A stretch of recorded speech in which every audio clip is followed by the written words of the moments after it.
forgot his name, the white guy in the gray T-shirt doesn't sit down back there. Oh, He's ran a couple of times. oh yeah, Whitney Scott.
Good evening, and welcome to the Santa Monica City Council meeting for Tuesday, October 22nd, 2024. And we'll start by asking everyone to please turn your phones to vibrate, please, so you do not disturb the audience. City Council members, we should do that as well. In addition to that, do you want to do the pledge now? Okay. Vice Mayor Negretti, will you lead us in the Pledge of Allegiance? And everyone, could you please stand? I pledge allegiance To the flag of the United States of America and to the republic for which it stands, one nation, under God, indivisible, with liberty and justice for all.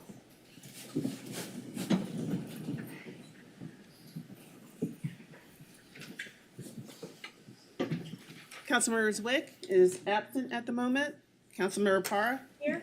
Councilmember Davis. Here. Councilmember Terosis, also absent at the moment. Councilmember De La Torre. Here. Mayor Pro Tem Negrete. Here. And Mayor Brock. Here. Will any council members be recusing themselves from any items on the agenda pursuant to the Levine Act? Here. You know, I have a question. I saw that there was a, the wayfinding device, is that on the agenda? Did I see that? Yes. Is that something that would be, something I would recuse from if they made a donation to the campaign? How much were the donations? I'm Over not- 250? Yes, over 250. Then there would be a Levine Act issue. Okay, so I'll recuse myself. Just out of the abundance of caution, I don't know exactly, but I think that I talked to my campaign treasurer and said that, and he said that that might have been a donation, so I'm just going to recuse myself from that item. Okay, so that's item 5E, you'll be recusing yourself from? Yes, I'll be recusing myself. Okay, at this time, I just want to announce that at the request of staff, item 9A has been removed from the agenda, so that item will not be heard tonight, and we will not hear public input on that item as well. And there's also agenda management, to hear all the special agenda items before public input, is that correct, Mayor? Yes, we'd like to read 3A through 3D. I just need a motion. Is there a motion to? So moved. A second? And it's been moved by Negrete, seconded by Para. All in favor? Aye. Aye. Okay, and that's accomplished. Okay, item 3A, commendation for Stephanie Ayuye, Trevor Nichols, and Jeff Jarrow. Jeff, Steph, Trevor, come on up by the podium if you're here.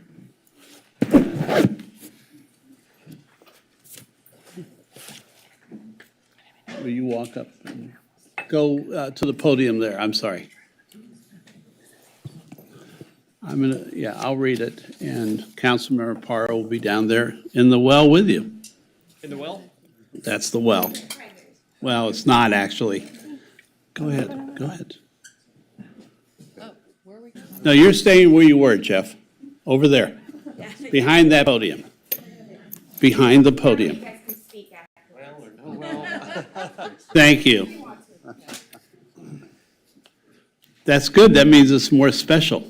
You can face this way, don't face them. Okay.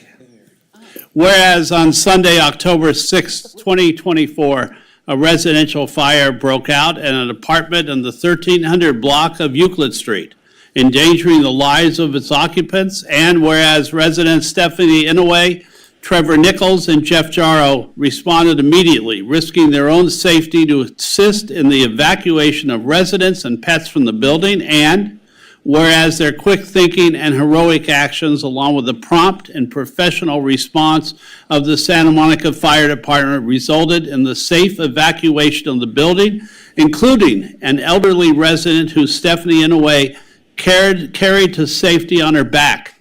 And whereas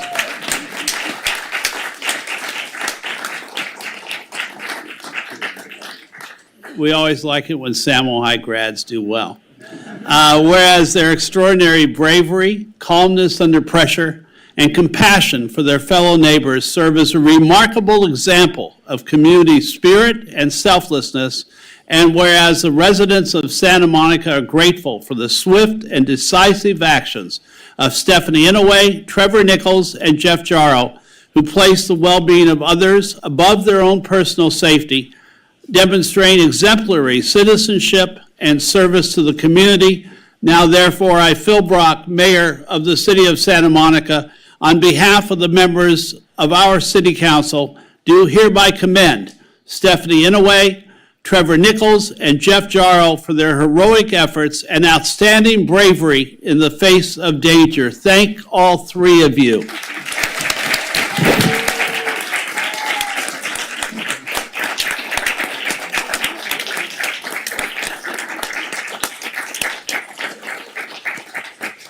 Stephanie, would you like to say anything?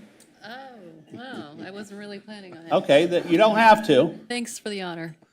Appreciate it. Jeff, I second the motion. Trevor, Thank you for this commendation. It means a lot to me and the rest of us here. We appreciate it, and also I have some live fire training, so maybe don't go inside, and if you do, stay very low. but the lifeguard training only would have come in handy if the firefighters had put an extraordinary amount of water in that apartment. I'm sorry, I said live fire. Oh, live fire, sorry. Curled in, yeah. Different kind of fire. A little bit. All right, will you guys give them their, I think we also wanted to actually say. yeah, say something. It's right here. Look, that's cool. So much. Meanwhile, all the hugs and accolades, if I can just say, I was present at the block party when the fire, I saw the smoke coming out, and I looked over and I saw that residents were running over there right before the fire department got there. And then the fire department got there, so that was great to see, the quick action, and I really appreciate you all putting yourselves at risk to save a life, and maybe countless lives, depending on how the fire could have gotten out of hand, so thank you all Actually, very the much. important thing were the cats, Yeah. as well as the older We recovered all resident. of them. One was in hiding for a little while, but we found him. So- Good. Councilmember Parra. So, wow, it's weird to be on this side. I'll be on this side in a couple months. So, no, I just, it was really important for me, for many reasons, to bring this forward. Not only because I know these wonderful, amazing people, but also as a first responder myself, I know how incredibly,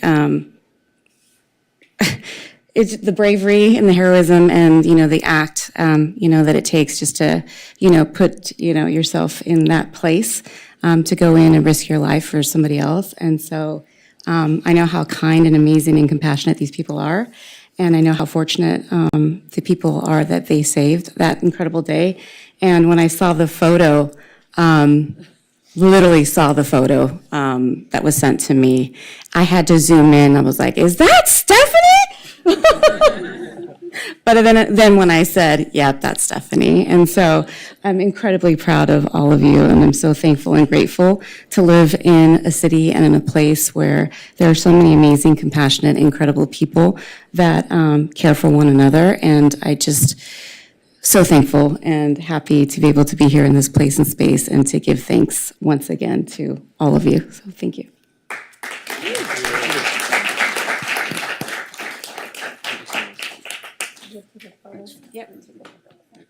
And if all five of you could come into the well now that I remembered what it's actually called. And I have to mention, Stephanie is a hero because not only did she, Yeah, Jeff, you have to stand in front of me. we're going to move you over to the side somewhere. Stephanie is a hero because not only did she help save this wonderful older individual during the fire, but think of it this way. She survived Sammo High. Student Body Cabinet has the vice president to Oscar De La Torre. That's so funny. Wait, you guys are the same age? Yeah. I can't tell. I mean, I can't ever, I don't ever want to make assumptions.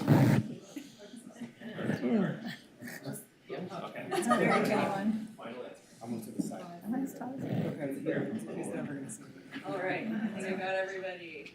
1, 2, 3. Thank you so much. You got my signature. Item 3B, commendation for Yale King's Head. And if I could have everyone from the King's Head come forward. And hopefully they've all brought us fish and chips.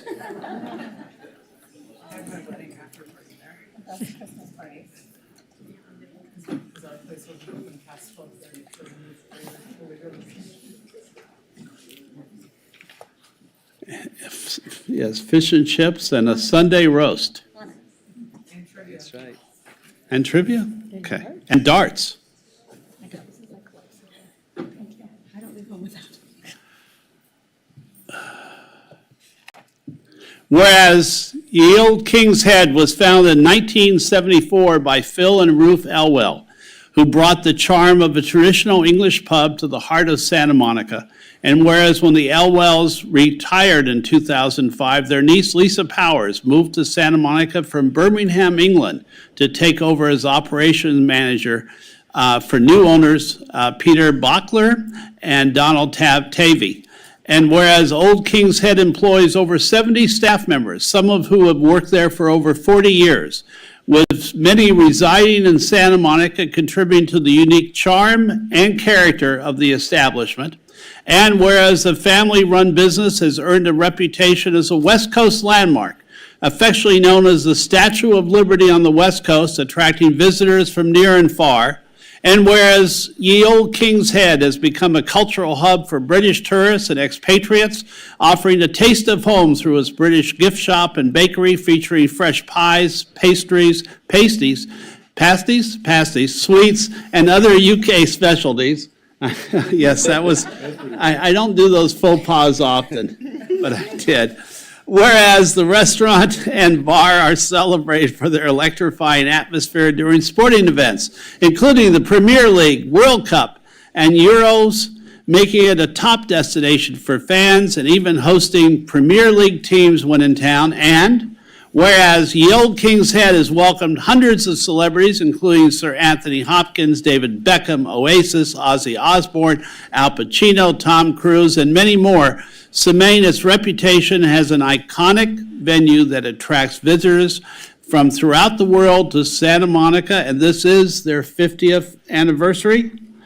And now, therefore, I, Phil Brock, Mayor of the City of Santa Monica, on behalf of the entire City Council, do hereby commend Ye Olde King's Head on its 50th anniversary for its contributions to our community, its enduring charm, and its status as a cherished local institution.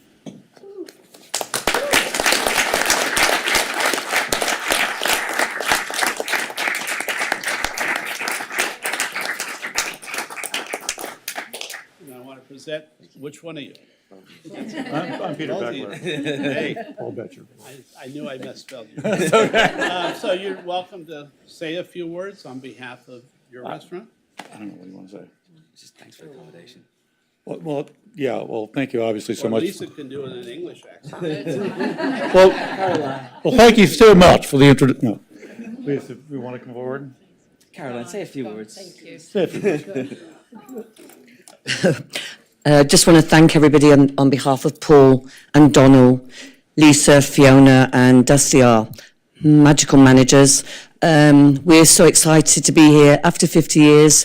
We love everybody that comes to visit us, tourists from the Commonwealth, from Australia, from Ireland, Great Britain, Santa Monica, Venice. We're here every day, Sunday lunch, breakfast, amazing. Come see us. We love you all. Thank you. If you can all come up here and we'll grab the official picture that show that you were. If you guys have nowhere to go on Christmas, it's one of the best Christmas parties ever at the Old King's Head, and some of the best prizes that you can win. Come on in. Get right in and do 2 rows. Congratulations, everybody. We love King's Head. Yes, great to see the whole staff here. Hey, Lisa. Oh, okay. Lauren will figure it out. Yeah. Okay, squeeze in. Don't squeeze it. Oh, my gosh. She's got it. She's taking the picture. Lauren's got it. Laurel thinks. No touching, Backseat driving. you know, just in case. Get everybody. Yes, ready. 1, 2, 3. I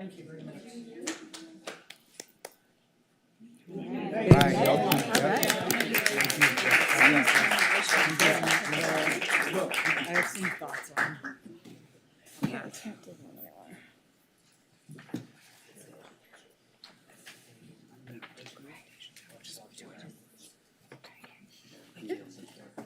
Item 3C, commendation for Cirque du Soleil.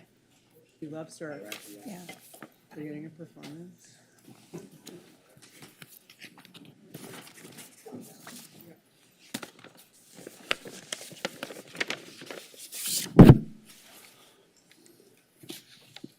Whereas Cirque du Soleil has a special history and many magical memories in Santa Monica dating back to 1987, when the show made its U.S. debut at the famous Santa Monica Pier.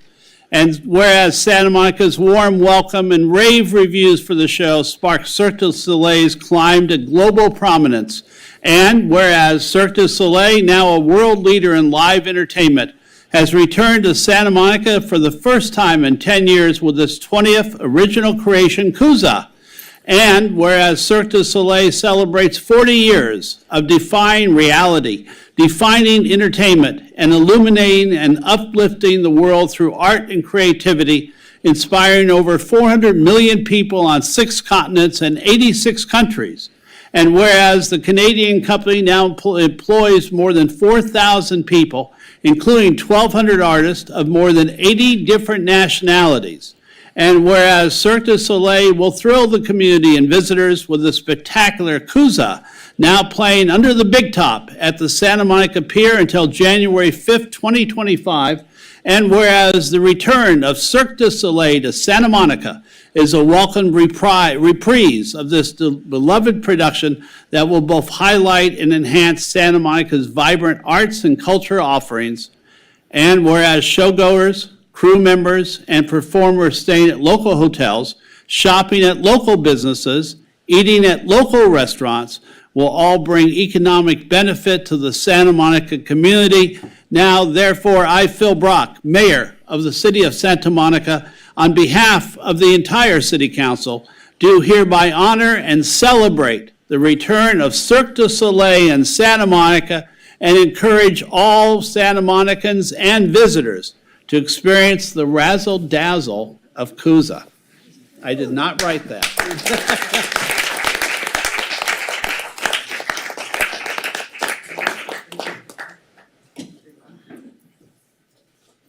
Thank you very much. If you'd like. Absolutely, thank you. On behalf of everybody at Cirque du Soleil and all the cast and crew of Kuza, I would like to thank everybody on the City Council, all the staff at the City of Santa Monica, everybody at the pier, and all the citizens of Santa Monica. We are thrilled to be back. You have no idea how important Santa Monica is in the history of Cirque du Soleil. 37 years ago, we came here as a ragtag bunch of acrobats from Quebec, and this was our springboard to international success. We'll always remember that. We always be thankful for that. We're absolutely thrilled to be back. We're going to be here until January, and we hope to see every one of you at the show. Thank you so much.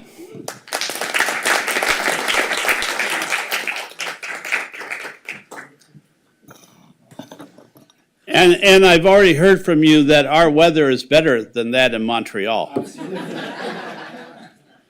Left the snow jacket outside.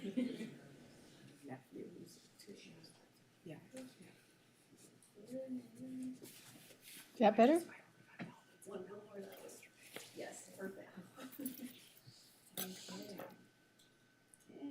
1, 2, 3.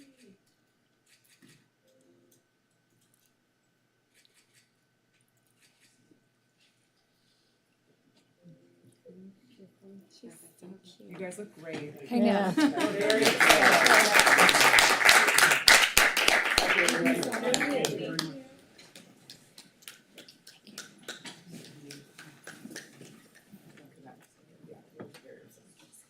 Item 3D, the city manager report. Good evening, Mayor, Vice Mayor, and City Council. I want to start tonight by acknowledging the grief and sadness that many are experiencing after the tragic death of a longtime employee at Santa Monica College last week, the result of an unthinkable act of workplace violence. Felicia Hudson dedicated 30 years of her life to Santa Monica College and was a beloved colleague and friend to many. She and her whole family are in our thoughts. With that, I also want to express my deep gratitude to Chief Batista and the police department for their quick response on the day of the incident and their work leading the investigation to a quick resolution. Thank you to them all. Can we have a moment of silence? Absolutely.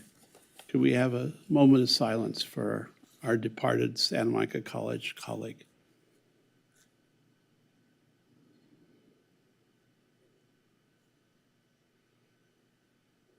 Thank you. Thank you, Mayor. Now I'd like to turn to just some of the events happening around the community over the coming week. Tomorrow at 6:05 p.m., city staff will hold a virtual meeting where they, Hollywood Community Housing, and Kevin Daly Architects will present updates on the future affordable housing plan for parking lots on Euclid and 14th Street. And you can find more details and RSVP at our website, santamonica.gov/events. Tuesday, November 5th is Election Day, and the in-person vote center across the street at the SMI Training Room is opening this weekend. I hope you will all make sure you have a plan to vote if you haven't already submitted your ballot. You can visit santamonica.gov/elections for detailed election information from the city clerk's office and other local resources. Thank you, Nikki. The annual Community Veterans Day event will be held at the Santa Monica Pier on Monday, November 11th. This is a wonderful event honoring local veterans with music, a demonstration by the West Point Drill Team, a flyover, and more. And more details will be on our website as well. Please also note that that evening is a city council meeting, the only one taking place in November. Finally, I am beyond thrilled, and I really am beyond thrilled, to announce that the luxurious Regent Santa Monica Beach on Ocean Avenue is officially open to guests. This is the brand's flagship property for the Americas, and we are so delighted they picked Santa Monica for their beautiful resort. Thank you.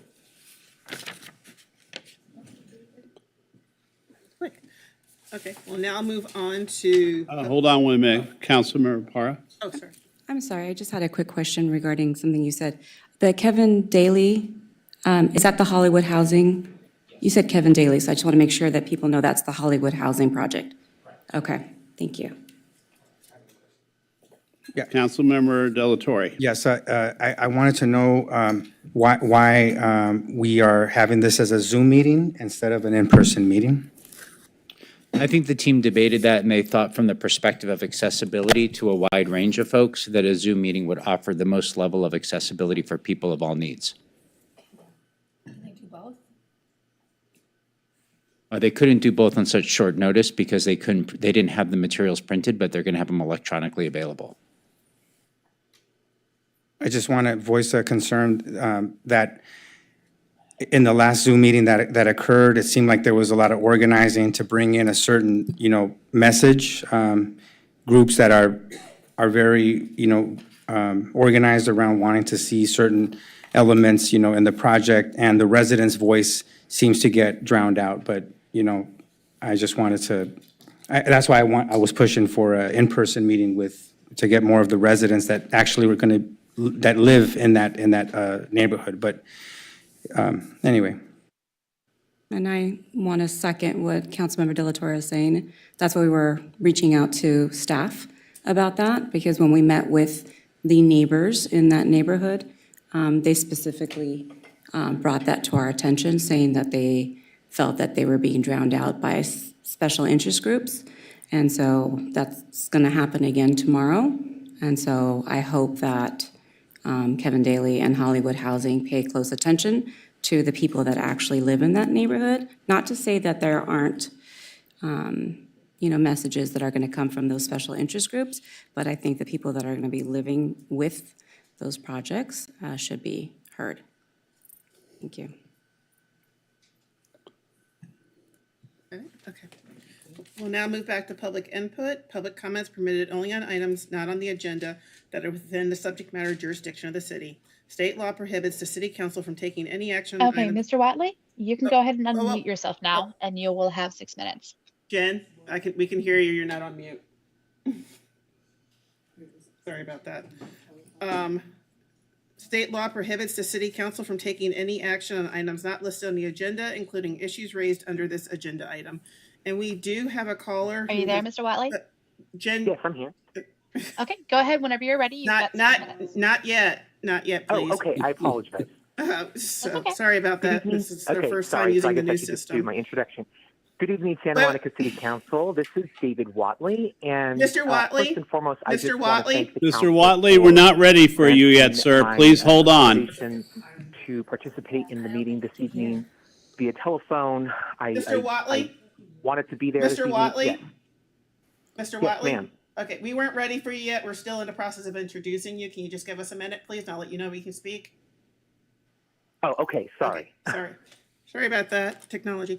Okay, so as you can hear, Mr. Watley is calling in as an ADA accommodation. Since he is calling in for an ADA, with an ADA accommodation, he is speaking on multiple items, including general public input and 2 items under the remaining agenda items. So we will permit him as an ADA accommodation to speak on all 3 items at the same time.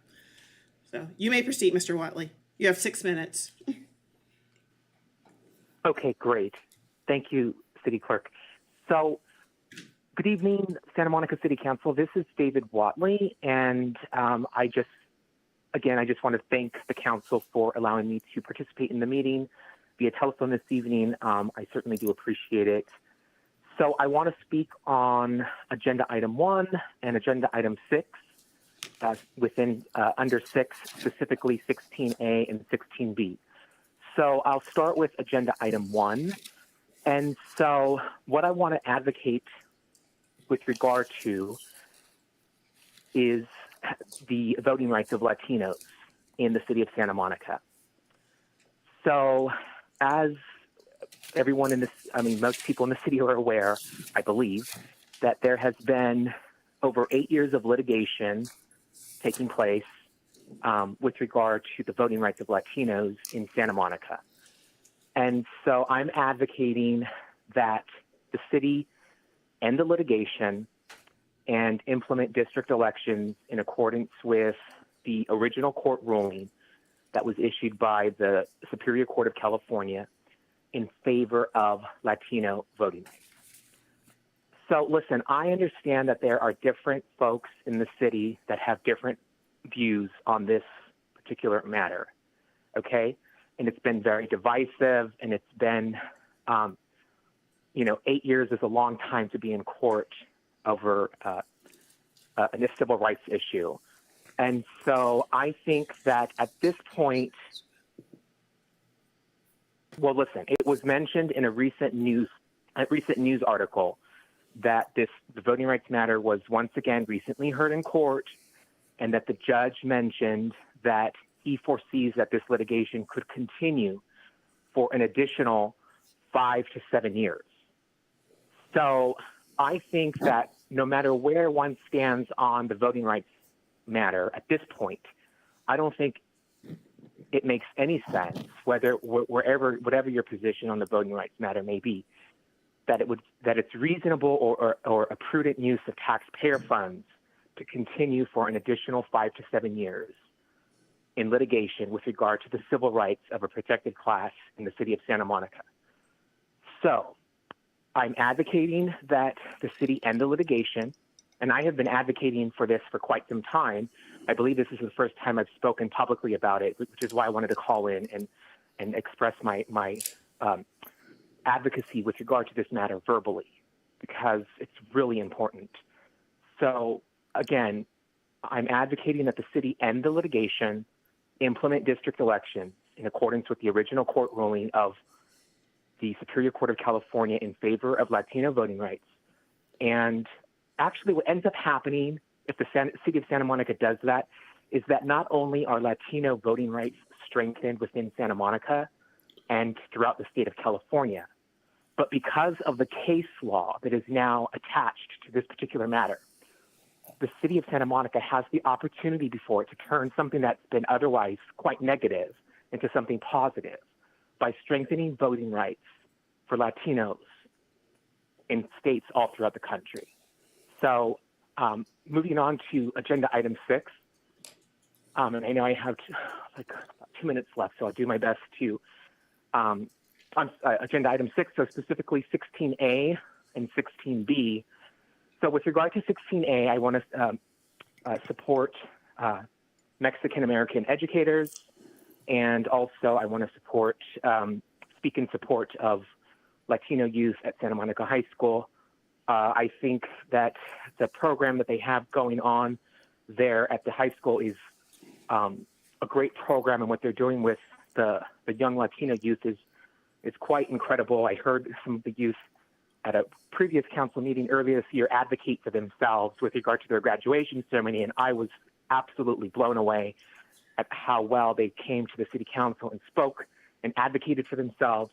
So and their group is being led by an incredible educator. Her name is Doctora Mirales, and she's been written about in the Santa Monica Daily Press. So I definitely want to express support for Mexican American educators and the Latino youth at Santa Monica High School. And so that's 16A. And then with regard to 16B, I want to thank the council or the city for this proposed taking a stand against both anti-Semitism and Islamophobia. It's been quite troubling, some of the dialogue that's been printed in recent days in the community about specifically anti-Semitism. And I just want to say that I actually had I had the honor and privilege to work on the election campaigns of Senator Ben Allen, Councilmember Sue Himmelrich, and Supervisor Sheila Kuehl, all three of whom are Santa Monica residents, all three of whom have made significant contributions to Santa Monica, and all three of whom are Jewish.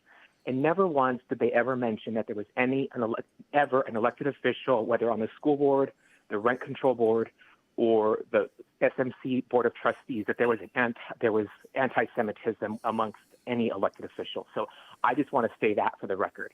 And with that, thank you so much for your time with my comments this evening. Thank you very much. Okay. I'm now going to call the rest. We have 15 names under public input. I'm going to call the first 5 names. And first, we do have 3 students here, so I'm going to call their names first. Ava Roker, Millie Garcia, Ashley Hernandez, and I'm sorry, if you could just line up by the podium, please. Oh, sorry about that. And then after our 3 students, we'll have Rebecca Terlizzi and Christina Correa. Okay. Ava? Okay, you may. Oops, let me turn your mic on. Okay. You'll have 2 minutes and you can proceed. Hi, I'm Ava, a Santa Monica High School senior and member of Climate Corps, a youth-based climate action organization. I want to talk today about how important it is, particularly to my generation, that Santa Monica continues to act as a leader in sustainable transportation infrastructure. I want to start with one small example that illustrates how a lack of safe biking conditions can discourage people from using bikes. I am sometimes dropped off at Santa Monica High School, and yes, I do feel guilty about using a car to get to school. Michigan Avenue, between 11th Street and Lincoln, is very congested during the time for school drop-off. With cars, bikes, pedestrians, and scooters, I have seen many dangerous close calls during this chaotic time. When cars are turning right or going around the roundabout, they have come extremely close to hitting bikes and scooters. These conditions have scared me off from ever trying to bike in this area. If there was better protection for cyclists in this area, I would bike to school, and I'm sure many others would as well.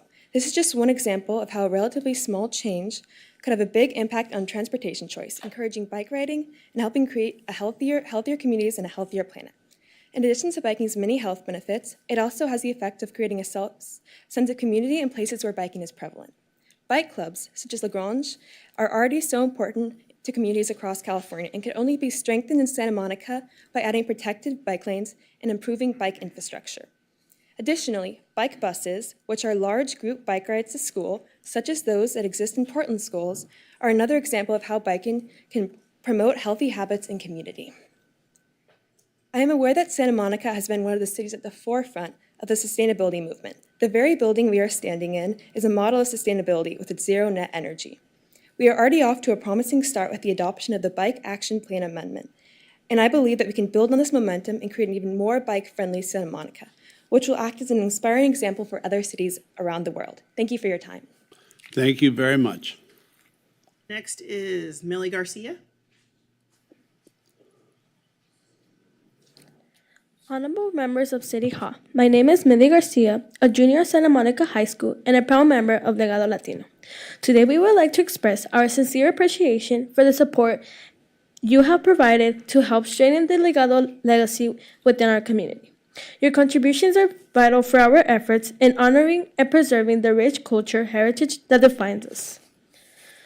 The Latino legacy is full of stories, traditions, and values passed down through the generations. Thanks to your generosity, we have initiated many projects to promote our culture and the significance of our heritage. This fosters and inspires us with a sense of pride and ownership among all those involved.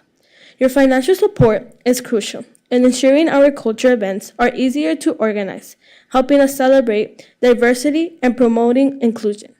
We have successfully organized events such as the annual Day of the Dead, where families come together to honor their ancestors through outdoor traditions, food, and music. Thank you for your attention. Thank you. Ashley Hernandez? Honorable members of City Hall, my name is Ashley Hernandez, a senior at Santa Monica High School and a proud member of Legado Latino. To add on to what Millie said, these events help strengthen our community and reinforce bonds that unite us. With your continued funding, we plan to expand these efforts with events like Day of the Dead, Cinco de Mayo, Mother's Day, and our most important event, our celebration of graduation, honoring seniors dedicated to our Latino Legacy Club. Additionally, we want to provide scholarships for students who actively participate in these events, supporting their educational journey and encouraging their engagement within the community. We kindly ask that if you are willing to assist us, any funds be directed to the Samo High Legado Latino Club. Your contributions empower us by providing the tools and resources we need to grow into future leaders who will carry on the legacy of our heritage.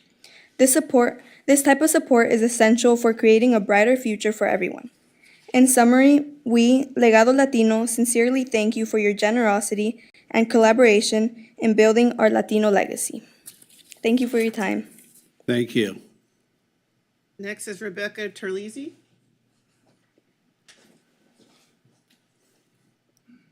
Can you name some more names while you're there? So Sure, people can- and actually Christina Correa, I called that name too. The next names are Canella Welch, Jerry Rubin, Kevin McCune, and Denise Barton. You may proceed. Good evening, council members, and thank you for the opportunity to speak briefly about the Santa Monica High School Band and our upcoming tour of the United Kingdom. My name is Rebecca Terlizzi, and I am a band parent volunteer. My apologies as there was some confusion as whether or not we would be with you to speak tonight. So there's only a few of us here, so I'm planning to speak on our behalf.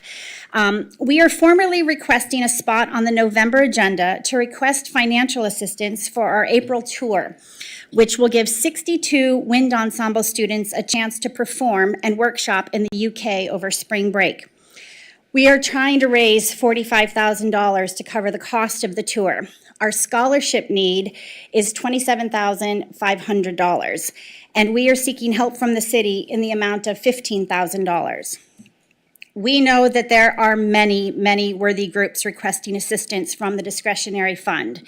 We humbly appreciate your consideration in this endeavor. As you know, Santa Monica's commitment and dedication to arts education opens many doors for us when we have the chance to represent Santa Monica in the world.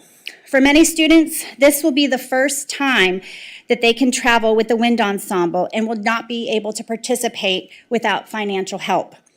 Be assured, our parent volunteers are doing our best to hold a variety of fundraisers and will do our part to make sure every student can go. However, once again, the support from the city will be instrumental in making this trip a reality. Thank you. Thank you very much. Christina Correa. Hello. Good evening, City Council members.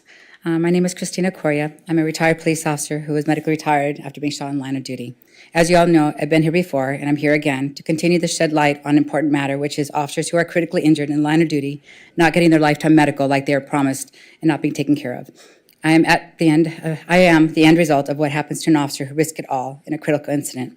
It has been 16 years of pain and anguish, but more importantly, a huge drain on my life and taxpayers' money, which is used to pay these outside work comp lawyers, the same lawyers using bullying tactics to question and challenge our credibility, thus causing mental anguish and more PTSD. While risk management work comp lawyers continue to kick the can down the road and not settle officers' claims when they get critically injured in the line of duty, it is affecting officers mentally and physically. Now, during the time we're in, which is extremely difficult to recruit and retain personnel to do this job, not to mention the officers are out there in harm's way more than ever before, as we've ever seen in the more recent critical events. I submit that the rank and files are now starting to learn that the standards of care for the injured officers has diminished for those who are injured in the line of duty, because initially, at the end, they are scrutinized and treated poorly, especially those who have to retire because of their work-related injuries. Why is it important? Because it affects morale. Especially now more than ever, officers continue to face dangerous situations and are in harm's way at a rate not seen in decades. Therefore, morale is not only important to the officers who are on the job daily, but also extremely important to their families and loved ones. But it's also important because not many people want to choose a career in law enforcement today. And I would add that when they start seeing their long-term care not getting taken care of, it's going to diminish more. I don't blame them. Please let me remind you, this is not the first time I plead my case with you. I have asked for your help many times, and nothing has changed. I'm speaking to you today so that no other officers experience what I have gone through. Many of you claim to be supportive of public safety and first responders. If you are about supporting officers, then please step up. The only one who has stepped up, city council member, is Oscar De La Torre, and I appreciate everything he's done. But he cannot do this alone. He needs all of you to step up and help injured officers get their injuries and cases taken care of. It is shameful that police officers who put Thank you very much. Please don't rise and clap during that. Thank you. I'm sorry, you, My name is Canella Welch. go ahead. You may proceed. It is shameful that police officers who put themselves at risk daily to protect our community are treated in this matter. What is it going to take for change to take place? Please tell me, because I am at my wit's end for her. I know the city is trying to save money, but this is not how you do it in an officer's mental and physical expense. I'm starting to question if my case has been dragged on because I am a Latino female. Please, lastly, please ensure all officers are taken care of, especially those who are retired with injuries as a result of their service for others. I plead with you to please review my case and get this resolved so I can get my medical needs taken care of. Thank you. Christina Correa, I finished for her. I'm Canella Welch, and Christina used to come into my courtroom. I was a deputy court clerk, and she used to come in with a smile on her face, doing prelims, there for her pre-trials and for her traffic cites. And I think it's time that 16 years is a long time to resolve a civil matter, and if you guys can help get her case closed, that would be amazing. Thank you very much. Next is Jerry Rubin. Jerry Rubin?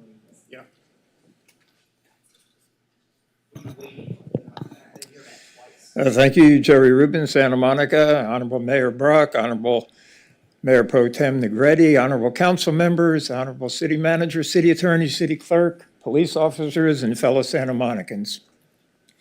I said it before, but again, it's 2 weeks till the election. Crucial election locally here in Santa Monica, statewide, nationally. Get out and vote. It's our right and our responsibility. And thank you all for your service. I wanted to respond to the Zoom call about settling this lawsuit. I don't think we should. I think it would be a blemish on Santa Monica if we did. I want people on the council that care and can do things for the whole city like you've been doing, all of you. I want everyone to care about the whole city, not just Ocean Park or Pico neighborhood or Sunset Park or north of Montana. I could take the blue bus and in 10, 15 minutes be in every council district. And there's people who live in one district but work mostly in another district. I don't want to see them being saying, well, I don't represent you because your residence is in a different district. I want people to be able to voice their opinion and expect you 7 council members are going to do right by the whole city. I don't see us promoting racism. I see us going out of our way lovingly to promote diversity. And when something comes up that's a blemish, we respond passionately against it. So keep up the good work. Please don't settle this lawsuit. I don't think it's going to take all the time that judge said, but I want to see us continue the way we've been continuing. We have such a great city. Thank you. Thank you very much. Kevin McEwen, and Mr. McEwen, it's been a while, but I don't think you're Kevin McEwen. I'm the other Kevin McEwen. Yes, thank you. That's my favorite. Thank you so much for the time today. I'm really inspired by all the speeches tonight. I'm somebody who grew up in Santa Monica. My parents went to the King's Head and maybe had a pint or two too many. But growing up here in Santa Monica, one of the things that was really important to me was the music. And from fourth grade, I started music in Grant School and went through John Adams and Samo High. And I had the great privilege of letting that take me to become a music teacher. And so I'm here, and I get the opportunity to advocate for these incredible students on our upcoming tour. I know you see this every year, but you see me every 2 years. And so for me, it's just a reminder to continue to ask for your support in this endeavor, because it's a new endeavor for them. We get to do this as teachers, and it's a lot of work, and it's time away from family, and it's during spring break. And why do we do it? It's because we have to remind ourselves that music is not in a vacuum, and it gives us an opportunity to take that curriculum and really immerse the students. They know how passionate I am about the history of music and the stories I tell behind the music, and they get a chance to do that. And we've had that great opportunity in the past, and now it's their turn. It doesn't work without your support. So it's my pleasure. It's an honor to advocate on their behalf, and I just wanted to thank you for in hopes that you'll put us on the agenda for the future. So that's all I've got to say, and thank you. We have a concert on Tuesday night if you want to come and see that, or if you want to come hear a marching band rehearsal at 7 o'clock in the morning. So come on down. Thank you so much. Thank you very much, Kevin. Denise Barton, and before you get started, Ms. Barton, I'm going to call some more names.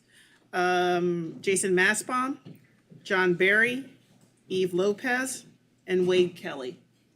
You may proceed, Ms. Barton. Good evening. Tonight I'd like to begin by asking why the management of buildings with affordable housing are allowed to take repeated actions that harm affordable housing and other tenants. And since it's a repetitive action, wouldn't it be seen as harassment of an affordable housing tenant?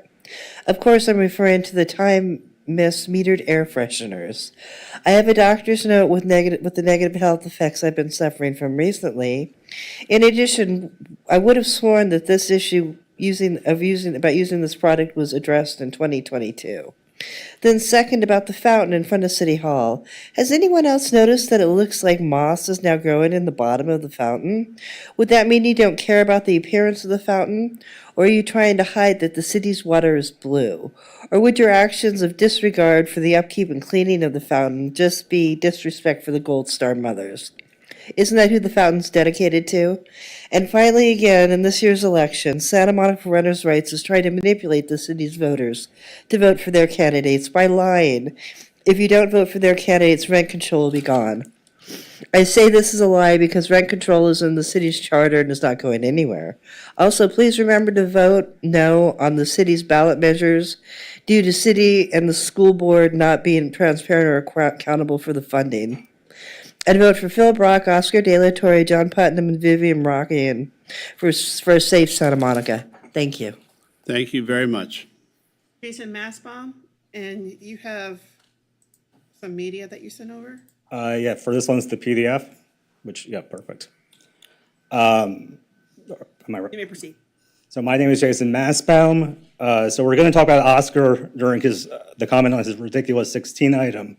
But Oscar isn't the only person sitting on the dais with a trail of eye-raising statements. Back in July 2020, Phil opened a Smart Architects piece with a classic anti-Semitic trope. 3 days ago, your city council gave away your land in the center of downtown for 30 pieces of silver. The 30 silver pieces of silver line has long been used to whip up anti-Semitic fervor, invoked in cases such as the 19th century Dreyfus affair in France. In February of this year, public commenter Kayvon Moore said, "I'm especially disappointed in you, Mayor Brock, who approached me 10 minutes before the last city council meeting and told me how much you love black people because you play basketball with them and went to school with, and I quote, the blacks." This is not the only time Phil has said something questionable about or to African Americans. Next page, please.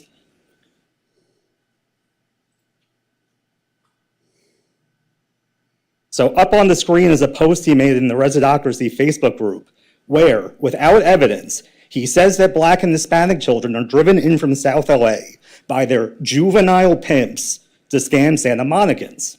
On Twitter, he once claimed that gangs control the peer vendors based on an unsourced article in the local fake news outlet, The Observer, which claims that two people with a common Spanish last name getting arrested on the same day proved the gang allegations about that. When a member of the public asked for the facts behind this assertion, Phil nonsensically responded, "Facts matter, get them before you speak." And final page, please. This is a sample from Phil's Twitter likes. It's his own business if he wants to horny like on his campaign account, whatever. But this also has an obvious air of Islamophobia to it. So I just thought everybody should see that too. Thank you. Okay, next speaker is. Yeah, I have a, can I say something really quick? He didn't mention you during the. No, he said something about Oscar De La Torre. Jason, you said my name, right? Sure.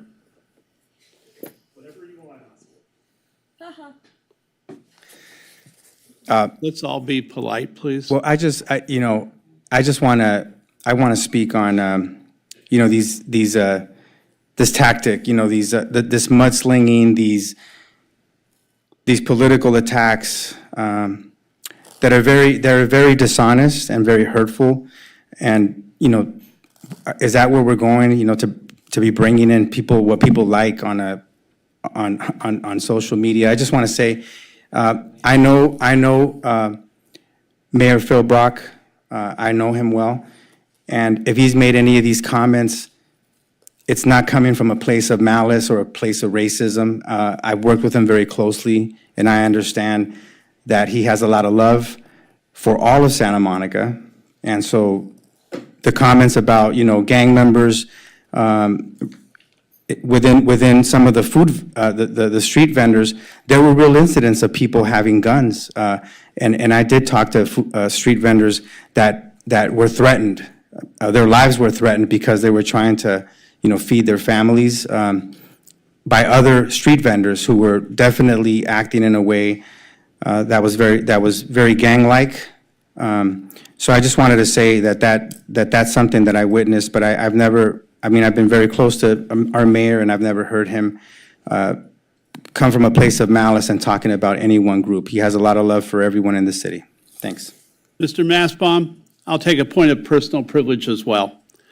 While you delight in looking through, and I love the fact that you like looking through my old Twitter and Facebook and Nextdoor and everything else I posted over the last 2 decades, I appreciate the fact that you're so intensely interested in me.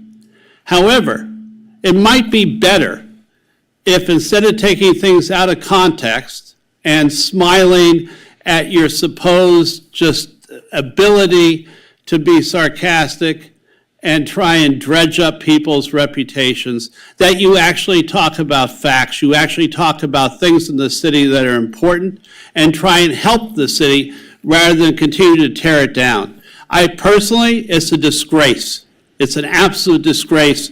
Lies, slander, libel.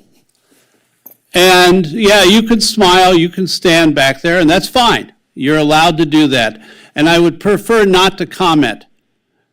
But the things that you're taking out of context without any real knowledge of what I'm talking about, or knowledge of really what almost anybody is talking about, except for reinforcing your ability to have fake names, to have fake posts on social media, really is kind of sad, and I'm sure you're recording this to use it later as well. Go ahead, have a great day. Okay. I'm sorry. I'm sorry for that, everyone. It's very frustrating and sad. Go ahead. Next speaker, please. John Barry? Oh, Sorry, here's your mic is off. microphone, yeah. You may proceed. Oh, okay. I'm here today about Cirque du Soleil. I was back in 2013 when we started pedicabbing in the city. We used to line up there in the winter and catch rides out of there, and then up here at the parking lot and catch rides down. And this year, I've been talking to Code, And we don't really have a spot where we're allowed to post up north of the pier because there's let's call it poorly written regulation about 400 feet within the pier and official pedicab stands. Anyways, it would be nice if there was a place where we could line up in an orderly fashion, where we could be seen by the people as they exit the show in case they want to take a ride along the beach and then back to their car. So that's pretty much what I hear. You guys have a long night, so I'll get out of your hair. But thank you. Thank you very much. Eve Lopez? Good evening. My name is Eve Lopez. I'm a Santa Monica resident, but I'm here tonight wearing my hat as the chair of the Los Angeles 99s organization. We're an international organization of women pilots based here at Santa Monica. And Amelia Earhart in August 1929 flew from Santa Monica in the first Women's Air Derby. And because of that significant historical event, on September 9, 2019, our Compass Rose at the Santa Monica Airport was deemed a historical landmark. Shortly thereafter, there was an appeal filed, and for 5 years, we have waited and waited and waited for tonight. Because on October 7, 2024, 15 days ago, a notice of a public hearing was published, as is required under the Santa Monica Municipal Code, noticing the hearing for tonight. So for those 15 days, our members took off work. We fundraised like you've never seen. We've paid and brought our historic preservation consultants to be here today, and we have moved mountains to be ready, as noticed by the city. Unfortunately, just a few hours ago, I was told that it's not happening, and that the hearing that was given a legally published notice in the newspaper and elsewhere somehow is not moving forward, and that the city, I wasn't even allowed to sign up for public comment on it. So I have a couple questions for this dais. Firstly, under the municipal code 9.56.18 subsection D and subsection E, the hearing has to be concluded within 30 days of the notice from the initial hearing. So when might that be? And why isn't City Council hearing about why there is a continuance or shouldn't be? Our members have passed away in the past 5 years. We need this concluded. We've waited patiently. So please, what's the next step, and what rules will we be governed by in that next step? Thank you very much.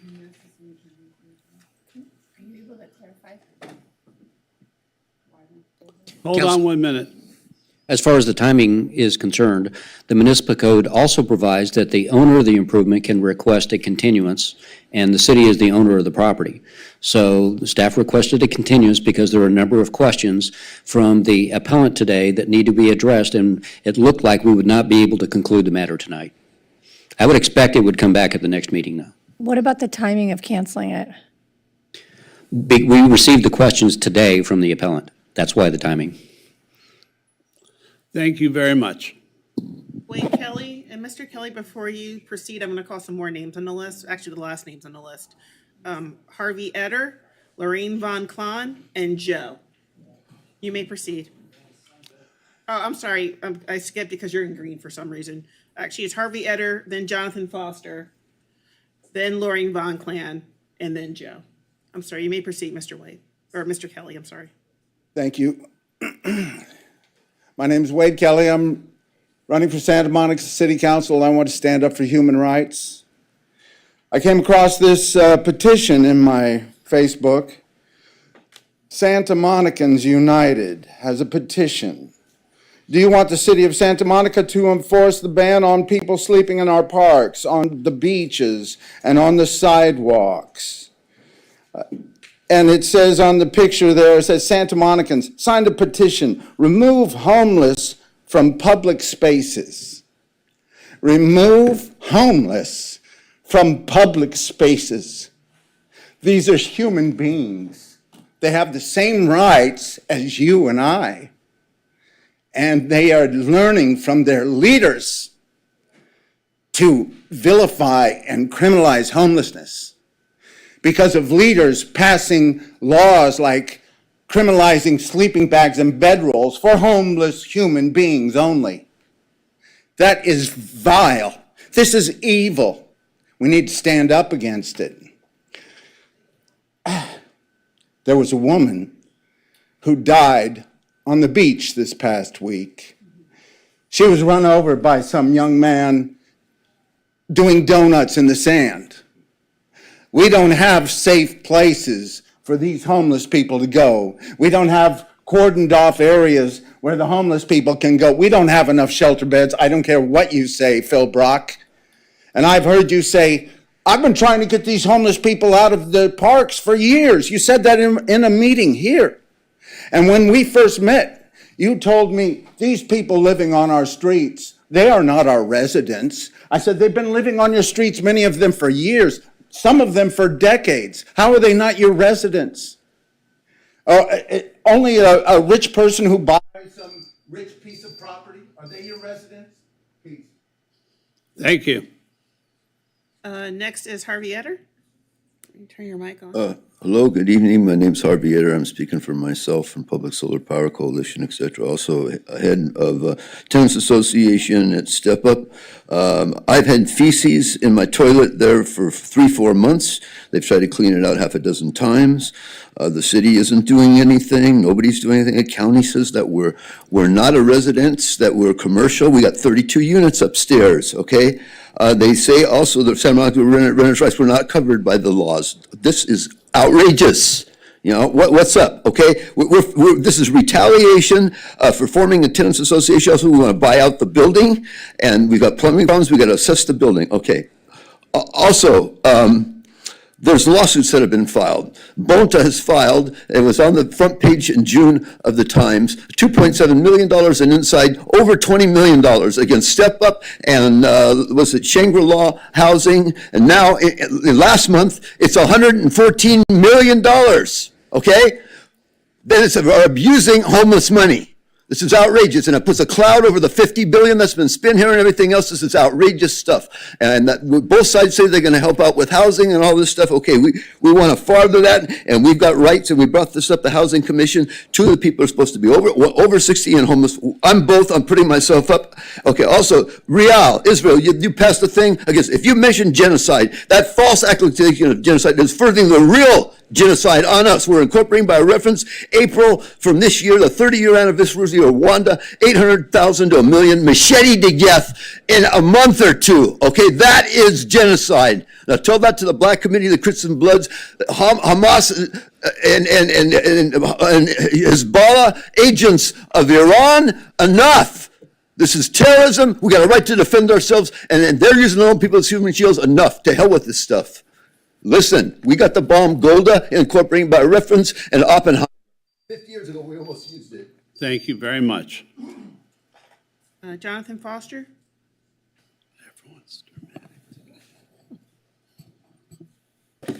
Hello, Jonathan Foster on Oscar De La Torre. I call you Oscar Baloney, but anyways, you know, on 870 KRLA, I was hearing the Border Patrol, they get targeted in their border towns. If people like the people living around there, they know that they're Border Patrol. They'll have their food targeted, their cars or motorcycles targeted, life threatened, and other dangerous activities and threats.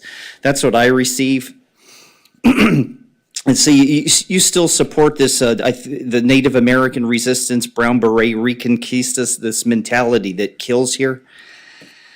There was a Mexican-American War, 1848, and about 35,000 people died. If we inflated it to maybe 45,000 people then, and since then, the Mexicans, they've killed several million people here in the United States of America.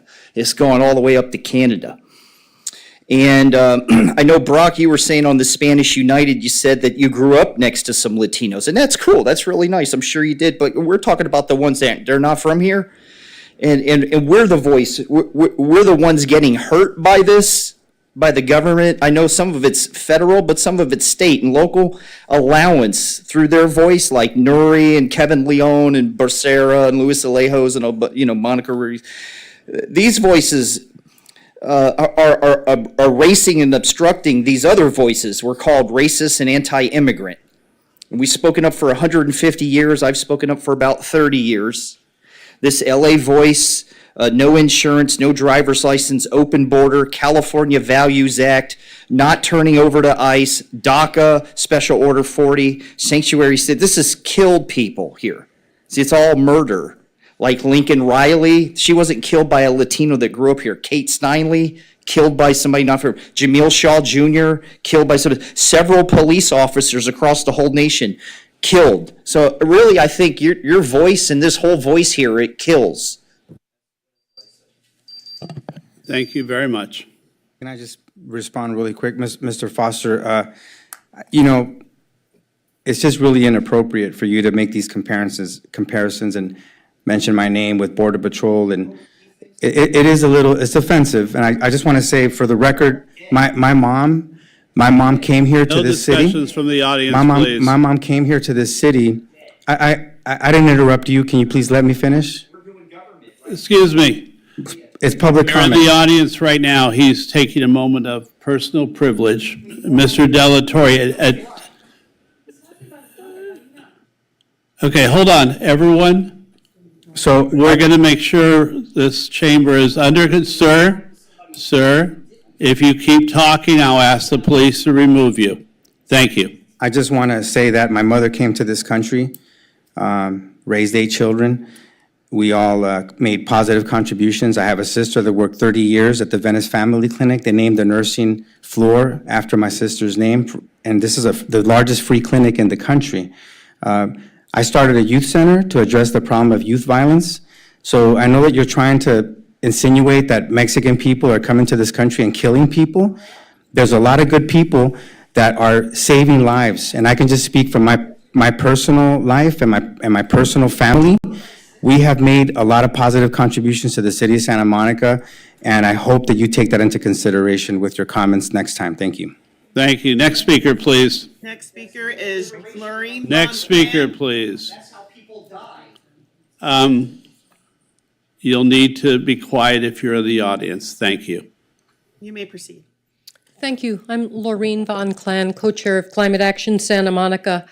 I'm here simply to reflect in our council record an acknowledgement of the deeply jarring 2024 State of the Climate report issued by scientists from around the globe. And it says this: we are on the brink of an irreversible climate disaster. Much of the very fabric of life on Earth is imperiled. Rapidly phasing down fossil fuel use should be a top priority. Friends and neighbors in this community are doing a lot. They're doing their part. So are businesses, and so are all of you. But still, government action is what will generate results at scale. And I urge you to use your power of office in some ways perhaps you haven't thought about.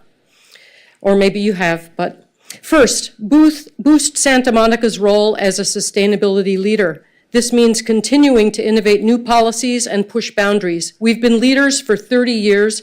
Let's prioritize the rapid implementation of our climate action plan. Second, use your powers to work across boundaries to make solutions happen.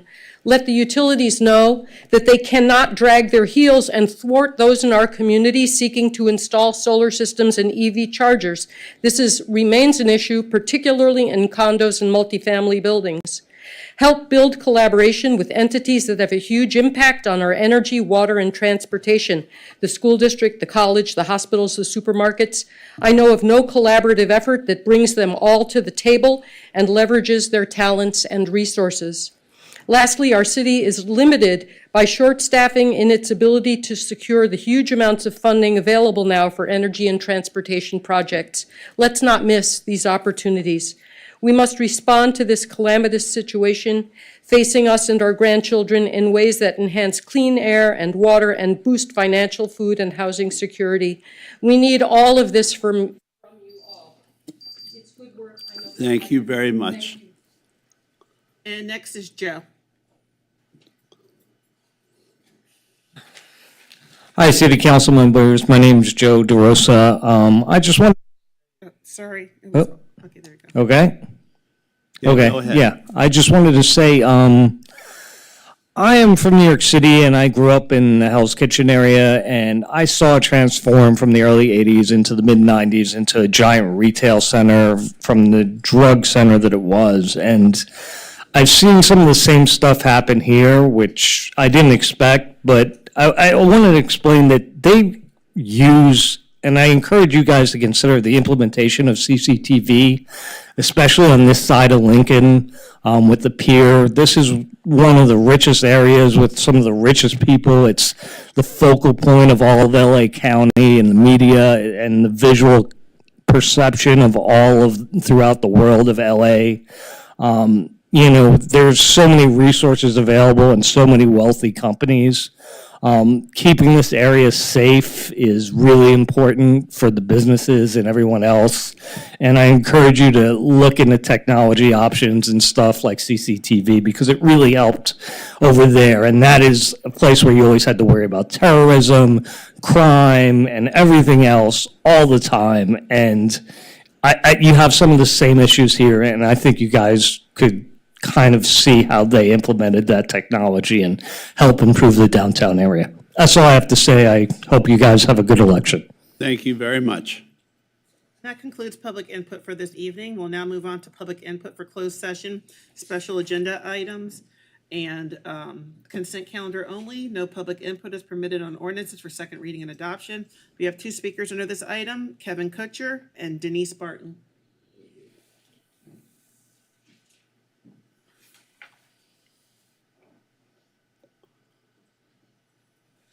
Hi, good evening. Ken Kutcher, 1256th Street. Happy to address you tonight. I'm speaking with respect to item 5A on consent calendar. That's the Mills Act contracts. I represent one of the applicants and just wanted to reinforce the staff report, which talks about the importance of Mills Act contracts as one of the ways to offset some of the regulatory burdens that are associated with having a landmark, structured merit, and/or being within a historic district. And so I'd encourage you to follow the staff report, and that was it. Thank you very much. Thank you. And Denise Barton. Good evening. For the consent calendar, let's start with item 5B, regarding anti-scalants and cleaning chemicals for the city's water. Considering the city appears to be trying to cut costs in supplying clean water to the community, in addition to the contract recipients do not have detailed chemical information for their products, I have to ask if you're using inorganic chloramines, such as chloramine, also known as monochloramine, dichloramine, and trichloramine, which are compressed of very high chlorine to ammonia ratios. The question then becomes, how much chemicals are you exposing the residents and visitors to through the city's water? Because it would appear that neither the city or its contract award recipient seems to want the residents or the public to know the chemicals that are being used through the city's water. Next, item 5I, your way of protecting the criminals instead of protecting the public. Or is this another action of the city trying to make the crime statistics look lower? Because here are some of the loopholes I see in this alternate court program. Because all you're doing now is covering for the criminals, allowing them to get out and reoffend, harming another resident, visitor, or business in the city. So do you know how many of the criminals the city is covering for that are repeat offenders? In addition, I've heard that many of the people who've chosen diversion have not gone to or have left. So what consequences will there be for that? And where are all of these diversion and housing programs supposed to come from? I mean, considering the grant amount is only half of what Chief Batista says he needs. Thank you. Thank you very much. We'll now move to closed session. We have three closed session items. Item 4A, existing litigation, Lucinda Minera versus the city. Item 4B, existing litigation, Elroy W. McCrary Jr. versus the city of Santa Monica and others. And item 4C, conference with real estate negotiator regarding 1030 Olympic Boulevard and 1713 11th Street. Owner of record, BB Land Company. City negotiators are Heather Averick and Natalie Verlinich. Owner negotiators are Diane Cabo, and under negotiation is price and terms for payment for sale or option. And City Attorney, how long do you think will be? Mayor, I think we can do 45 minutes. Let's do that then. We'll be back for all of you in the audience at 7:35. Thank you very much.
Clerk, if you could call oh, no, wait, first, the city attorney has to give us a report. Yes. On what transpired. All matters were heard. There is nothing to report out.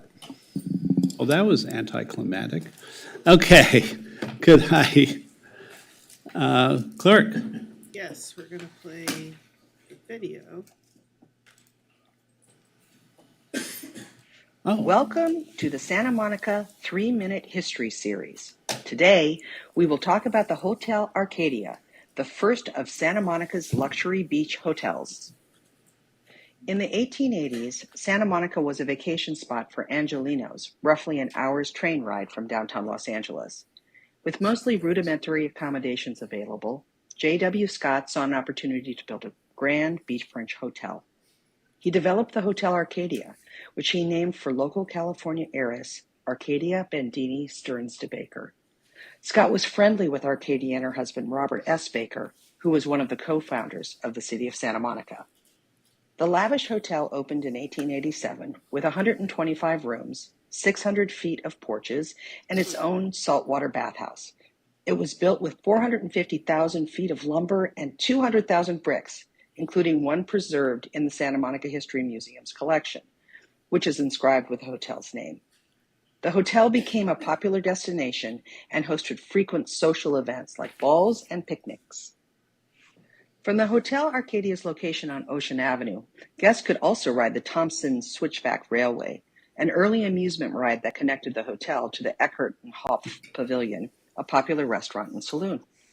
But the Lux landmark also attracted scandal and inequity. In a common Gilded Age scam, swindlers known as hotel sharks came to stay.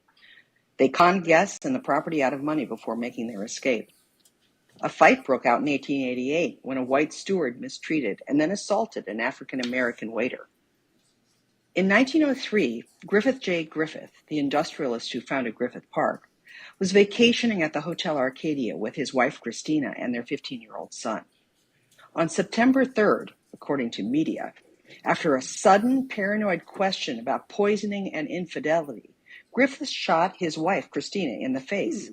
She escaped through a window, but the frenzied, salacious media coverage that followed made a case that was akin to the O.J. Simpson trial of its day. The couple divorced, and Griffith served only 2 years in jail. The Hotel Arcadia began to decline soon after the assault, and there was a series of changes in management. The building had a short-lived tenure as a military school before it was torn down in 1909, and it wasn't until the 1920s that the luxury hotels took off again in Santa Monica. Today, the Regent Hotel stands on part of its former location. Though it only operated for 2 decades, the Hotel Arcadia has a lasting legacy as a forerunner of the classic beach hotels in Santa Monica. And I, of course, as I do each week, want to thank the Conservancy for their help, the History Museum, and, of course, the sponsors of these wonderful historic videos that we've been watching every meeting all year. Thank you so much to the History Museum, the Conservancy, and the guest MCs. I will now ask if any council members have any reports on travel since the last meeting.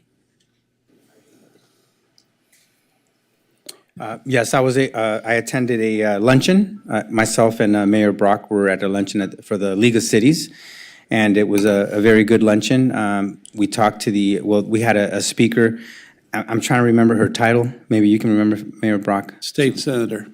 She was a state senator? Well, she was involved with the state, talked a lot about the economy, and it was great. It was great to network with a lot of various elected officials, city council members, mayors, city managers from throughout California. And that's it. And I attended the League of California Cities Conference in the city of Long Beach. Traveled back and forth for 2 days, went to an extensive amount of meetings, including a conference session with one of our assistant city attorneys who did a fantastic job, and she's right here. Give a big smile. There you go. And she did a really fantastic job of representing Santa Monica, talking about homelessness solutions, and our city was well represented during that. Our city attorney came down to supervise and watch her from a side table, and I think he left with a smile on his face. He applauded and was pleased. Look, we're one of the cities that's so directly impacted, and there were 2 other cities there as well. But I attended breakfast, luncheons, walked the floor, talked to fellow city council members and mayors from throughout Southern California. It was well worth the drive. Thank you. Gesundheit. Okay, moving on to the consent calendar. All items will be considered and approved in one motion unless removed by a council member for discussion. In accordance with Charter Section 615, the adoption of all ordinances and resolutions shall be by reading of title only unless a council member present dissents. No public discussion is permitted on ordinances for second reading and adoption. And just a reminder, Councilmember De La Torre announced that he would be recusing himself from item 5E pursuant to the Levine Act. Any other polls? I don't see any. We're waiting for Councilman De La Torre to depart. You want to vote on the consent calendar and then? I'll move the entire consent calendar with the exception of 5E. Second. Okay. Councilmember De La Torre? Yes. Councilmember Terosas? Yes. Mayor Pro Tem Negrete? Yes. I'm sorry, Councilmember Davis? Yes. Councilmember Parra? Yes. Councilmember Zwick? Yes. And Mayor Brock. Yes. Council member, you need to recuse. Okay, I move to approve 5B. We have to wait till he leaves the room. And it's 5E. Sorry, I thought I heard B, my bad. Nope, because he Got it. Okay, so let me read it into the record. Item 5E, approval of implementation of Phase 2 of the digital wayfinding and out-of-home advertising kiosk program. Now we can move. I move to approve the item. Second. Councilmember Zwick? Yes. Councilmember Parra? Yes. Councilmember Davis? Yes. Mayor Pro Tem Negrete? Yes. Councilmember Terosas? Yes. And Mayor Brock. Yes, You can come back. and that passes. You can let Councilmember De La Torre know he can return. Always. I have to. I wonder what that's about, because we're. We'll now move on to public input for remaining agenda items only. Public comment is permitted on ordinances for introduction and first reading. No public discussion is permitted on ordinances for second reading and adoption. And just a reminder that public input public input for 12 items will be heard at the time that when the public hearing is called. Just a reminder that no public comment is permitted on continued items as the public hearing was held on October 8th. And also item 9A was pulled from the agenda, so no public input would be heard for that item. We have about 10 speakers on the list. I'm going to call the first 5 names. Jerry Rubin, Denise Barton, Jason Massbaum, Eve Lopez, and Micah. If you could please all line up by the podium. Are you not speaking, Jerry? Oh, okay. So we have Denise Barton, Jason Massbaum, Eve Lopez, Micah, and Sam Shapiro Klein. You may proceed, Ms. Barton. Just a reminder to please state which item you're speaking on. Good evening. Item 10A, I have many questions, starting with after hearing staff's presentation at the last DTSM board meeting. Is this action to reduce work for city staff? Because that was prominently mentioned by city staff, which would go along with what I've said about city staff for years, that they make as much as they can do and as little as they can. Then about making the promenade an entertainment zone, which really makes the promenade an area to open carry alcohol. Who doesn't see problems with that? Including homeless people buying brands sold on the promenade to give the illusion that they are participating in the event that's happening, as well as those being under the age of 21 doing the same thing. Then how do you plan to keep people openly carrying alcohol on the promenade? Because what I see is people taking their alcoholic beverages to their cars. Then the city can be a contributing factor to people drinking while driving. And if it's only going to be at certain times, who's going to enforce it? Legion, who only moves homeless people and really provides no other security on the promenade, which can be seen by the many businesses that are still being stolen from. Or is the plan to enforce it like cigarette smoking is enforced on the promenade, which is not at all? Being a downtown resident, I hope you understand my concerns, but also doesn't having a blatant alcohol license for the project conflict with your Vision Zero claims? Thank you. Thank you. Jason Massbaum? And just a reminder, please state which items you're speaking on for the record. 16B and 16D. And you have a video, do you want to play that first? Yeah. Okay, you have 4 minutes. My thing doesn't work ever with my VPN network. Give power back. And by the way, some of these folks haven't even lived in the city long enough to understand the city. Dan Hall has lived in the city, I think, like 4 or 6 years. I mean, I don't. 3 years. 3 years. The Natalia, I can't even pronounce her last name because I haven't seen her long enough, to know who she really is. I don't even know where she came from. Some of these folks, they just come into our community and we don't know who really they are, but it looks like they were handpicked and they're there to follow an agenda. If they win, they're going to be beholden to all those special interests. Welcome to the Santa Monica 3-Minute History Series. Oh, I like Today, that much better. So for D, I just wanted to quickly remind Oscar, he has a non-conforming fence. He already had to retroactively recuse himself from one fence item, so he needs to recuse himself again on the fence items tonight. Now, on item 16B, this is an offensive attempt by Oscar to prove that he's not anti-Semitic by allocating $2,500 of taxpayer money to a conference which does not need the money. Well, we don't have the money to keep the libraries open or grant requests like the band trip that asked for consideration at the November council meeting. Instead of this stupid stunt, or trying to corner me in the hallway just now, playing dumb, asking if I'm Jewish, Oscar should resign and apologize. But instead, Oscar and Phil have been all over social media trying to dismiss the myriad allegations of anti-Semitism, racism, and violent threats against Oscar as old news, as though something happening a long time ago means that it's okay. Should that have been the reaction to E. Jean Carroll suing Donald Trump for raping her 25 years after it happened? Or to the Access Hollywood tapes first being reported on 11 years after they happened? Maybe Christine has the right idea. She attacked me on Facebook calling me a disgusting little man. Can we please have some decorum both on the podium and in Can I have the a- audience, please? Can I Thank you. get like 20 seconds back from 15 seconds back from that? No, Oscar- all of you.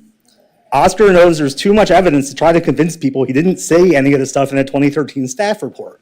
So he didn't try during his long point of personal privilege when I read the allegations by his resigning board members and the local NAACP head into public comment last month. But he did feel compelled to try to deny it to me privately in an email at 1:20 in the morning during the last council meeting, which still had another hour and 40 minutes to go, and making what multiple people, including Jill Moniz, have told me is a classic, excuse me, this is my time. This is my time, Christine, not your time. Mayor, Councilmember, the appropriate would to be raise a point of order. Am I going to get my time? Raise a point of order that the comments need to be related to an item on the agenda. Point of order, this is not related to the item. He is talking about a bunch of other things. This is not related to the point of order, Mayor. To the point of item. City Attorney? Yes, Mayor, at this point, the comments should be limited to matters on this agenda, which would exclude, I think, the continued items, since we already heard comments on that at the last meeting. The last speaker Okay. spoke a lot about the entertainment zones, which weren't even on. Jesse? The entertainment zones were the subject of the last speaker's comments, and that was an item that was continued, so that should have also not been allowed to be spoken about.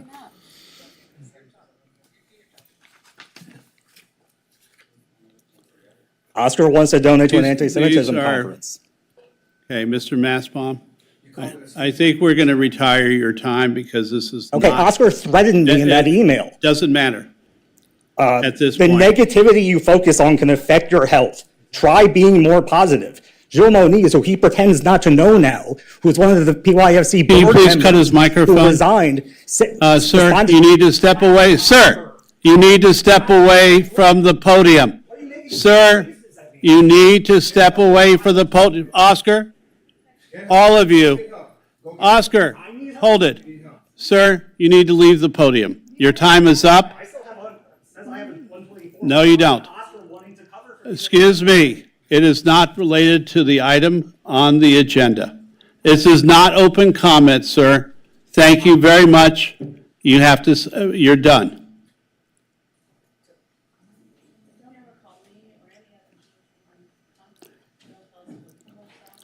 Okay. Next is Eve Lopez. So, personal point of privilege. guys, hold on 1 minute. We are still a city council on a dais. It is a requirement of your presence in this dais that we have decorum regardless of what a member of the audience may say. Now, interrupting that speaker, I understand the point of order. I didn't understand what you were saying at the first part, Councilmember Parra, so I apologize. As far as the other comments, we need to maintain our decorum regardless of what anyone in the audience or any speaker may say. It doesn't do any good to diminish the office that we sit in. Now, Councilmember Delatorre, do you feel you need to answer right Yes, really quick. now? Okay. There's been a lot of that- Point of personal order? Yes, point of personal order. Thank you, sir. A lot of false allegations are continuously being said by Mr. Jason Mastelbaum, not just online, but also publicly right here. So, and it's very offensive. First of all, I want to clarify a couple of things. The item that I'm bringing forward tonight was created on Thursday, the day before that John Keene's letter hit the Santa Monica Daily Press. You can confirm that with with Josh Kerpies, who works here. You can confirm that with the mayor of Beverly Hills. After the West Side region, the West Side City's COG meeting that I was chairing, the mayor of Beverly Hills brought this item forward. I went up to him after the meeting at 1:15 on Thursday and told him that the city of Santa Monica wants to support the movement to stop anti-Semitism. That happened before John Keene's letter hit the press. So I just want to put that on the record. It shows where my heart is, not where your false allegations are. You call it a stupid stunt. I think that's anti-Semitic. That's totally anti-Semitic. We're not, hold on, gentlemen, we're not going to have a back and forth. Mr. Mastelbaum, you either are to be quiet in this chamber or you need to leave the chamber. It's very simple. You had your time at the podium. Actually, you took a minute and a half from me. Again, I'm going to ask you to leave then. You'll either be quiet or I'll ask Santa Monica Police to escort you out. We're not going to have havoc in this chamber, period.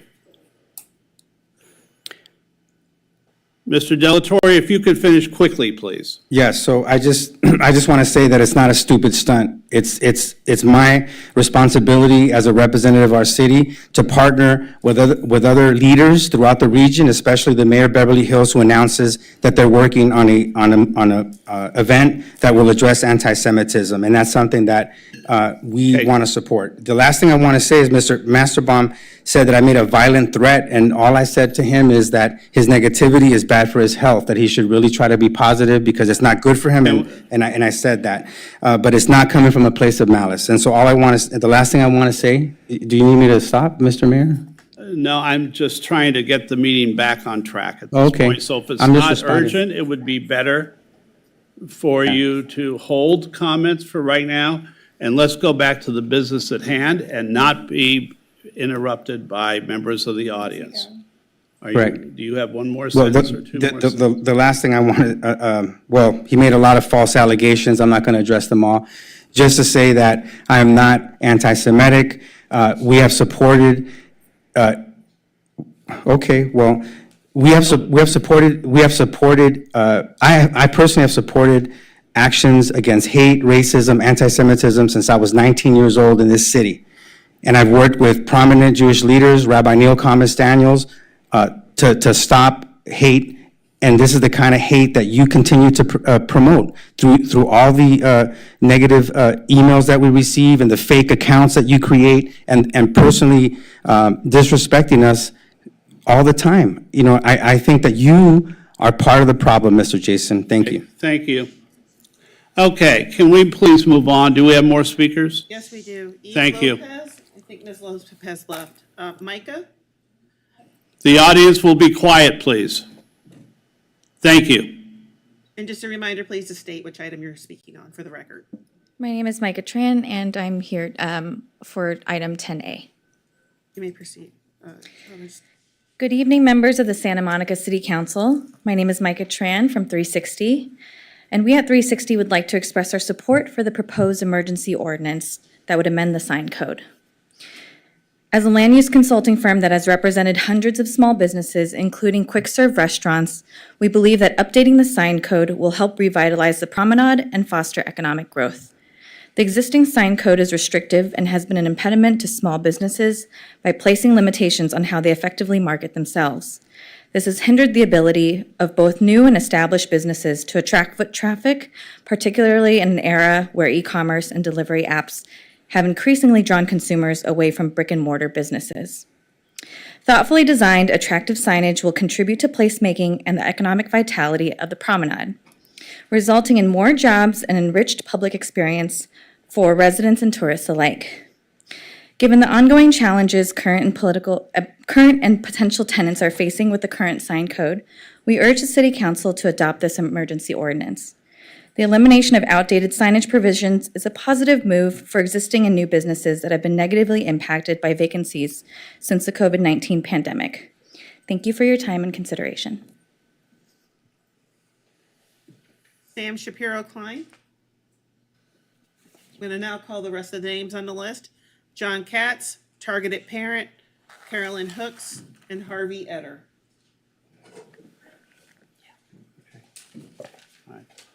I'll bring them up after. Okay, I'm speaking on two items, 16B and 16C. Okay, so you'll get 4 minutes. Thank you. The biggest problem with the school board is that it's run by the Jews. Oscar De La Torre shared these words with a consultant hired by the school district in 2019. The consultant immediately shared their story with 3 school board members, all of whom have now come forward publicly to confirm that Oscar did in fact make this anti-Semitic statement. Thank you to John, Richard, and Lori for sharing this truth. We have long known Oscar De La Torre to be divisive and specifically to divide our community along racial lines. He did it just last week, we just saw the video, when he mocked an immigrant's last name, saying he couldn't figure out how to pronounce it. We've heard him do this to the Black community and the LGBT community too. Now we know he's also a liar who will not admit the truth of what he said out loud in the scope of his job as an elected official. Oscar, you know you said it. I know you said it. Everybody here and everybody watching at home knows you said it. The school board members who have come forward are reliable, trustworthy members of our community. John Keene is literally a Holocaust documentarian.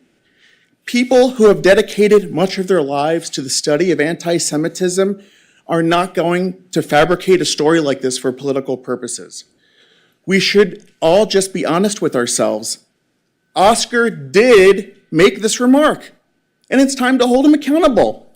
Not 6 months ago, this council passed a resolution that said, in part, the city of Santa Monica reiterates its condemnation of all anti-Semitism and all forms of hate and incitement to violence.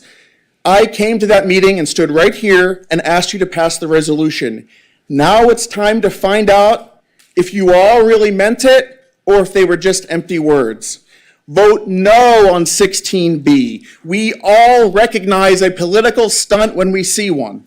Oscar got caught making disturbing anti-Semitic remarks and refuses to own up to it and refuses to apologize. Instead, he wants to hand over $2,500 of taxpayer money to someone who endorsed his reelection campaign to send him to Beverly Hills to attend a conference. If Oscar wants to attend the conference, any anti-Semitism workshop, he should do so on his own dime to show that he's really committed. Last comment on this. We often hear phrases like, anti-Semitism is on the rise. That way of thinking lets people off the hook. Anti-Semitism does not rise on its own. It takes people to perpetrate anti-Semitism and all forms of hate. In this case, Oscar De La Torre made the remark, and he used the anti-Semitic remark to try to divide our community.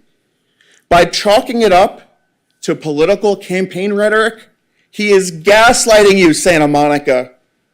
Don't let him get away with it tonight, and don't let him get away with it on election day. And as far as 16C, yeah, you should do it.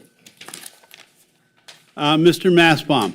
I have a point of personal privilege. Thank you, John. Hold on a minute, please. We can't go through this every speaker.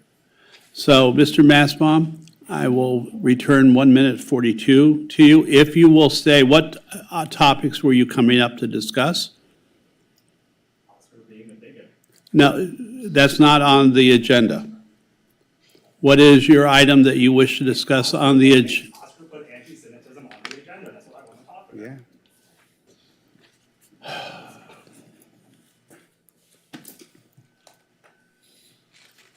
Mr. Sloan? Mayor, I think what you're saying is that he has the opportunity to come up and speak for another minute 42 for any matter that's on the remaining agenda. But he needs to stick to a matter. That's correct. That's the rule for everybody. What did you apply to speak for? What item, sir? 16? B and D.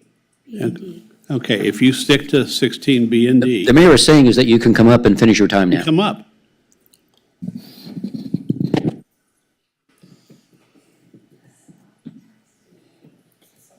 I've never texted you. Please, no talking among the audience or other speakers, please. Thank you. You may proceed. So I think where I was Oscar trying to pretend that he doesn't know who his own board member was.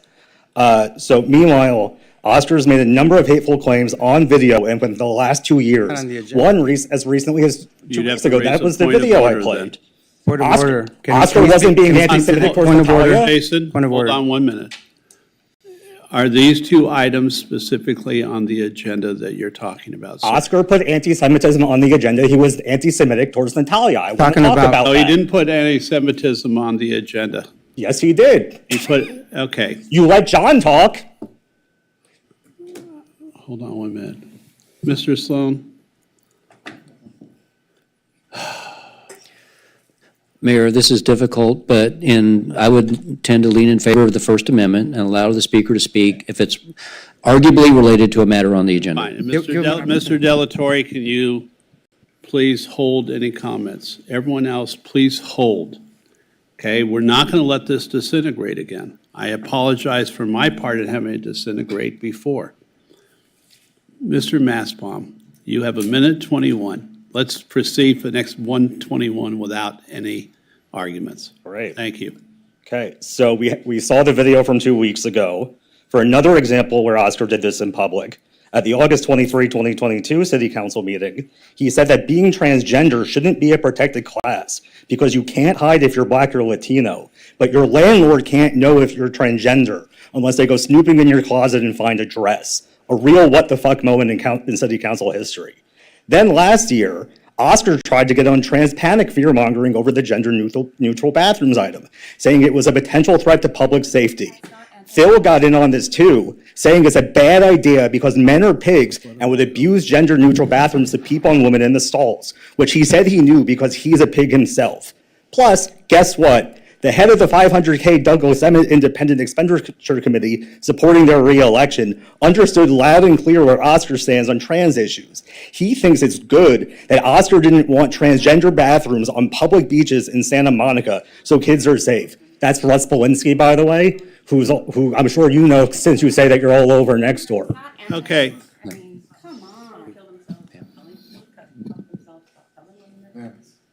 I have a point of privilege, personal point of privilege, Mr. Mayor. Stop Go ahead. making up fake text. Okay, so I One minute, think please. this is something that hasn't been said publicly, and I want to say this, I want to clear this up. The consultant in question, this is the smoking gun, as someone called it the other day, that John Keane is referencing. I interviewed with this person for 45 minutes, and I'm not going to talk about all that, but I'm just going to, this is why she stopped working for the school district. Not because of an alleged comment that I made, but I asked her, do you have a relationship with anybody on the school board now? She said, yes, John Keane brought me in. I told her, I have a problem with that. I think that you should go through an RFP process, that you should have the superintendent make the selection, not a school board member, because we were going through a strategic planning process, and I wanted the consultant to be unbiased. And once she revealed that she had a bias because of a relationship with John Keane, one of the school board members at the time, I told her that I would not participate in the process, and we stopped all the. Can you please tell him to stop interrupting me, sir? Mr. Massbaum, again, you had your time at the podium. This is not a conversation at this point. You will be quiet if you want to stay in the chambers. Now, you had your chance to speak against some of our wishes, but you got your free speech time. You managed to talk. Do not say anything or interrupt again, please. Thank you, Mr. Massbaum. May I continue? Yes. So anyone can verify that by asking John Keane if he had a relationship with the consultant, and that would clarify that right there. These are not unbiased people. These are people that have an agenda. John Keane didn't bring it up 5 years ago, didn't bring it up when I ran in 2020. He's bringing it up conveniently right now in this election because it's dirty politics. It's clearly a political attack. The other thing that was talked about, you ridicule me. You called it a stupid stunt for me to bring up an item, regarding fighting anti-Semitism. That's all I've done all my life.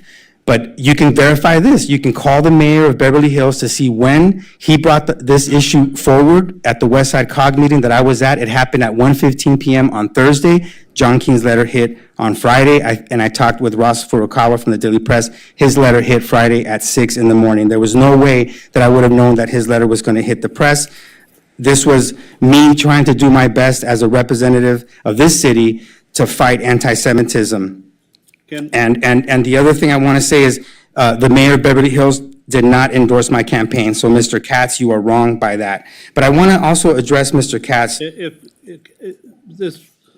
Mr. Katz, yes. I understand that we're all frustrated right now. No, I'm clarifying the truth, you know? I know, but it's not a press conference time. It is time, if you have a specific action to defend, do that quickly because, A, we will not be out of here till after breakfast tomorrow. And My reputation means I'll stay here till 4 in the morning to defend my reputation, Mr. Mayor. And what these people are doing, they are playing dirty politics and they're trying to defame my character. And that I'm not going to allow to happen. All right, so I just want to say this. So I need you to calm down and just relax and let me finish because how much time do I have? Is there a time, city attorney, is there a time for me to get my point of privilege or do I have to stop it in 1 minute, 5 minutes? How much time do I have? There's no limit, but points of personal privilege should be limited. Okay. So unlimited. Brief, they should be brief. Brief, okay, so I'll be. Very brief. Okay, so I'll be very brief. It is not anti-Semitic to call out carpetbaggers, people that have moved into our city, and. Please, can you please tell them? That's not fair. I didn't interrupt you. Sir, Mr. Katz, all of you have been warned. You all know how the decorum is in a city council chamber. You should both be embarrassed right now. You should be embarrassed. Look at the meeting you're running. All right, so I'll change that. Mr. Katz, please leave the chamber. You're done. You'll be done on election day. That's a threat. Okay, just. Not texting me, Jason Massbaum. Okay, so really quick, what I want to say is that calling out carpetbaggers is not anti-Semitism. I I said in the video, I do not know how to pronounce her name because I haven't seen her long enough in the community to understand who this person is. So I just want to put that out there. The other thing is they're talking about gender-neutral bathrooms. I think we voted in favor of gender-neutral bathrooms. So to call us, anything else other than just supporting, inclusivity is just ridiculous. So with that, I want to end my comments. Thank you. Thank you. Targeted parent, and just a reminder to please. Okay, the state- next speaker, please. Can you tell me how much time I have? How many items are you speaking on? I'm speaking on one item, and I got 2 minutes, I think, donated. You didn't sign up to donate, though. It didn't work. Okay. Yeah, it wasn't working. Mayor, are you okay with giving the 4 minutes? And I. Yes. Which item is the one about the meeting and the hate mail? That's item 16B. That's what I'll be speaking to. That's not about hate mail. Well. Is it? It is? I guess it is now. You may proceed. Yes, so, it was 30 years ago when that hate mail hit Santa Monica parents, and 30 years ago, and then 30 years later, in 2021, parents received more hate mail.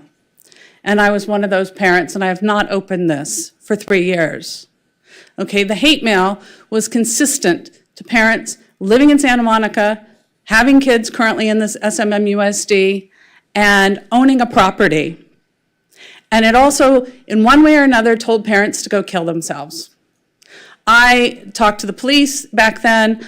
People saw a copy of this letter. I am opening it now, and I'm reading it, and I would like your indulgence, because I'm sure this is not going to be easy for me, but no one would go to the school district, none of the parents would go to any of the school board members, because we know that in the end, what they're doing behind closed doors is patting themselves on the back, saying, good job, are they going to move yet? Because one family got so scared that they had to relocate for a certain amount of time. They were so frightened about whoever's sending the hate mail. So here goes. And I don't know what this says. Well, my name, which I'm not using. The big mouth behind Santa Monica now. You are just a whiny little bitch who has nothing better to do because you're a lonely piece of crap who doesn't work. You and your cohort, Nikki Kohlhoff, think you are superior to everyone else. Well, I got news for you, bitch, you're not. You call yourself a mom? Any mom would be glad to have their child home with them. They grow up so fast, and since you are retired, you should take this opportunity to help your child with school instead of demanding the return of students during the pandemic, which is, of course, a total lie because I never joined a single Zoom meeting, nor did my child. I was teaching him the entire time. He never Zoomed, nor did I. You and Nikki Kohlhoff, the rest of your superior coffee clutch cunts, live in the area that many people only dream about living in. The bank owns your condo, my ass. Maybe you got a job like the rest of us. You would have to had it paid off by now. You and your rich little fucks are all political nutcases who have nothing better to do with their time. Why aren't you doing something about your homeless situation? Why aren't you volunteering at a food bank? Oh, I know. You don't want your friends to see you dishing out slop. Lady, you go right ahead and shop at Nordstrom, Saks, and all the rest of your hoity-toity shops with your snot-nosed friends. I'm just glad I don't have to look at your face in the mirror when I get up in the morning. This is the hate that's going through this school district because of the people who are on the board. No one trusts them. No one trusts them to do the right thing by the parents. We know that they foment hate. We know it. That's why no one went to them. But there was an article in the paper about this in March of 2021, and then in February 2nd of 2022, there is a video, YouTube video, of a former mayor yelling at me in Tongva Park saying, you own $1 million condo, because I was saying, I don't want corporate housing in Santa Monica. So maybe somebody ought to investigate her and the guy who just left. Thank you. Thank you. Next is Please. Carolyn Hooks. Let it be calmer. And just a reminder to please state for the record which item you're speaking on. Speaking regarding items 16D and 16E. Okay, so I you have am- 4 minutes. Thank you. I am a homeowner on 18th Street and represent the homeowners on that block between Pico and Delaware. In December of 2023, we all were cited for fences, hedges, and walls being out of compliance. This was due to a newly homeowner moved into the area requesting a 6 to 7 foot wall being built on his property. He was denied and then filed a complaint against all the homeowners on the block. I've been on this block all my life. Property's been in my name and my family name for over almost 100 years. I'm being cited for a wall that was built 52 years ago, and now it's a hazard. I'm being told that it has to be removed or modified. My wall matches pretty much every wall in the Pico neighborhood because they were all built by the same person, Mr. Courtney. He lived on 18th Street. He built all of these walls. I'm being cited for it. But only 18th Street is being told that we have to modify and make these corrections to our fences, hedges, and walls. Why is it that we're being harassed and told that these modifications need to be made on this one single block in the city and no one else has to comply? It's not fair. We're being discriminated against and we're all furious about it. We're being targeted. These are retired, set income houses, single family house income people. And where we're told we could get a modification or request a modification at the cost of $3,345.16. To have someone come out and look at these items and tell us, nah, you still have to fix them. We don't get that money back, and we'd still have to make the modifications or the adjustments or remove our fences and hedges that are for our privacy, for our safety, for our protection. I put up a picket fence. Most of us have picket fences. This man is requesting a 6-foot concrete wall. We have picket fences that provide 50% visibility. He's asking for a concrete wall. We're not comparing apples to apples here. My picket fence provides protection for me, for my pets, that I can let out into my front yard. They're not threatened by other dogs walking up and down the street. It also provides safety for me. And it allows me to not have other people in the neighborhood that live in apartment buildings and don't have yards, that have large dogs, and are no longer allowed to use my front yard as their pet's bathroom, where I had to clean up every single morning. And I'm asking to keep my fence, keep my wall that's been there for 52 years, that is not an issue, or has never been an issue, but now, because one person can't have his way, he singles out every homeowner on the block that's been there for decades. This man has moved in, has been there maybe over a year and a half. No one's seen him. We don't know who he is. But because he can't have a 6-foot concrete wall, he's targeted everybody, all the homeowners on 18th Street. And it's not fair that we're being singled out. We're asking for this modification to be done so we don't have to make these changes on our block, or it needs to be done citywide. Why is this one block on 18th Street between Pico and Delaware the only block that's being told we have to make these changes? But everywhere else, you drive around in Santa Monica and everybody else's hedges and fences and walls are out of compliance also, but we're the only ones that are being told that these modifications have to be made. It's not fair, and we're asking for your support to make the modifications so that our properties can stay as is. Thank you. Thank you very much. Next speaker is, and actually before I call the next speaker, there's 2 more names that showed up on the list, Jonathan Foster and Tricia Crane. And now Harvey Etter is the next speaker. And Mr. Etter, if you could just state for the record which items you're speaking on. Good evening. My name's Harvey Etter. I'm speaking on items 10A, 14A, and 16B. In reference, 4 minutes left for the night. you're right. So I'll probably take a minute and 2, but I might change anyway. On 10A and 14A, there's both issues that they have exemptions from CEQA. 10A is zoning ordinances, and 14 is resolution including conduct and ethics. This is very important. We could see in our culture what's happening with trust and value and ethics. The Supreme Court, making Trump say he can kill somebody and not have to go to jail, et cetera, et cetera. Okay, but now CEQA, under socioeconomics, there's Assemblyperson Layla has a recent legislation, and it's, I believe there's case law also, that political economics is a subpart of socioeconomics. Political economics is controlled decision-making. Public power, okay, like the Clean Power Alliance, we brought that to you all about 8-10 years ago, okay? And there's a need to take much more aggressive action. And also, solar thermal has been ignored. The Israelis did this out in the desert, 350 megawatts, 80 and 30 megawatt plants 40 years ago. Now, they're not running those plants. They ran under contract for 30 years. This is outrageous.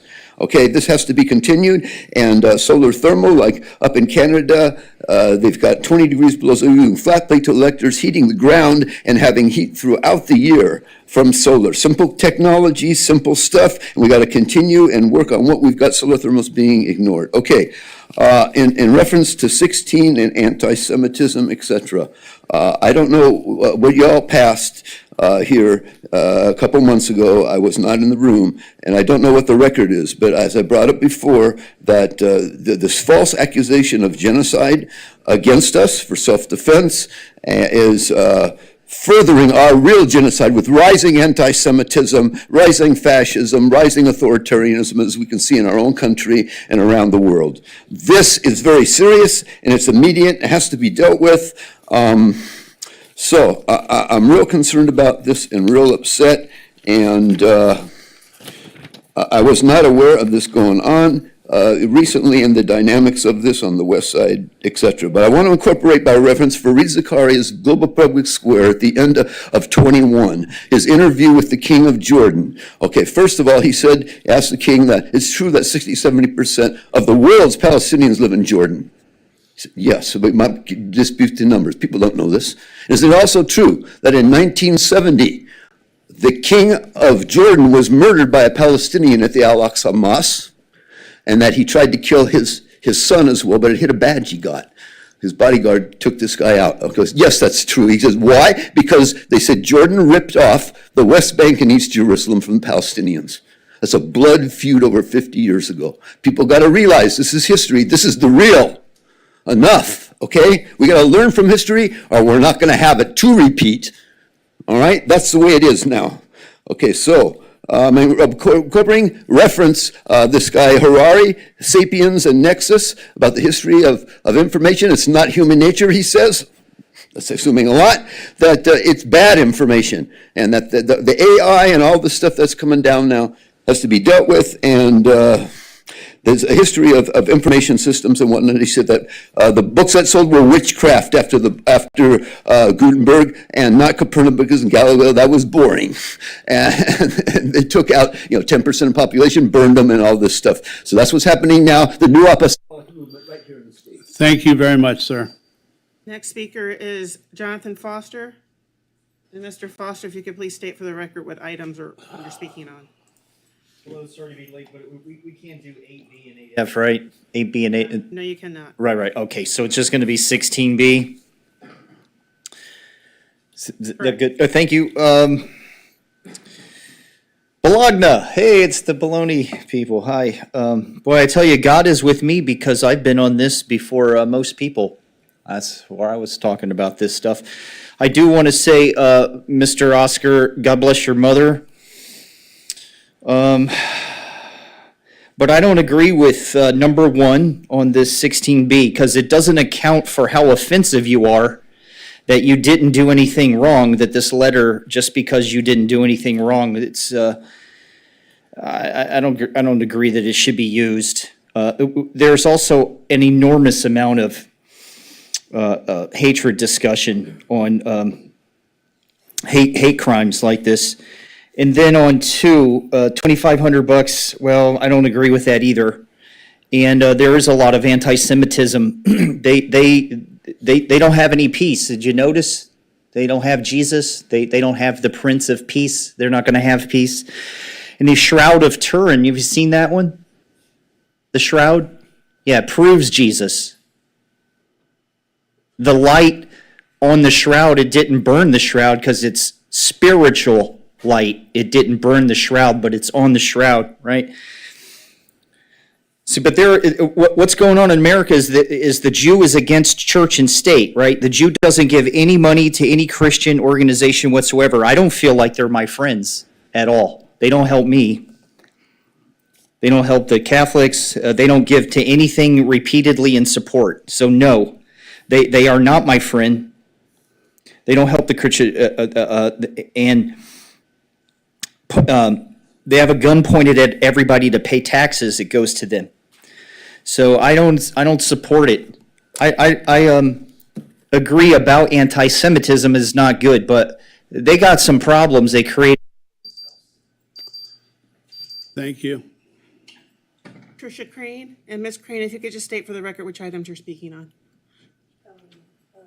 16B. Okay, you'll have 2 minutes. Oh, sorry, your mic. Timer. I have to say, I'm really sorry I'm here tonight. This is a very distressing experience, and I usually watch the meetings at home. I came tonight because this is our last council meeting before election. It seemed important, and I thought it would be crowded with people, but here I am. I wrote a letter to friends about Oscar, and I'll read a bit of it because it's very appropriate. First of all, I do want to support his efforts here with 16B. I think it's very meaningful, powerful, and maybe a peacemaking effort, whether it preceded or followed this horrible outpouring. I really thank you. I really thank you, Oscar. I want to say that I've known Oscar De La Torre for decades, beginning when I was a reporter for NPR, and I interviewed him. He was fresh out of college about his work with the youth of the Pico neighborhood. It was Oscar who then went on to create the Pico Youth and Family Center under great pressure and a lot of political challenges. You are heroic, Oscar, and you're still doing it. And I need to be here to say that to you, to the community. You ran and you were elected at the Board of Education, and there you advocated for parents of children with disabilities in a school district that was known for disregarding the needs of those children. In fact, the state of California came in and acted to stop the school district from the way it was behaving with our children with disabilities. Oscar fought for them. I was the chair then of the Special Education District Advisory Committee, and I treasured Oscar's concern and advocacy. You're tough and honest, and we need people like you in our city. And all I can say to what has happened here tonight is that John Keene's attack on Oscar De La Torre during his campaign for a second term on city council. Thank you very much. It is pure politics. Thank you.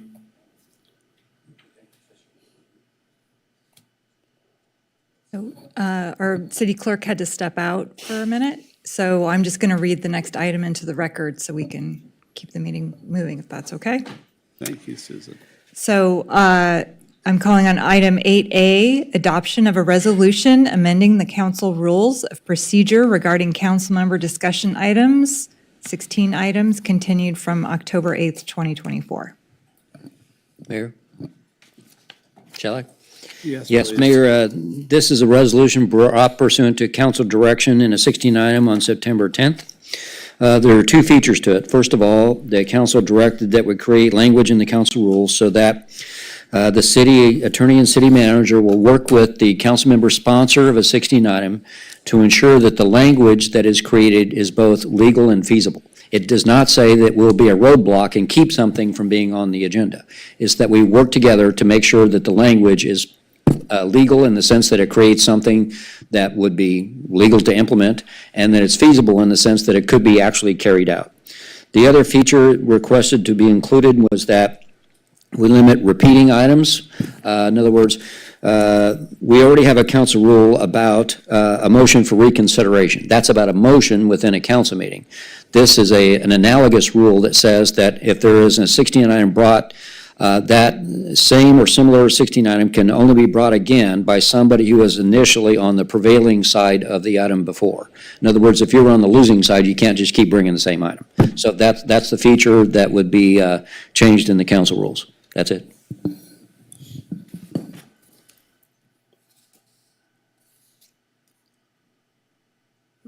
Is there, Well, seeing that no one's hopping in, I'll move adoption. it's been, oh. Now we have to hold. Yeah, we have to hold.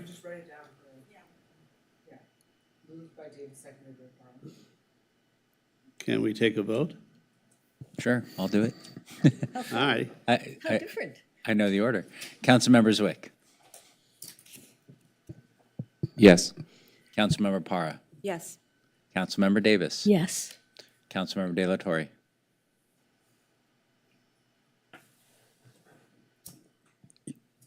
I have a question. This whole, We're past that now, we're voting. yeah. I'm abstaining. Councilmember Torosis. Yes. Councilmember, Vice Mayor Negretti. Yes. Yes. Mayor Brock. The item Just passes. answer. Yeah, man, 6-1. I'd like to change my abstention to a yes. Okay, the item passes unanimously. Okay, Thank you.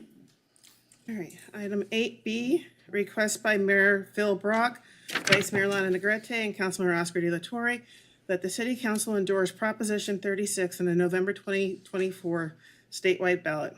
Proposition 36, makes several key changes related to punishments for theft and drug crimes. First, it increases punishment for some of these crimes. Second, it creates a new treatment-focused court process for some drug possession crimes. Third, it requires courts to warn people convicted of selling or providing illegal drugs to others. They can be charged with murder if they keep doing so and someone dies.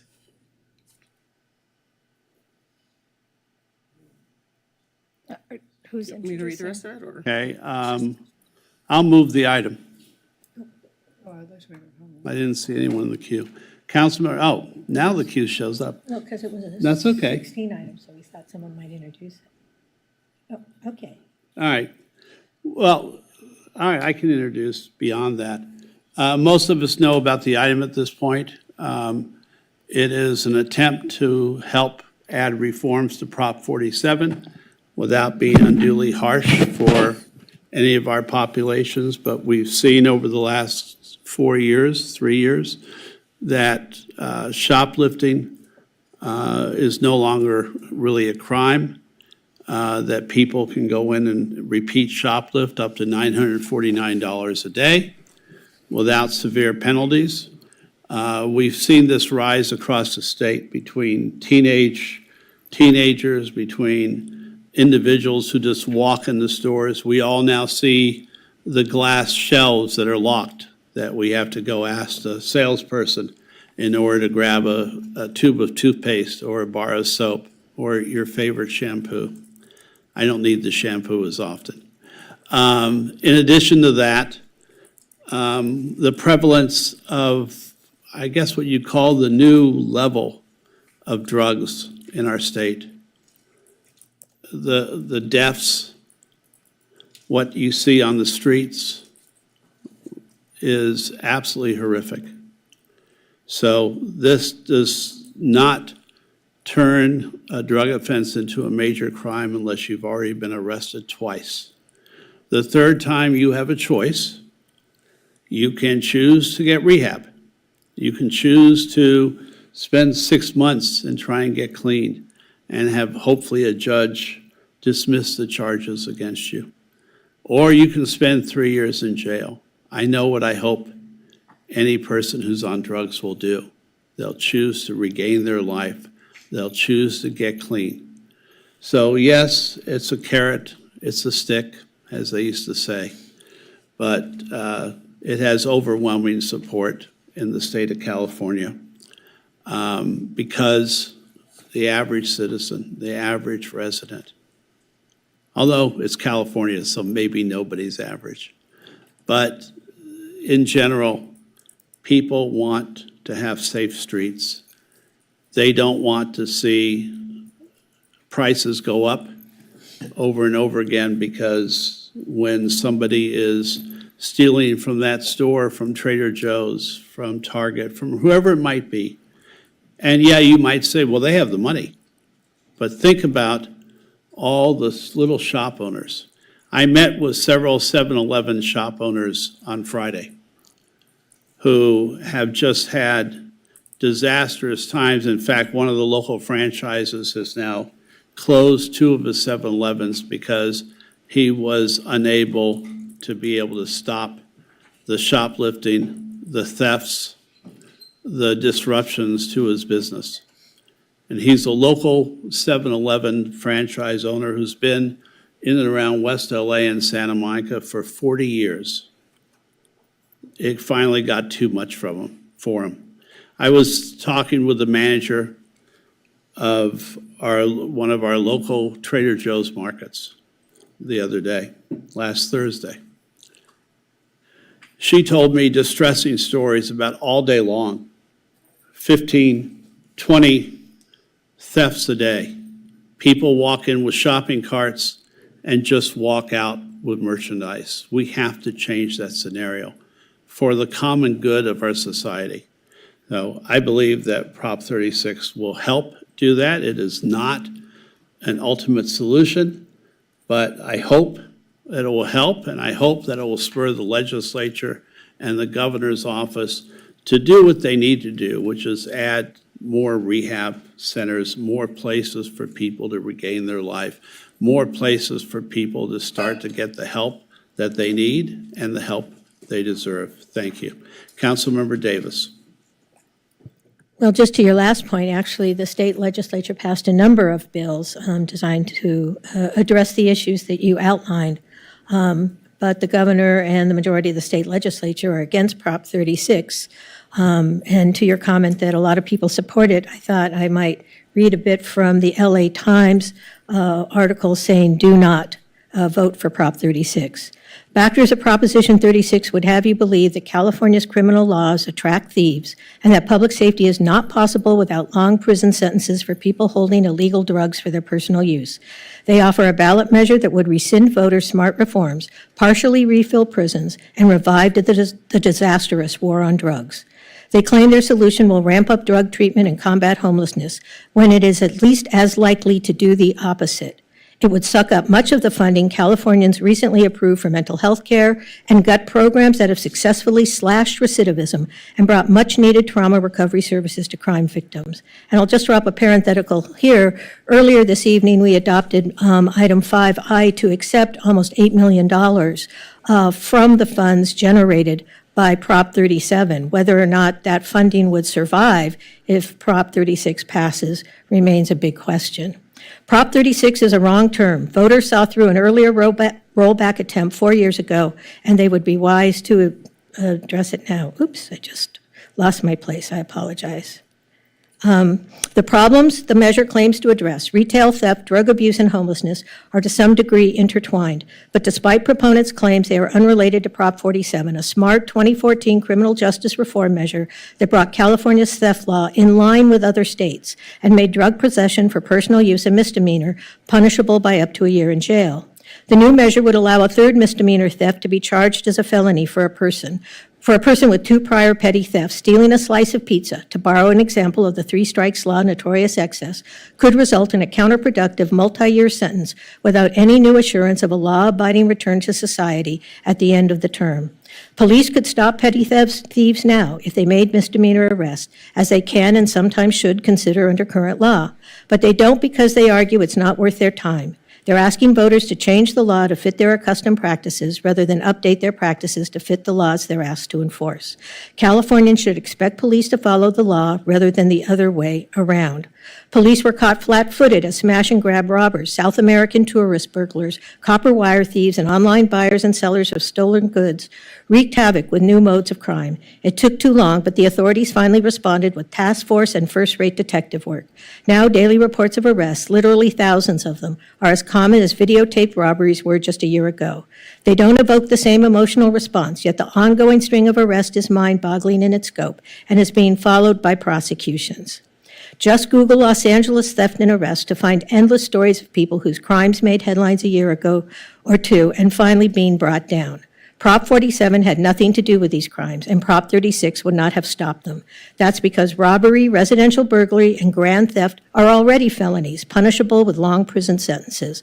The law as it exists is appropriate to deal with those crimes, wherever law enforcement is ready to use it. As for repeat drug offenders, Prop 36 would create a treatment-mandated felony on a third possession drug charge, meaning the accused would have to complete court-approved supervised drug treatment or be sentenced to a multi-year jail or prison term. This component is based on several speculative or specious assumptions: that the accused is addicted, that drug courts prevent relapse, that effective treatment is widely available, and that people with substance use problems will kick their habit even if they have no home, no job, resources, or prospects. It also assumes that California's serious problem with opioids and methamphetamine suddenly appeared when we eliminated felony possession charges. If that were the case, all those states that still charge felony possession wouldn't be suffering the same drug problems, but they are.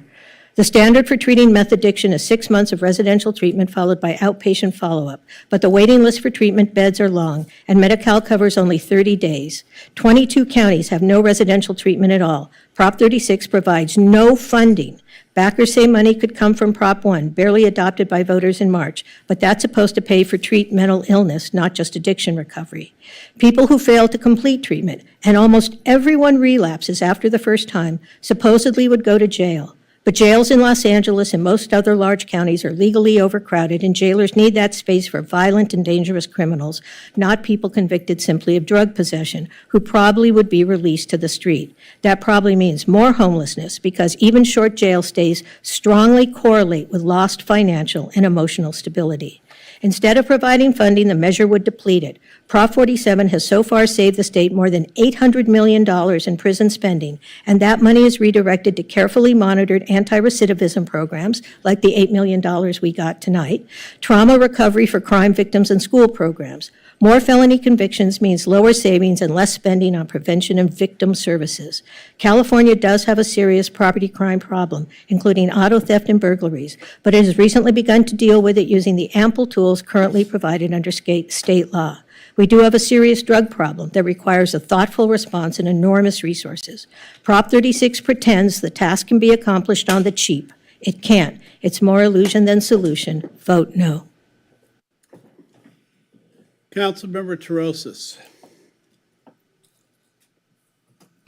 Yeah. So for me, I think we have to look first at the intent and second at the impact. And the State Legislative Analyst's Office, which is a neutral third party, actually said that this would increase costs. Passage of Prop 36 would increase costs to the state criminal justice system, resulting in longer state prison sentences and adjustment of sentences currently in county jail to state prison.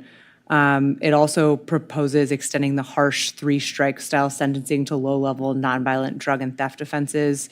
And most importantly, it would cost California taxpayers billions of dollars each year and stop funding from really critical crime prevention programs. Like we mentioned, the up to $8 million that we're going to receive, as well as mental health drug treatment, housing services, and K through 12 school programs by rolling back some of the critical provisions of Prop 47.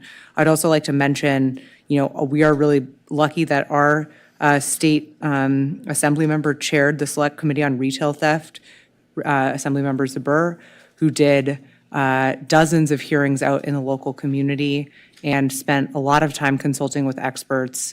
And we saw 10 bills come forward from the state legislature this year as a result, bipartisan bills as a result of the intensive research that happened.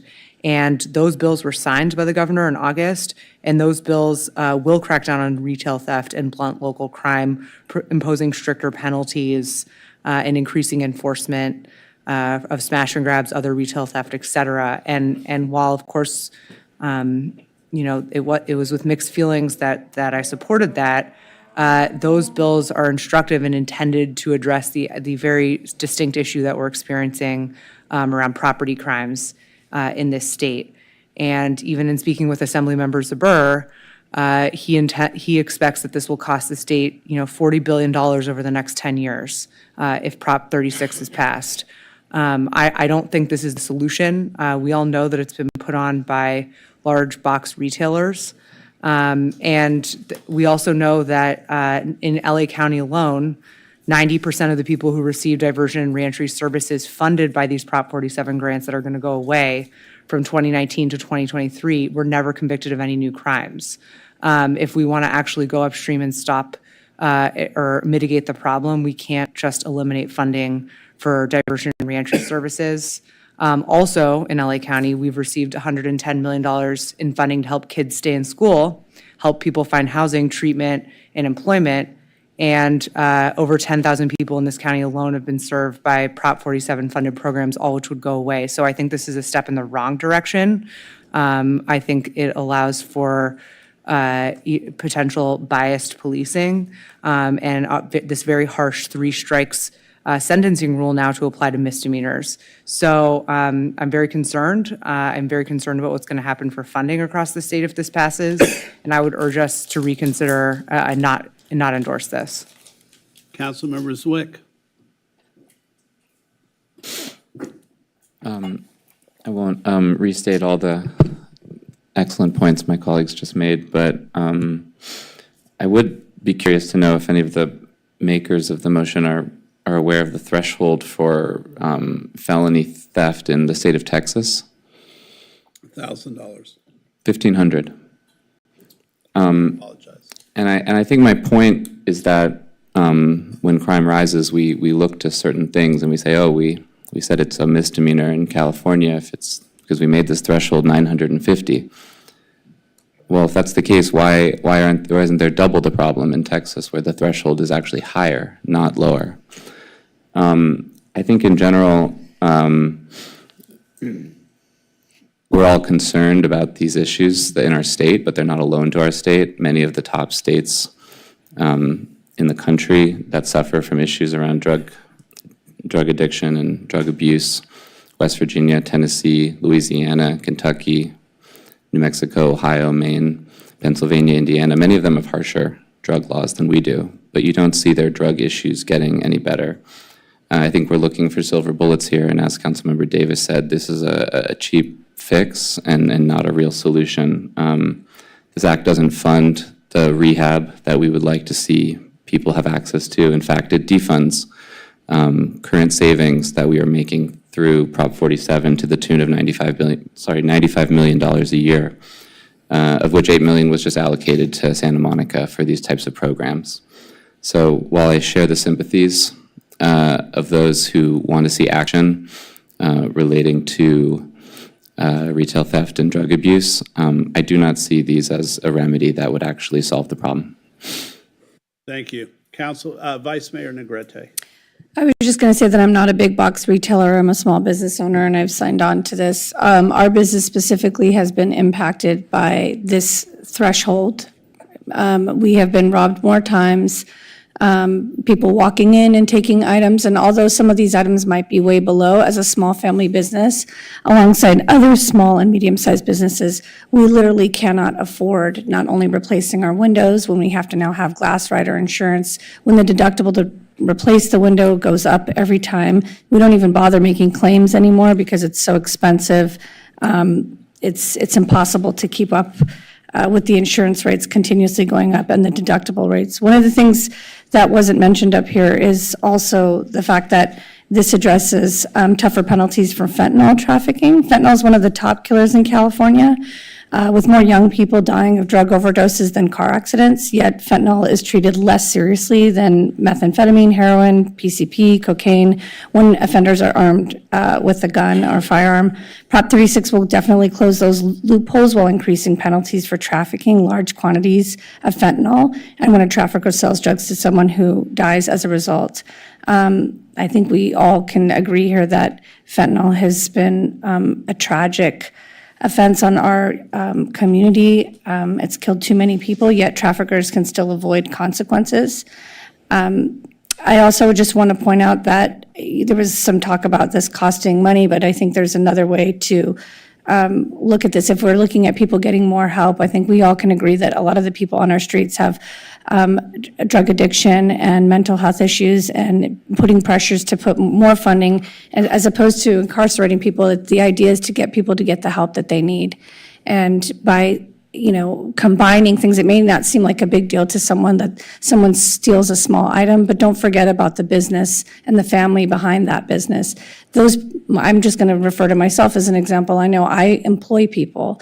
If we can't keep our store open because we continually get robbed, those little petty crimes, that petty theft ends up not only costing us to close our doors, but all of those people lose their jobs and the services that are provided to the community. Also, I don't want to repeat what everyone says because we do that every night, so I'm going to because I can see who else is lined up to speak, but I just wanted to mention the piece about the fentanyl trafficking that I think is important. Councilmember De La Torre. Yes, thank you, Councilwoman Negrete, for all those very important points. I think I voted, I can't remember exactly, but I think I voted for Proposition 47. It sounded like the right thing to do. I lived through the whole era of mass incarceration. I had a lot of friends that went to jail out of the Pico neighborhood, and I saw that that was a very big problem. So we wanted to do something to change that. One thing we realized is that it had unintended consequences, and we see it on our streets. We see the amount of crime, of retail theft, and the substances have changed. Part of what I'm really concerned about is the unprovoked attacks that we continuously see, in our city. We had homelessness, back in the 80s, but we didn't have all of the violence and all the unprovoked attacks that we're experiencing now. I think it has a lot to do with the type of substances that people are taking on our streets, whether it's crystal meth or whether it's fentanyl. It's doing something very horrible to people's minds, and people aren't sleeping for nights. They're acting in ways that maybe they don't have total control over. But what we need to do as a society is that we need to look at these problems and we need to hold the line, and we cannot allow people with addiction or other problems, to impose their way of life on the rest of us. And so we are going to stand up and course correct. And I think that's what Proposition 36 will do. I know that the legislature is controlled by very thoughtful people who will, as we go in this law, I think it's going to pass, and I think it'll be implemented, and there'll be more legislation to correct the problems with the law.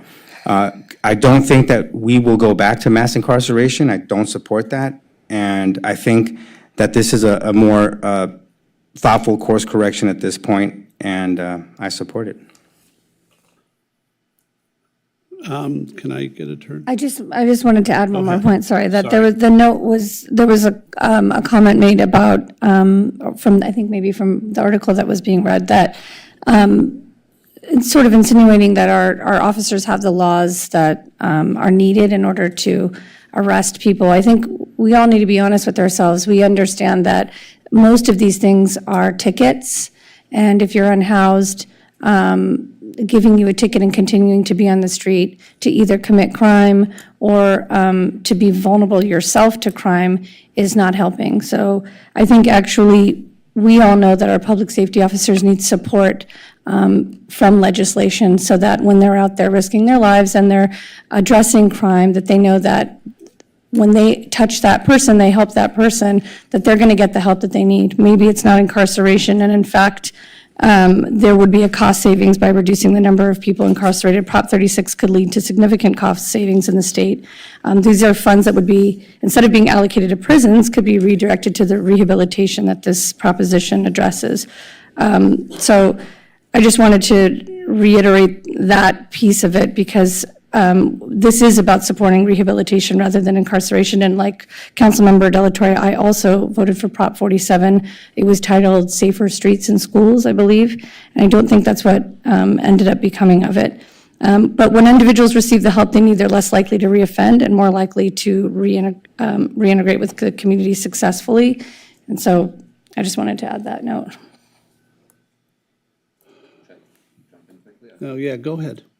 I just wanted to correct the record on 2 points. Councilmember De La Torre said that the legislator could later make fixes to this. I think the issue at stake is that the legislator has made fixes to this, but this is a ballot proposition, and if it passes, the legislator would be unable to make fixes to it. This is the people intervening in the legislative process in a way that the legislator could not fix. And I just want to make that clear. Second of all, the police are more than able to make arrests for misdemeanor theft. That is entirely within their capability, and they can do so. Okay. I'll take a turn. So, Councilmember Davis quoted an editorial from our hometown LA newspaper, the Los Angeles Times. Los Angeles Times owns another newspaper, strangely enough. They own the San Diego Union Tribune. And I'm going to read the San Diego newspaper's San Diego Union Tribune's editorial on Prop 36. The coming landslide win for Prop 36 will be a triumph of truth over spin. The San Diego Union Tribune's editorial board has long supported criminal justice reform, but in real time, we saw the obvious flaws of Prop 47, the November 2014 measure that Prop 36 is meant to fix. It changed many nonviolent felonies into misdemeanors in a ham-handed way that incentivized certain crimes. 11 months later, the Washington Post dispatched a reporter to San Diego who wrote an unforgettable account showing the incredulous law enforcement over the new status quo. Instead of arresting criminals and removing them from the streets, their officers have been dealing with the same offenders over and over again. Sounds like Santa Monica. Their officers have been dealing with the same offenders over and over again, caught in possession of drugs. That usually means a misdemeanor citation under Prop 47, or essentially a ticket. Caught stealing something worth less than $950, that means a ticket too. Caught using some of that $950 to buy more drugs, another citation. Nothing has changed since then, unless you count the emergence of a cottage industry determined to depict Prop 47 as good no matter what. So store clerks say they've stopped reporting thefts because there's no point. It's a blip. So store owners are spending heavily to lock up more goods than ever, including detergent. There's no proof that's necessary. Corporations in charge at the end have an agenda. But in recent months, this spin has hit comic lows. In 2015, the legislature passed a law that sharply narrowed the definition of recidivism, the term for a past convict committing a new offense. Subsequently, without any other changes, the number of recidivists plunged. So who or what gets the credit for this? Incredibly, some activists say it's actually a result of Prop 47. In opposing Prop 36, which limits the incentives to commit crime that are the worst elements of Prop 47, who repeated this lazy, manipulative fiction? Our neighbors, the Los Angeles Times editorial board. There's an obvious way to make the criminal justice system less likely to ruin the lives of salvageable people and the costly, extremely costly warehousing of prisoners over 40. The single most enduring finding of criminology is that youth crime is a young man's game. That should matter a lot more than it does. But in California, alas, reformers would rather pretend their agenda is working and chirp from the moralistic high ground than acknowledge they blew it with Prop 47. Yes, yes, yes, of course. Vote for Prop 36, then take the detergent out of glass cases. Now, we could go Sacramento Bee, you could say the Daily News, we could go back and forth on newspaper editorial boards and what they believe. What I've learned from talking to our police officers is that it's almost a waste of time to arrest someone because they have to turn around and let them go. You know, I said this, and it's probably a bad example, but for a little kid who dashes away from you and starts running across the street, you reach out, breathlessly grab that child, bring them back to the sidewalk, and try and teach them not to do that again. We've forgotten how to do that with adults. Adults have no penalty for being repeat offenders. We see this all day long in Santa Monica, from smash and grabs with groups of teenagers, We see it with people who walk in the stores. So many people I know have gone to Vons, gone to Trader Joe's, gone to somewhere, and seen the person next to them just walk out without paying. Well, yeah, there's a cost to prison, but what the hell is the cost to our small businesses? What the hell is the cost of small businesses who are losing money that they don't have a chance to recoup? Their insurance, after a while, isn't going to pay. People lose their livelihoods. We've had that happen in Santa Monica over the years. So this is worth trying. And yes, it can be adjusted again if necessary. But what we have right now is absolutely not working for the people in this state. People are fed up. They're tired. This is a compromise measure. This is not draconian. This will not increase the amount of people in jail by thousands, as opponents of Prop 36 say. It will help, and yes, Assembly Member Zabur's shoplifting package helps as well. We need that confluence of laws. We need people to understand there have to be penalties for what they do. That will reduce the amount of people who believe it's okay to rob your corner store, to rob the store down the street, to rob Nordstrom's or Bloomingdale's or J.C. Penney's or the local 7-Eleven. It's a shame when people feel they can walk out of stores with someone else's hard-earned money. It's a shame. It's more than a shame. Councilmember Negretti, and let's try and get a vote. Yeah, I just wanted to remind on that last note that catch and release policies, like you just mentioned, are a poor use of our public safety officers and taxpayer dollars. So yes, while they have the tools to arrest someone, oftentimes they're released right on site. So I don't know that that's to say that they have the ability to arrest people. We know for a fact that not only through the magistrate system, oftentimes people can be released not only on the spot, but are only held for a couple of hours.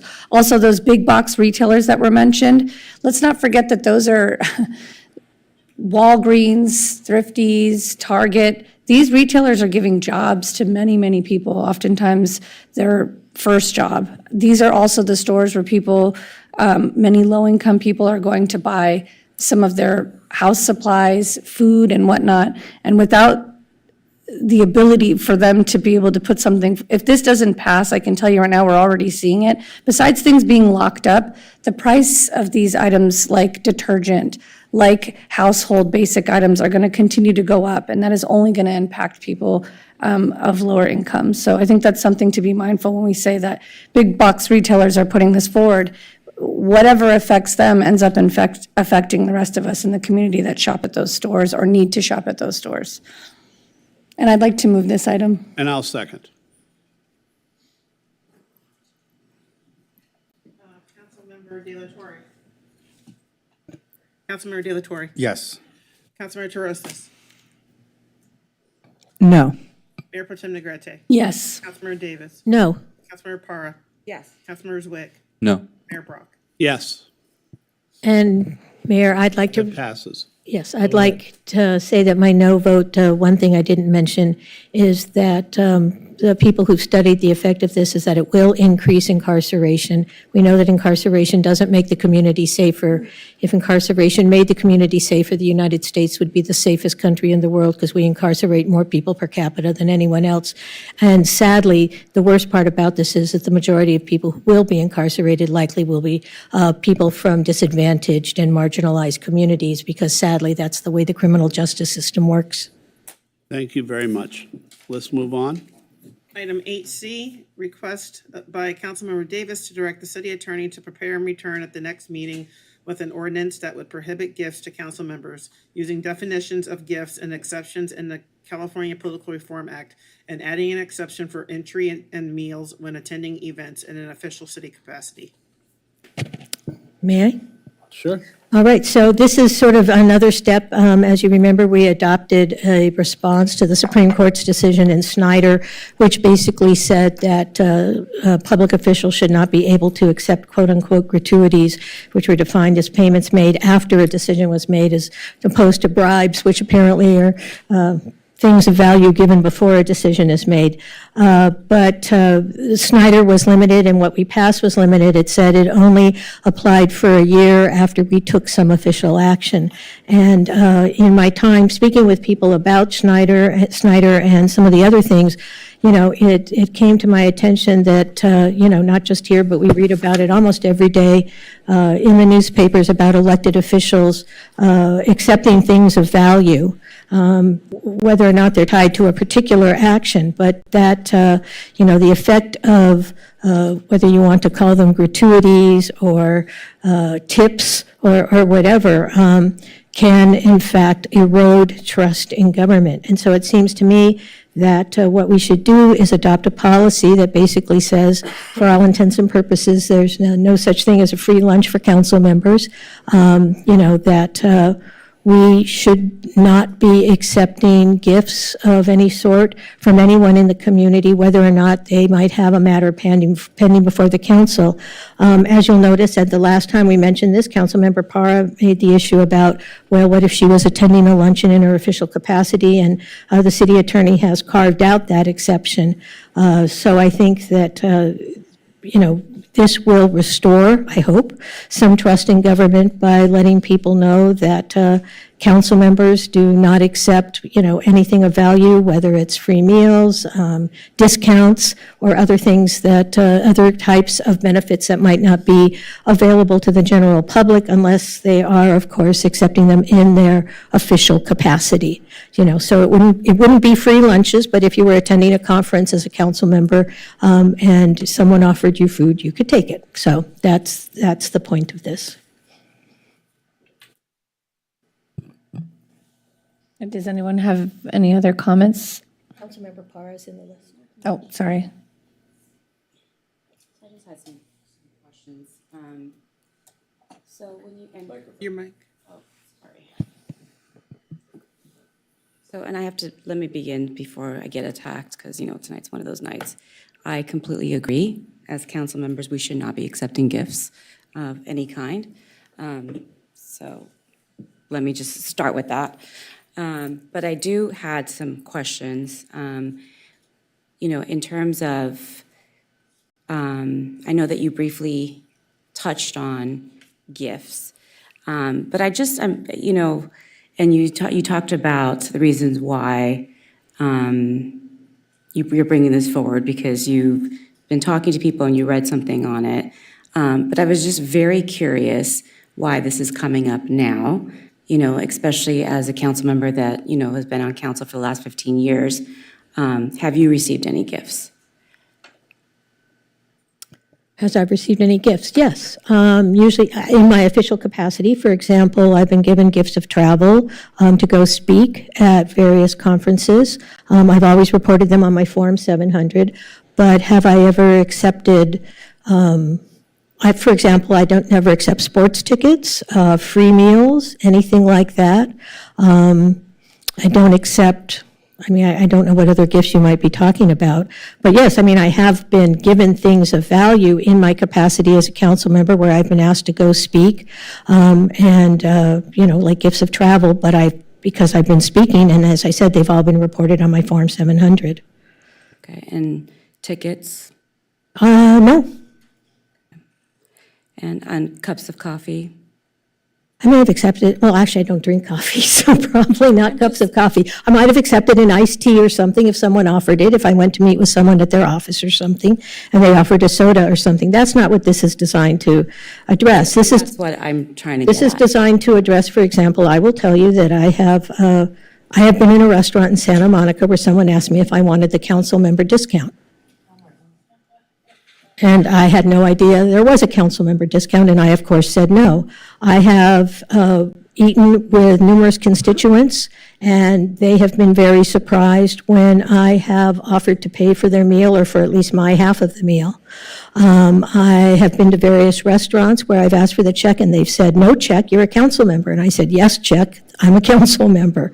I don't know why, I suppose they're trying to be nice and that's perfectly acceptable, but that is inappropriate. And these were not organizations that had anything pending before the city, but clearly they thought that they were supposed to give free food to council members. And the reason this is coming forth now was because I thought it was very clear that we shouldn't be accepting gifts. And then the Snyder decision came out with the U.S. Supreme Court. We adopted something to address that, and that triggered in me the idea, well, Snyder, the way we adopted it was very limited. It only had to do within 12 months of making a council decision. Sometimes people offer you free food and they don't have it's not within 12 months of making a council decision. So the idea was to expand it so there would be a no gift policy.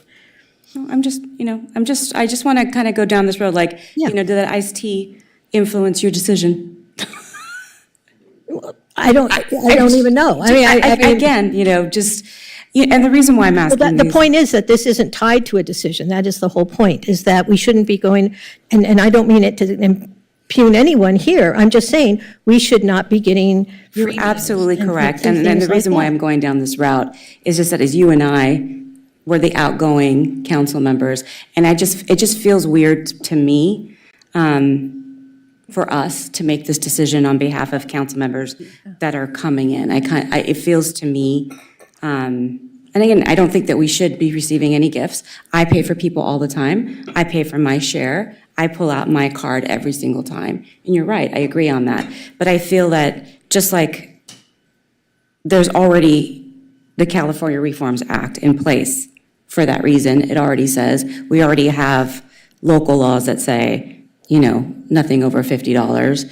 And so I don't understand, I'm just trying to understand why we are going over and beyond when all the council members before us have been afforded the ability to make the right judgment call. And so I'm just trying to understand why. This feels a little punitive to me, so I'm trying to understand why now that this is coming forward. Whereas, there are things already in the books. We already have to report things. And so common sense would dictate, that we are doing the right thing and that we're not accepting things and that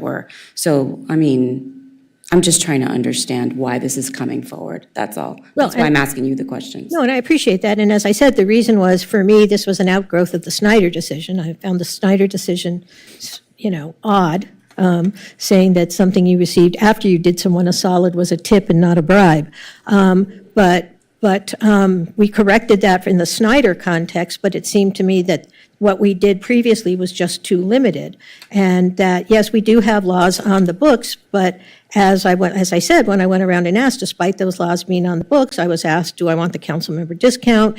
People offering free food. So apparently whatever laws we have on the books are not sufficiently clear. I would say that the important thing about this in particular, if you read the resolution, is it not only prohibits the council members from taking it, but it prohibits the people in the community from offering, because let's face it, and we see this every day when we read about corruption in the paper, if I as an elected official go to a business person and say, oh, thank you, I'm sure lunch is on the house, what's that business person supposed to say? Are they going to say no? And then if they do have business for the council, they've alienated an elected official. This gives them the opportunity to say, I would love to give you a free lunch, Council Member Davis, but I can't under the law. And I think it gives them the tool to turn down any request for gifts, which I think is better for the integrity of the council. And as for why now, it's just because it's on the heels of Snyder. And this has been continued, so that's why it's coming so late in the day. And in terms of making policy for future councils, I think in the next 14 or so items, we do that. I mean, that's just the way of the world. You and I are sitting on this council at least until November 11th, and then on December 10th, a new council will come in, and if they don't like this, they can certainly repeal it. But I think, we're up here, this is our job, and I think, it's important to assure the community that none of us are inappropriately taking gifts. Thank you. Doug, City Attorney, Can you please remind everybody what is currently in place for council members in terms of gifts and our ability to accept and not accept? Well, other than the gratuity thing that we just did, under state law, almost everybody in the city involved with policy is subject to reporting gifts on the Form 700. You have to report all gifts over $50, and you're limited to no more than a value of $590 per year from one source. Thank you. Okay, I think that's all I have for now. Am I calling myself? I'm next in the queue. You may call on yourself. Okay, so, yes, I was just going to say that the timing of this is interesting. I just think it's funny because we're talking about something that's, we're not talking about people taking $1 million backdoor deals. We're talking about coffees and pancakes, but I guess if that's what we've devolved into, I distinctly remember years ago, a council member who was also a mayor at one point, coming into a music store and asking my father if he knew who he was because he didn't like the price. So just want to point out that it's being brought up now. I don't understand why it's being brought up now all those years before, but you've already answered that question.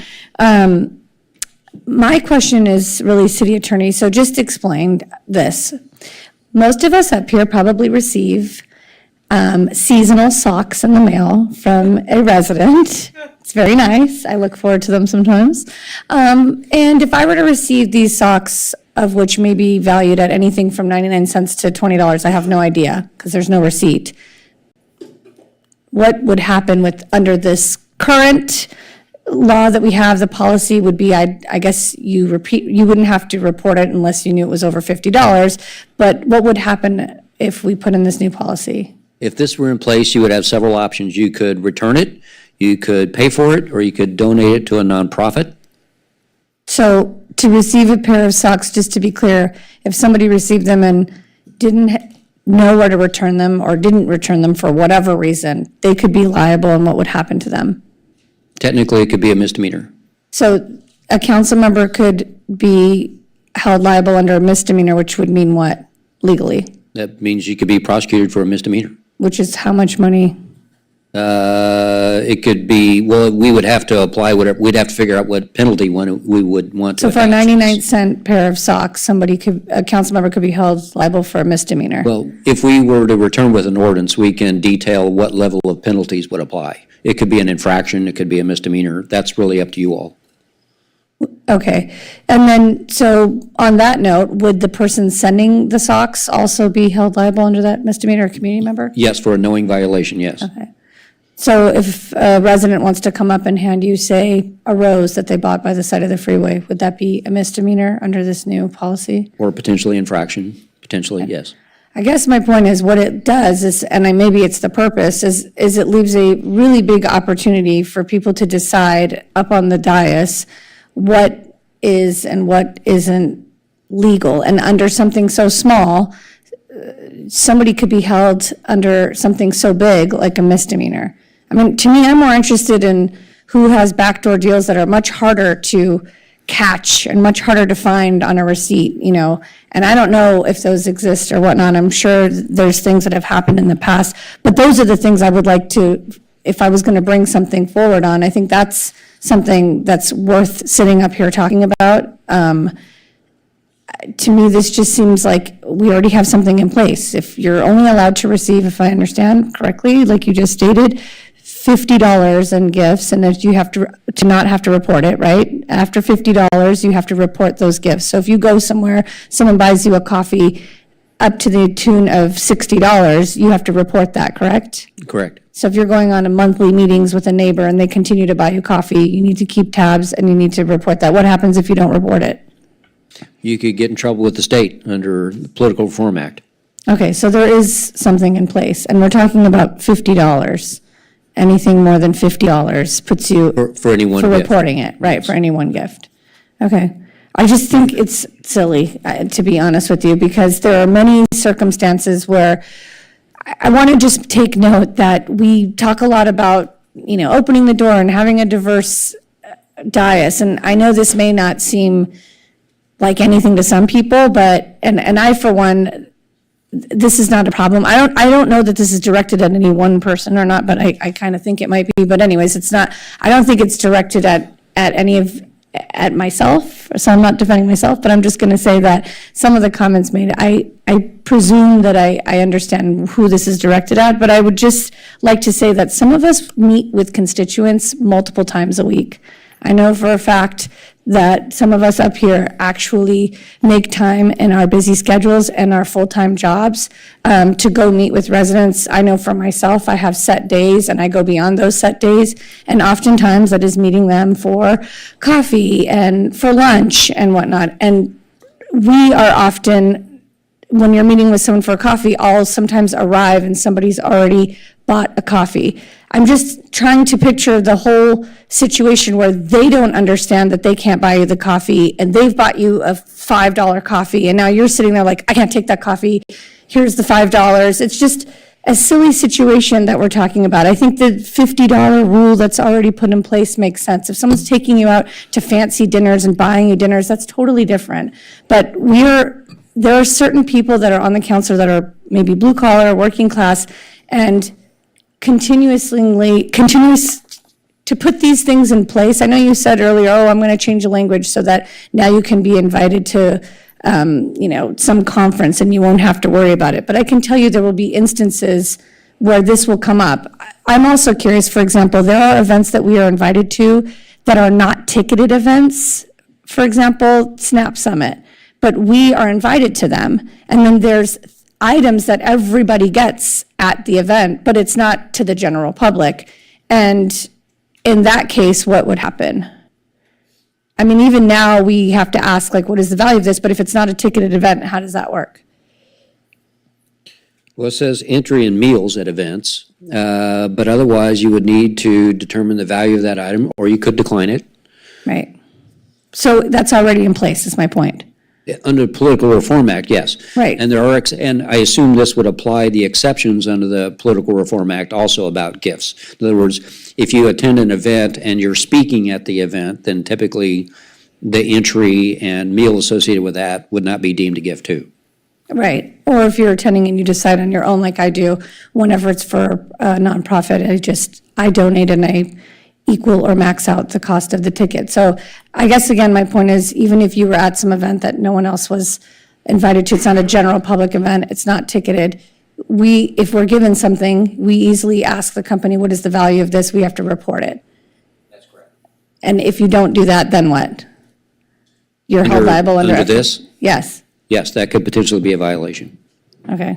I just feel like there's measures in place, and we're making it so ridiculous now that, like I just said about the socks and the coffee, you're putting both the constituents, who I'm sure are not listening, there's maybe 300 people paying attention to any of this, in a position where people could actually be held liable to a misdemeanor for a cup of coffee or a pair of socks that are worth $1. And as we saw earlier, there are community members that literally spend their day and night trying to find things to get back at residents or council members that they don't like. And I just hope that this isn't being put in place, and it seems like it is, as a tool to further do that.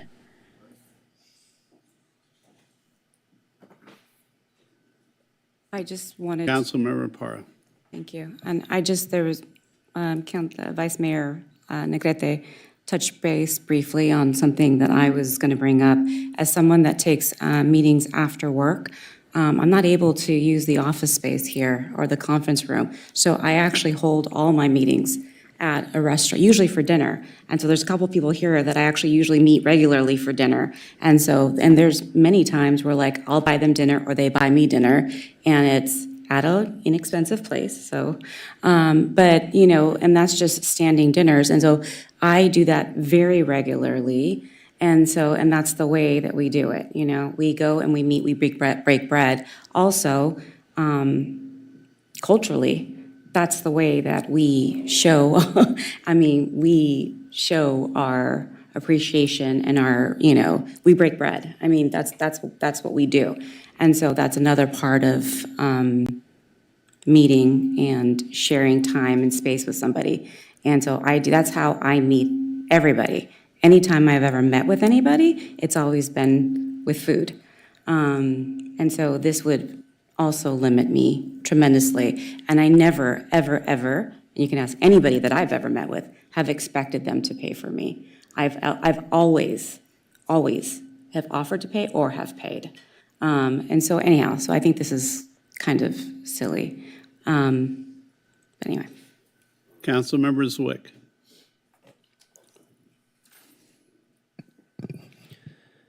So I hear people on both sides of this. I do think there are some distinctions, though, to be made in terms of what's allowed now and what's not. While I agree with some of my colleagues that, a cup of coffee or something even less, like socks, are probably not a big deal, we're currently allowed to accept up to almost $600 from any individual source, so long as we report it. And accepting something up to $600 is a considerable gift. So I think there could easily be a way that this could be written to satisfy both parties, because, reporting something and accepting it is still very different than not accepting it in terms of what the current law is and what this one would be. But we could easily establish a threshold that, gets rid of some of these examples that are being cited as absurd, and really only limits it to larger gifts that we all agree we shouldn't be taking. So, we could say $20, we can't take anything of value above $20, or, whatever number that doesn't seem too small. But to me, there's a big difference between accepting something like that and accepting $600 from an individual that might have business before us. So I think there could be a middle ground here where we could just craft something that gets rid of some of these absurd examples, but still actually makes a very tangible difference compared to what the state currently allows us to do, which is probably excessive given our role as public figures and decision makers in the city. Councilmember Negretti. I was just going to go ahead and ask your question first. Yeah, Mr. Sloan, if we have to report anything that is given to us that's over $50 in any calendar year, that's correct, right? $50 in a calendar year? Then what would be the distinction? Let's say that we wanted to adopt a $50 threshold similar to the state law. Is the distinction here just that that is prohibited here? That's what's proposed, yes. Right. So like, for example, if the History Museum invited us to their gala and comped our ticket, that would be prohibited in the future? Well, we'd have to work out the language on attending in an official capacity, what that means. But, so if you're attending as a council member, then that may be permitted. Okay. It may still be subject to reporting, but it may be a permitted gift. Right, just so that we can hopefully move our agenda along here. I could be inclined to reach some sort of compromise where we adopt like a threshold for this ordinance, if others are so inclined. And I mean, I think there is a threshold. I think that's the point. And it's so ambiguous. And I just want to point out something that it gets this number that, like you were mentioning, Zook, I hear you when you say it like that. And I mean, I just go to the fact that it gets so complicated for a person who's not making a ton of money to sit on this council. I'm just going to say it because that's the truth. You can make a face, but it's the reality. It becomes such a conflict of interest to do anything once you're on city council, unless you just go and work for another corporation and clock in and clock out and then leave. But if you're an entrepreneur or self-employed by any means, everything you do and say is a conflict of interest. I mean, and in terms of like attending something as your elected official position, that's so ridiculous. Like, when are you not attending as your, I mean, that's why they're inviting you. Do you act different? How do you discern whether someone was attending differently? Like they were, you're taking off different hats? I don't even understand that. I think this is just silly and it's a waste of time, to be honest with you, because we're talking about these little dollar thresholds and adding it up. I just want to point out that something that I went through, because Councilmember Torres was concerned that when people wanted to donate to my store when it was robbed, you wanted to investigate and make sure that that was appropriate because you felt like that was me receiving gifts. I have a C Corp. I wasn't receiving those gifts for me. It didn't benefit me and my household. It benefited helping replace the window and making sure my employees had somewhere to go back to work. But I had to shut that down. Even during cancer treatment, I don't know if it was you again, but there was a concern of GoFundMes to people helping with my cancer treatment. We had to spend useless time that the city attorney should not be spending continuously to look into these things. And people out in the community are constantly doing this. And I can only see now, it's only going to be more. We're going to be spending more of city attorney's office time. They all make really good money and should be focused on other things than discerning whether a pair of Halloween socks from Michael Millen should be considered a misdemeanor. I mean, this is ridiculous, you guys. I'm ready to vote, but I'd like to move the item.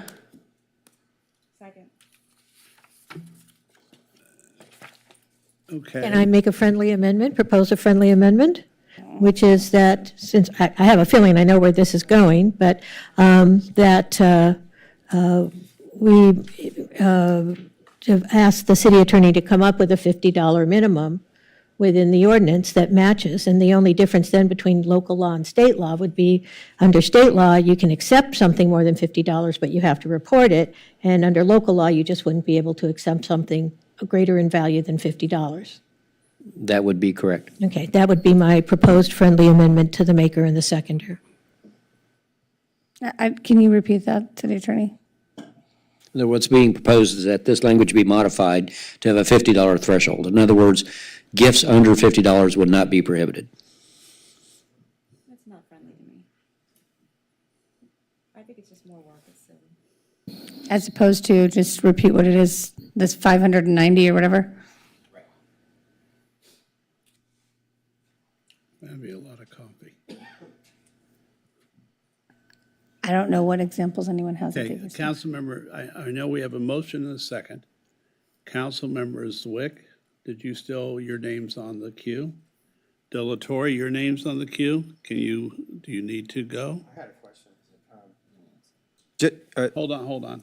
Yeah, so we know that. Did you, I'm sorry, I just didn't know, was that? there's a motion, and the amendment was not accepted. And I had a question about it. Sorry, can I ask No, a go ahead, question? If some council members have had assistance, so if they go in lieu of the council member, do they receiving any gift or comp or meal or anything of value count as a gift to the council member or a gift to the assistant of the council member? This does not cover that, but this says expressly council members, not assistants or anybody else. So to be clear, if a council member had assistance, they could therefore receive all these gifts to whatever maximum. I just want to make that point, because some of us have Potentially. assistants and some of us don't. But they may still be subject to the Form 700 issues. They may, but we don't know. Well, How would depending they on the be? circumstances. How could they be subject to it if they're not an elected official? Well, any point is- policymaker with the city can be subject to the Form 700. Any what? I'm subject to it. Right, but they're not, say that again? And these council assistants, I don't know where they're going to fall in this.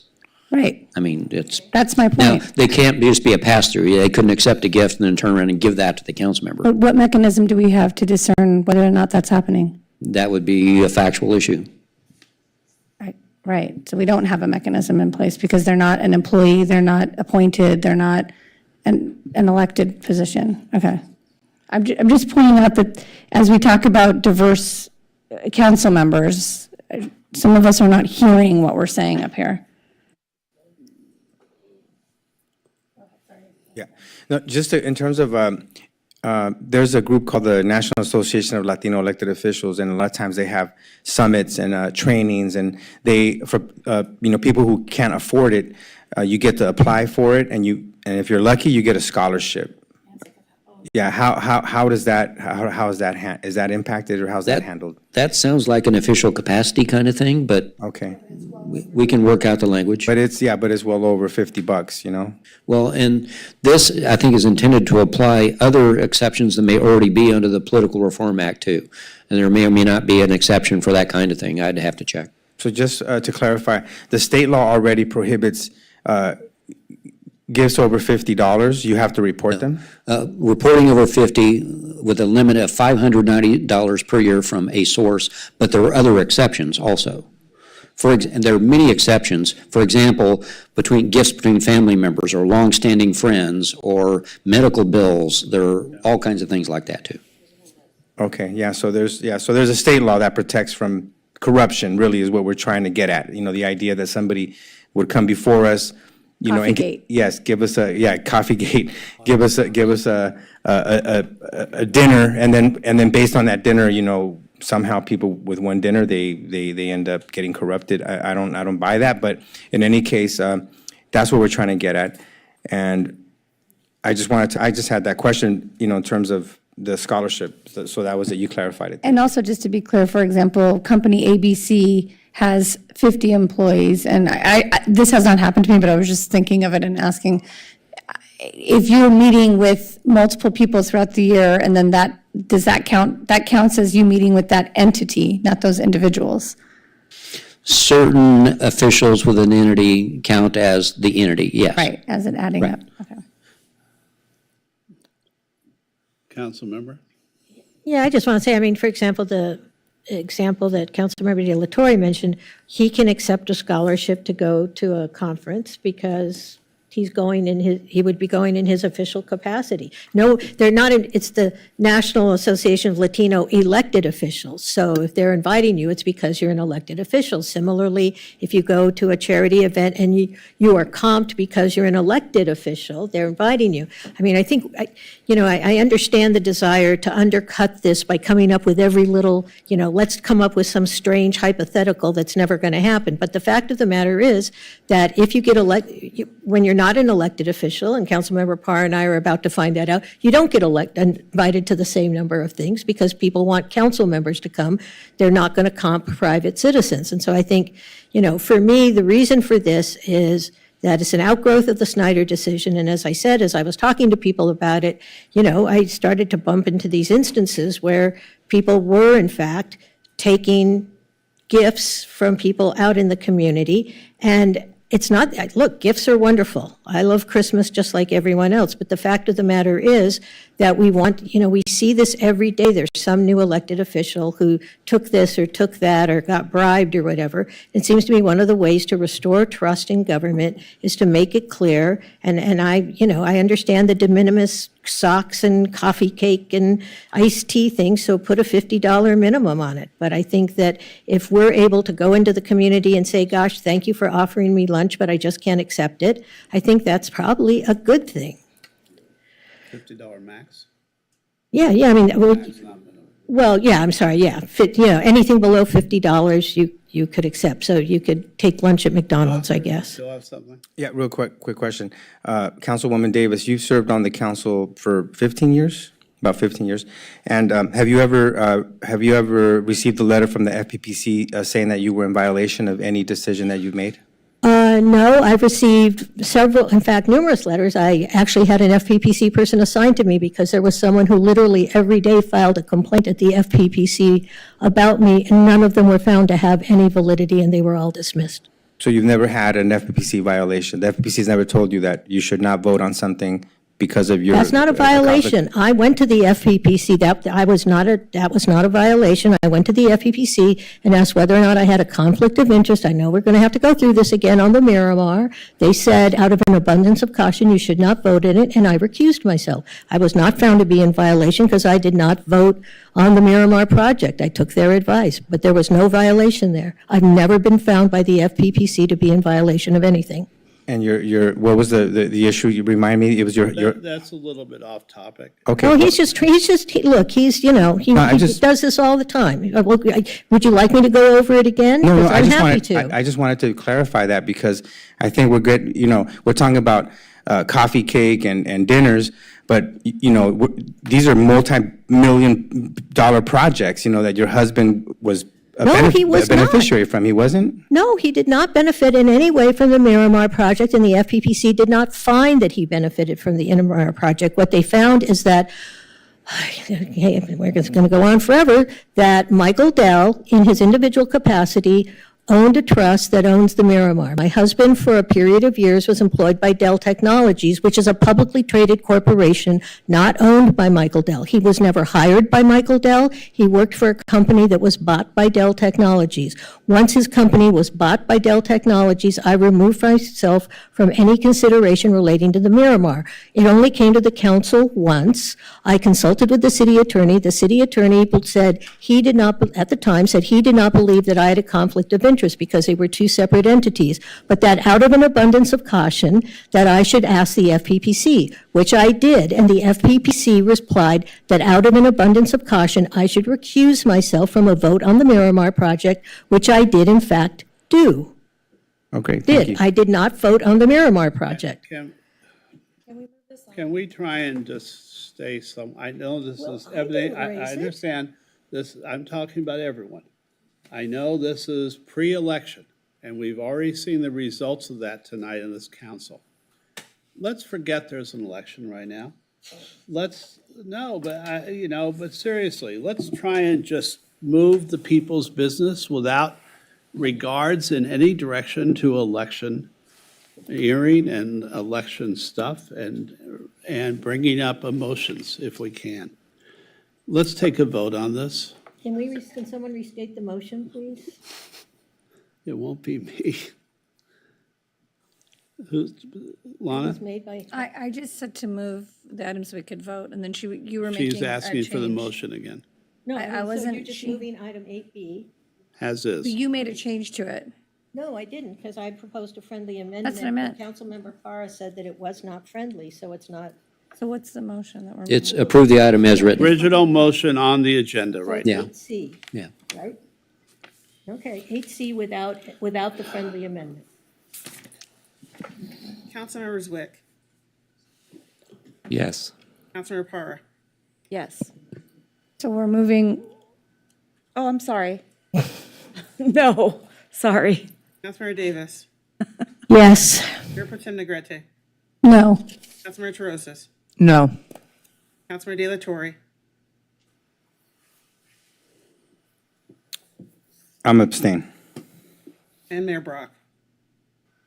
Because even though I understand Councilmember Davis's spoken rationale for this, I'm so concerned that it's electioneering. I'm going to abstain as well.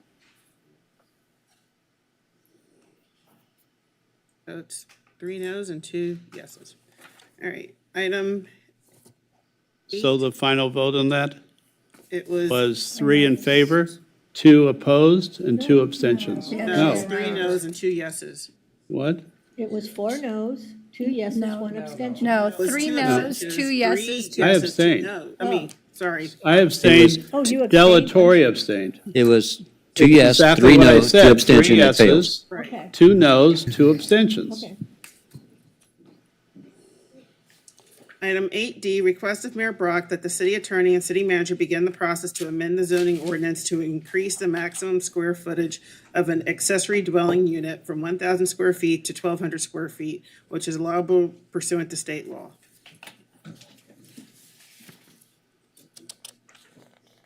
Do you need to read something?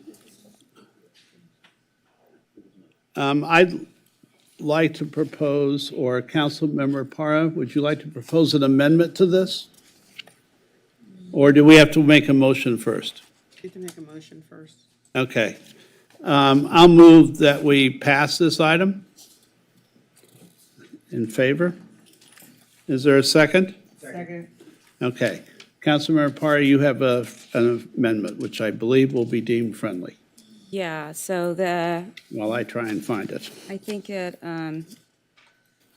was based upon, I think, a conversation that some neighbors had with David Martin, quoting you. No, but I think that Mayor Brock forgot to include in his agenda item regarding this, that the ADU without regard to lot size specifying only that the new structure must meet all required setbacks. Hopefully I said that correctly.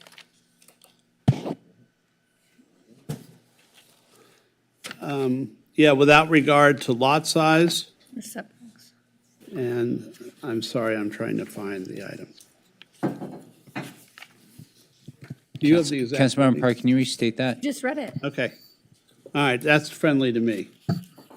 Yeah, so right now, the way that it reads is request of Mayor Brock that the city attorney and city manager begin the process to amend the zoning ordinance to increase the maximum square footage of an accessory dwelling unit from 1,000 to 1,200 square feet, which is allowable pursuant to state law.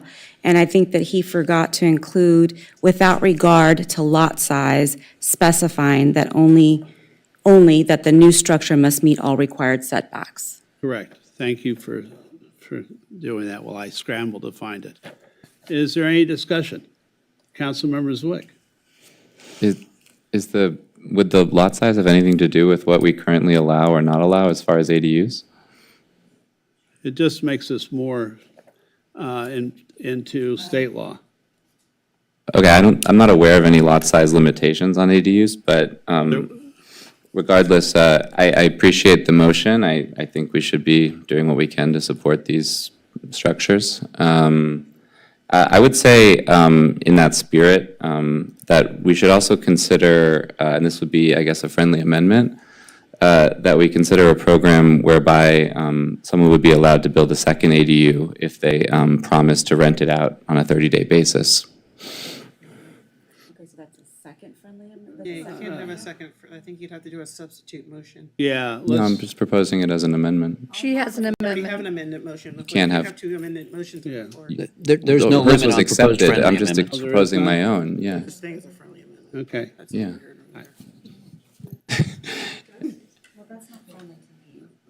Oh, it's not friendly. Oh, yeah. Thank you. No, it should, okay. It was. Okay. That's not necessary. We have a housing element program that already allows that. The additional ADU, as long as you agree, as long as the owner agrees that it's has to be rented. Not junior ADUs, but two ADUs. ADUs, yeah, an additional ADU on top of whatever state law requires. you It's like a already junior ADU? in our zoning, yeah. It doesn't matter. It already exists. Okay. Okay, it's already part of it. Well, great. All right. Any other comments? Let's do a vote. I think we can do a voice vote on this. Okay, all in favor? All in favor? Aye. Opposed? Nobody? No abstentions? It passes unanimously. Item 8E, requested by Councilmember Christine Parra and Vice Mayor Lana DeGrete that the City Council consider providing additional support for the 4th Annual West Side Unity Classic Car Show presented by Pico Youth and Family Center that took place. Oh, wait, Councilmember, don't you need to recuse? Yes. You should probably Yeah. say that before. Yeah, you have to state it on the I have to state it record. on the record. Yes.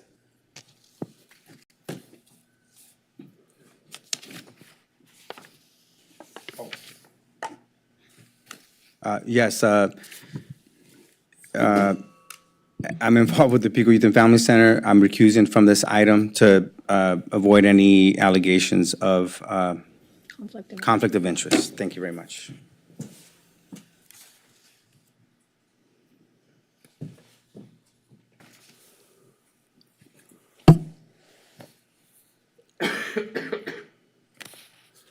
Okay.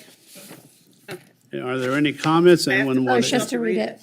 I didn't finish reading it. Sorry. Request by Given up Councilmember for Christine Parra and Vice Mayor Lana DeGrete that the City Council consider providing additional support for the 4th Annual West Side Unity Classic Car Show presented by Pico Youth and Family Center that took place on the pier on September 14th, 2024, by directing the city manager to retroactively waive the city's portion of fees for use of the pier parking lot for PYFC. Waive city fees related to the West Side Unity Classic Car Show, include the parking lot buyout fee and the amount up to $11,880. For the past 4 years, the PYFC Car Show has been the kickoff for the Latino Hispanic Heritage Month in the city, and this year's event broke all records in cars and resident participation.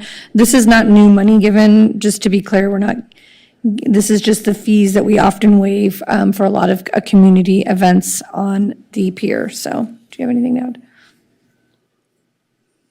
And because this year, or earlier this year, when the money was allocated, we kind of did a blanket approval of allocations.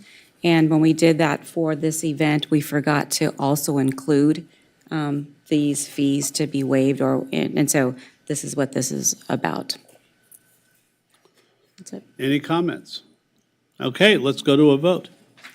No, we need a motion. Oh. I move this item. Second. Moved by Negretti, seconded by Para. Councilmember Zwick, Yes. Councilmember Parr, Yes. Councilmember Davis. Yes. Mayor Pro Tem Negrete. Yes. Councilmember Torosis. Yes. Mayor Brock. Yes. Okay, let's move on. Oh, let's wait for him to come back.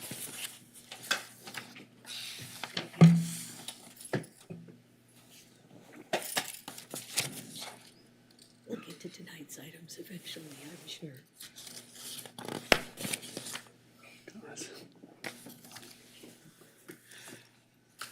Item 5S, request of council members Davis and Zwick that the city attorney and city manager review and analyze SB 969, which recently was signed by Governor Newsom, and with due speed, take all necessary steps and draft all necessary ordinances and policies that would allow the establishment of an entertainment zone as that term is defined in SB 969 on the 3rd Street Promenade in downtown Santa Monica. 8F.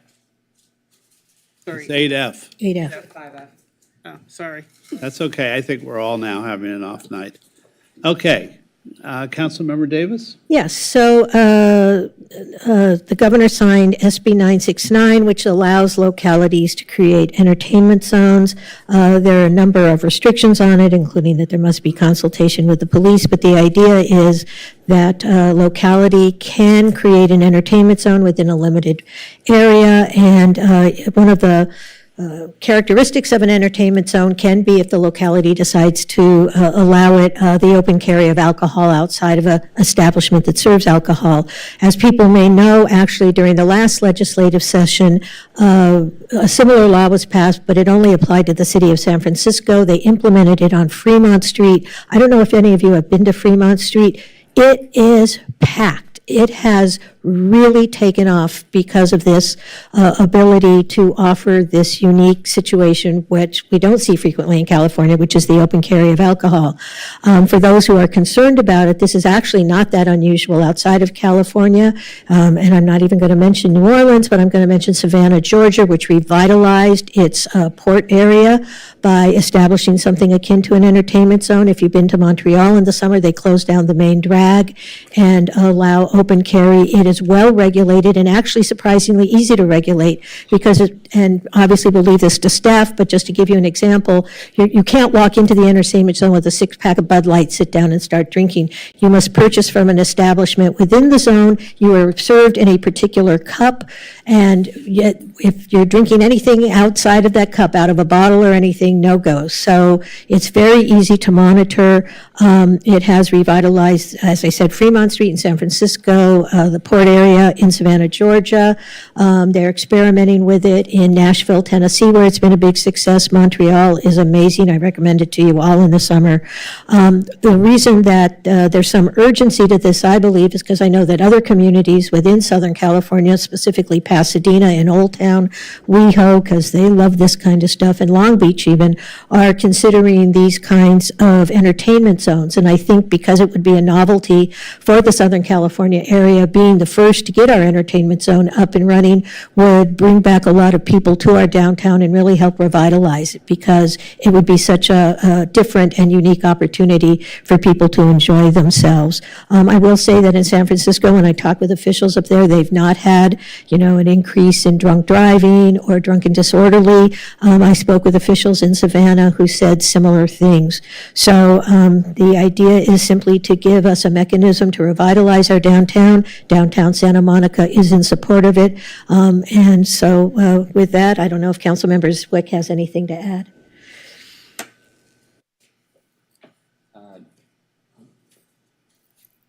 There you go. I was just going to say, I think you covered it, that no, this isn't saying everyone can go to the promenade and take and do whatever drugs they want. It's allowing our businesses a greater opportunity. It's making the promenade fun again. And if it's a greater threat to drunk driving, then so are bars, but we allow them. So I would say this is a great opportunity the state has given us, and it's a new tool in our toolkit to really revive a struggling area. And I'm very excited about it. I'd like to move this item. So I had questions. First, when I talked to our city manager, he said this would be on a limited basis for special events, et cetera, or is this opening Wolf Street, Arizona to that every night? No, it's Could I get more of an explanation? Is it special events? Is it all the time? How do we supervise it? How many police will we need at each end? Et cetera, considering we still have a safety problem on the promenade at night. And I'll add one more comment. If I recall, I'm not sure if it still is true, but at one point, we had the most liquor outlets per capita in a city of our size in California. So, Most ABC licenses. so the idea is that this would be crafted around special events on the promenade and wouldn't necessarily be available 24/7. In terms of detailed regulations that have not been adopted yet, this is simply a request to us to analyze the state legislation and opine on it and come back with an ordinance. The ordinance itself doesn't necessarily consist of all the regulations for implementation. We would develop those in concert with our community development department and police department and any other department involved in the permitting of activities on the promenade. So great questions, but a lot unanswered until we get direction to move forward. Okay. Councilmember Zwick. I think the last- Councilmember Davis. Yeah, I was just going to say that, right, I think we're leaving it to staff to come up with the best way to do it. They can analyze it, but I want to say, for example, on Fremont Street in San Francisco, they had a homeless problem, and what they found is by having more people come to Fremont Street, it actually addressed the homelessness issue to some extent, because, you know, when you have a lot of crowds, homeless folks tend not to want to be in the middle of those crowds, and it actually has generated revenue for that neighborhood that's allowed them to address some of their public safety concerns.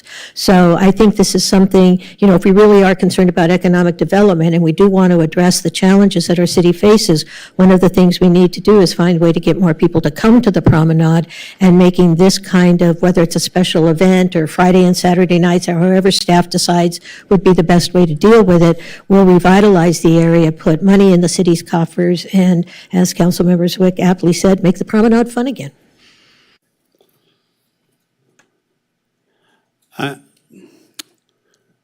I'll vote in favor of this, but I'm very concerned that when it comes back, that we take a real hard look at what we're doing. If we're saying we're going to make the promenade fun again, quote unquote, by just having a lot of people running around drinking on the promenade, I'm not sure in our city that'll make it fun again.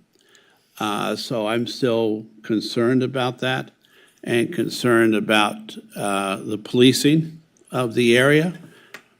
Who's going to pay for the extra police we'll need, et cetera. And again, you know, I think we envision the promenade not only as dining and entertainment, but we still envision part of it as retail.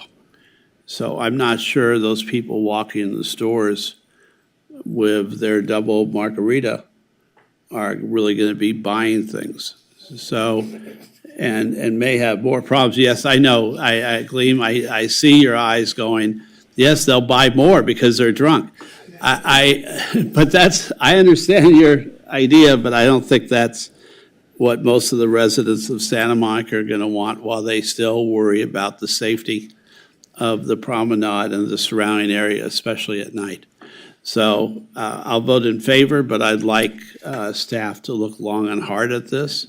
Vice Mayor Negrete. I was just going to put a visual to this, because I think oftentimes when we read these, we jump to conclusions. If you imagine a street event where we have a beer garden, it gives the opportunity for restaurants that don't have exquisite outdoor dining opportunities, or don't have any outdoor dining opportunities with the great weather that we have, to be able to do something like that. And let's just, you know, be cognizant that this isn't $2, you know, this isn't like $2 chuck and $2 beers. This is $20 cocktails.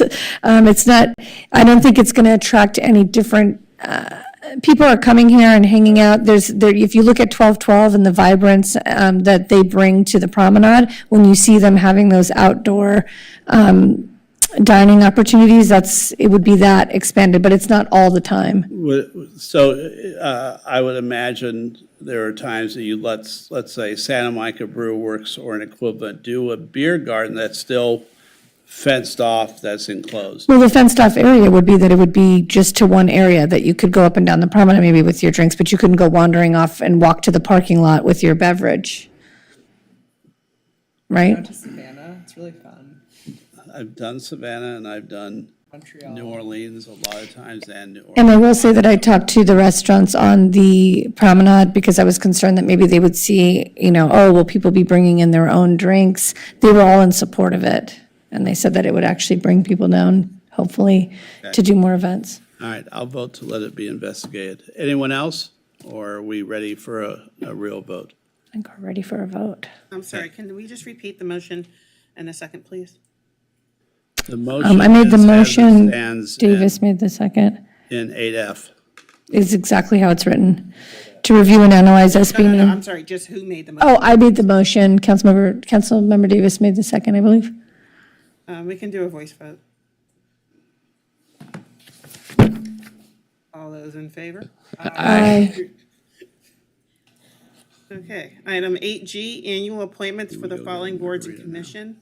So that's me. So this is continued from the July 9th meeting. It's for a seat for the Landmarks Commission for the term ending June 30 to 2028. And the prerequisite for this is that the applicant must reside in Santa Monica and it must be a licensed architect. We have 2 applicants for this seat, Jack Hillbrand and Neil Payton, and both of them meet the requirements. Okay, let's open this up. We want to open it up. Well, Councilmember Parra? Jack Hillbrand's been nominated. I'll nominate Neil Payton. Neil Payton's been nominated. Okay, Councilmember De La Torre, Jack. Councilmember Torres, Hillbrand. Mayor Pro Tem Negrete, Hillbrand. Councilmember Davis, Payton. Councilmember Parra, Hillbrand. Councilmember Zwick, Payton? and Mayor Brock. Hillbrand. And I'll change my vote to Hillbrand. I will as well. Okay. That becomes unanimous for Jack Hillbrand. Congratulations, you're now added to the Landmarks Commission. Okay. Item 8H, appointment to one unscheduled vacancy on the Clean Beaches and Ocean Parcel Tax Citizens Oversight Committee for a term ending on June 30, 2025. There are 2 applicants for this seat. The only prerequisite is that they have to reside in the city, and both applicants meet that prerequisite. So the 2 applicants are Richard Malone and Larissa Shachina. I will nominate Richard Malone. Any other nominations? I see no other nominations. Is that By by acclamation. acclamation? And it is. Congratulations, sir. Okay. Item 9A was withdrawn, so we're on to item 10A. Introduction and first reading of an interim zoning ordinance to promote economic recovery by increasing flexibility and streamlined approvals in the downtown and establishing a pilot program for exclusively outdoor commercial uses in the office campus district, and introduction and adoption of an emergency ordinance amending the sign code to increase flexibility to signage in the Bayside Conservation District and the 3rd Street Promenade area. You're supposed to do this. You're supposed to ask this part. No? Do we need to do it on this one?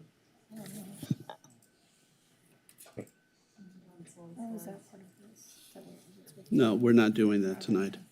Oops. Yes. Yes. David. And David. David and David? Wow. Yeah. It's a double header. Oh, it was the coach coming over to tell you you need to hit a no-hitter. Yeah. Well, good evening, Mayor, City Council. I just want to give a quick introduction and then turn it over to Jing Yao, who will do a more in-depth deep dive into the actual ordinance language. But I wanted to start just by talking first about the, this is fancy. We'll do it by hand. So this is actually our third round of ordinance changes for the promenade. And you might think, why do we keep coming back? And it's really because we keep hearing more from potential applicants, from developers, from brokers, property owners. We talk a lot to them and hear what they are trying to do with spaces on the promenade and in the downtown. So it's been really helpful to understand that and then to bring back ordinance changes that can address those uses. The reason we're doing it now is because, again, we have some new concepts that we've heard about and some new requests. So we want to bring that to the council and be able to implement those changes. And then also a big focus of this round is really the creative signs. So you'll hear more about that when Jane gives her presentation. So I wanted to let you know that the really good news is that the changes that the council has made, it really is working. And we're seeing a lot of new businesses come onto the promenade. 22 have opened in the last year. 26 more are coming. And then, you know, like any commercial district, businesses come and go. So some have closed, but of those 13 businesses that have closed, 6 of those spaces have already been released. And then 3 businesses have relocated within downtown. And then there's 1 existing business that has actually added a second location. So this is just to give you an overview of the 22 new businesses that have opened. Of course, Barnes & Noble, but a lot of great things that have come to the promenade. And I want to point out at least one here where for Aja Vineyard, which just opened in the last couple of weeks, that's an example of one that could not have opened without having gone through a conditional use permit if it weren't for the action of the council. So it made it very easy. You know, when they were looking for a space, they came to us, said, how do we do this? You just file for the exemption and you're good. And so they knew that going in. There was an article in the paper last week where they described the experience, said it was fantastic, said they wanted to be in the downtown because of all the foot traffic, all the activity. So it's exactly what we want to be hearing. And then these are the 26 businesses that are coming. And in this list, I think Holy Moly is a really good example. That's a miniature golf and bar restaurant concept. Oh, my daughter's Wait, shut up, Reed. Stop it. But this is again one that it's a large entertainment use. It would have required a conditional use permit, but they were able to move in. We met with them today again, and they're planning to open by Black Friday. So it'll be a great Are they addition. going next to? They're going in the former food court building at 1315 They are? 3rd Street. Oh, Yeah, I thought they were taking- going down by, Yeah, they're taking the second and third Broadway floor. Outlandish is another example. That's a use that we really hadn't even no, defined. no, I was asking about Raising Cane's. Oh, Raising Cane, that's going where there's a fast food place there now. There was, BB Bo. Oh, B- that's yeah, leaving? yeah. So, businesses come and go. But anyway, so the point is just, a lot of really good stuff happening, largely a result of your work. And these are the current occupancy rates, counting leased spaces as occupied. And so you see that, on the 1200 block, vacancy rate of only 23%. That number was over 30% about a year ago. Pretty low on the 1300 block, 1400 block, 20%. But the other thing that we really can't get into detail about, we know a lot of deals that are in the works, and you'll be happy to hear a lot of things that are coming that will be announced in the next 6 months or so. And then again, just in the overall downtown vitality, about all the hospitality uses that have invested in their properties over the years, about the new uses, and of course, we've talked a lot about the housing and all the units under construction and in the pipeline. So with that, I will hand it over to Jing, and she'll dive into the details.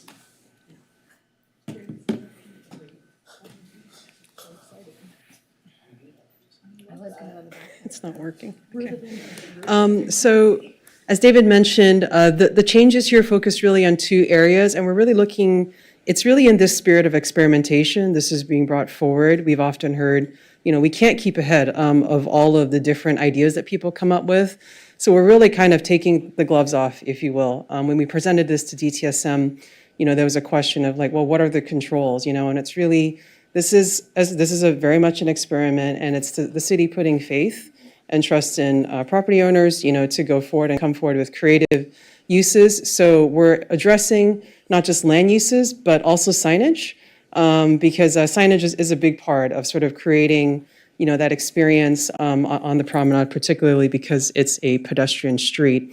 So you can see here that the big change in land uses is generally removing, public hearing requirements for land uses within the Bayside Conservation District, and really simplifying that review process, removing the conditional use permits and the MUPs, kind of highlighting something like barcades, which is a pretty popular use, but we have very archaic standards in the zoning ordinance for game arcades, thinking of things from back in the 80s, and that's just not what people are doing right now. So it's kind of combining the entertainment with the alcohol service and creating that fun and safe experience. You can see these are the boundaries of the Bayside Conservation District, so it's all of 2nd and 4th Street between Wilshire and Broadway. There is the alcohol exemption process, which is an administrative process for alcohol service, and that is the list of uses that can request this streamlined process for alcohol service without going through a conditional use permit public hearing process, and that is exclusive to the Bayside Conservation District, so the promenade area and its surrounds. The other aspect that's changing pretty significantly is the sign code, so it's a very special sign district for the promenade, and we would be allowing essentially no limits to sign area on the promenade. This is an example of what that looks like. It's there now. But things that are prohibited will continue to be that way. So this would not allow roof signs and pole signs and things like that are prohibited. But it would allow signage like this, so that there's no limit to the size. And you can see here, it would allow, full store wraps, so that the bottom photo is an example of that. And also allow high volume storefronts. So there's a photo of the Apple Store, but there are other examples on the promenade where you have those high volume retail spaces, and again, allowing more creativity in signage proposals as long as it's 15 feet above the floor. So it doesn't affect sort of that pedestrian orientation on the ground level. We would also be allowing projecting signs. What those are just, signs that kind of pop off buildings, but not in sort of an egregious way. We're very, very conservative, in our sign code right now. So again, it's just supporting that creativity. Temporary signs, we heard very loudly from the businesses. They have an interest in having sort of like coming soon, opening business signs. So again, allowing that for up to a year and a possibility of a 6-month extension. And then exempting signs, that are authorized by a city lease or a temporary use permit to be exempt. Again, these are like short-term, activations, and sort of, doesn't make sense to regulate them through the sign code. Something brand new here is animated and digital signage, which has never been allowed really anywhere in the city before. So this would be only facing the 3rd Street Promenade. To ensure that we don't have neighborhood impact and the like, so it's just facing the promenade. And it would allow only business signage facing the promenade, so on-premises signage only. And I'll explain here how it works, is that for one-story buildings, it has to be above the storefront up to the roof line. That is the area of the digital signage that could occur, and this is, just took a photo of an existing business, so you can imagine, what that could potentially convert into. There are illumination standards in the code, to ensure, again, that it's not excessively above ambient light levels, and they would have to show that through a lighting study. For buildings over 1 story, it's 2 things. The sign area would be determined by, you see that yellow area, so above the storefront up to the 2nd floor kind of sill. And then the placement of it, they would have flexibility to put that anywhere on the facade. So again, allowing kind of creativity in, how this animated signage, could happen. But not in a huge way, it's just in a way that fits, within the building. So that's the promenade land use and signage changes.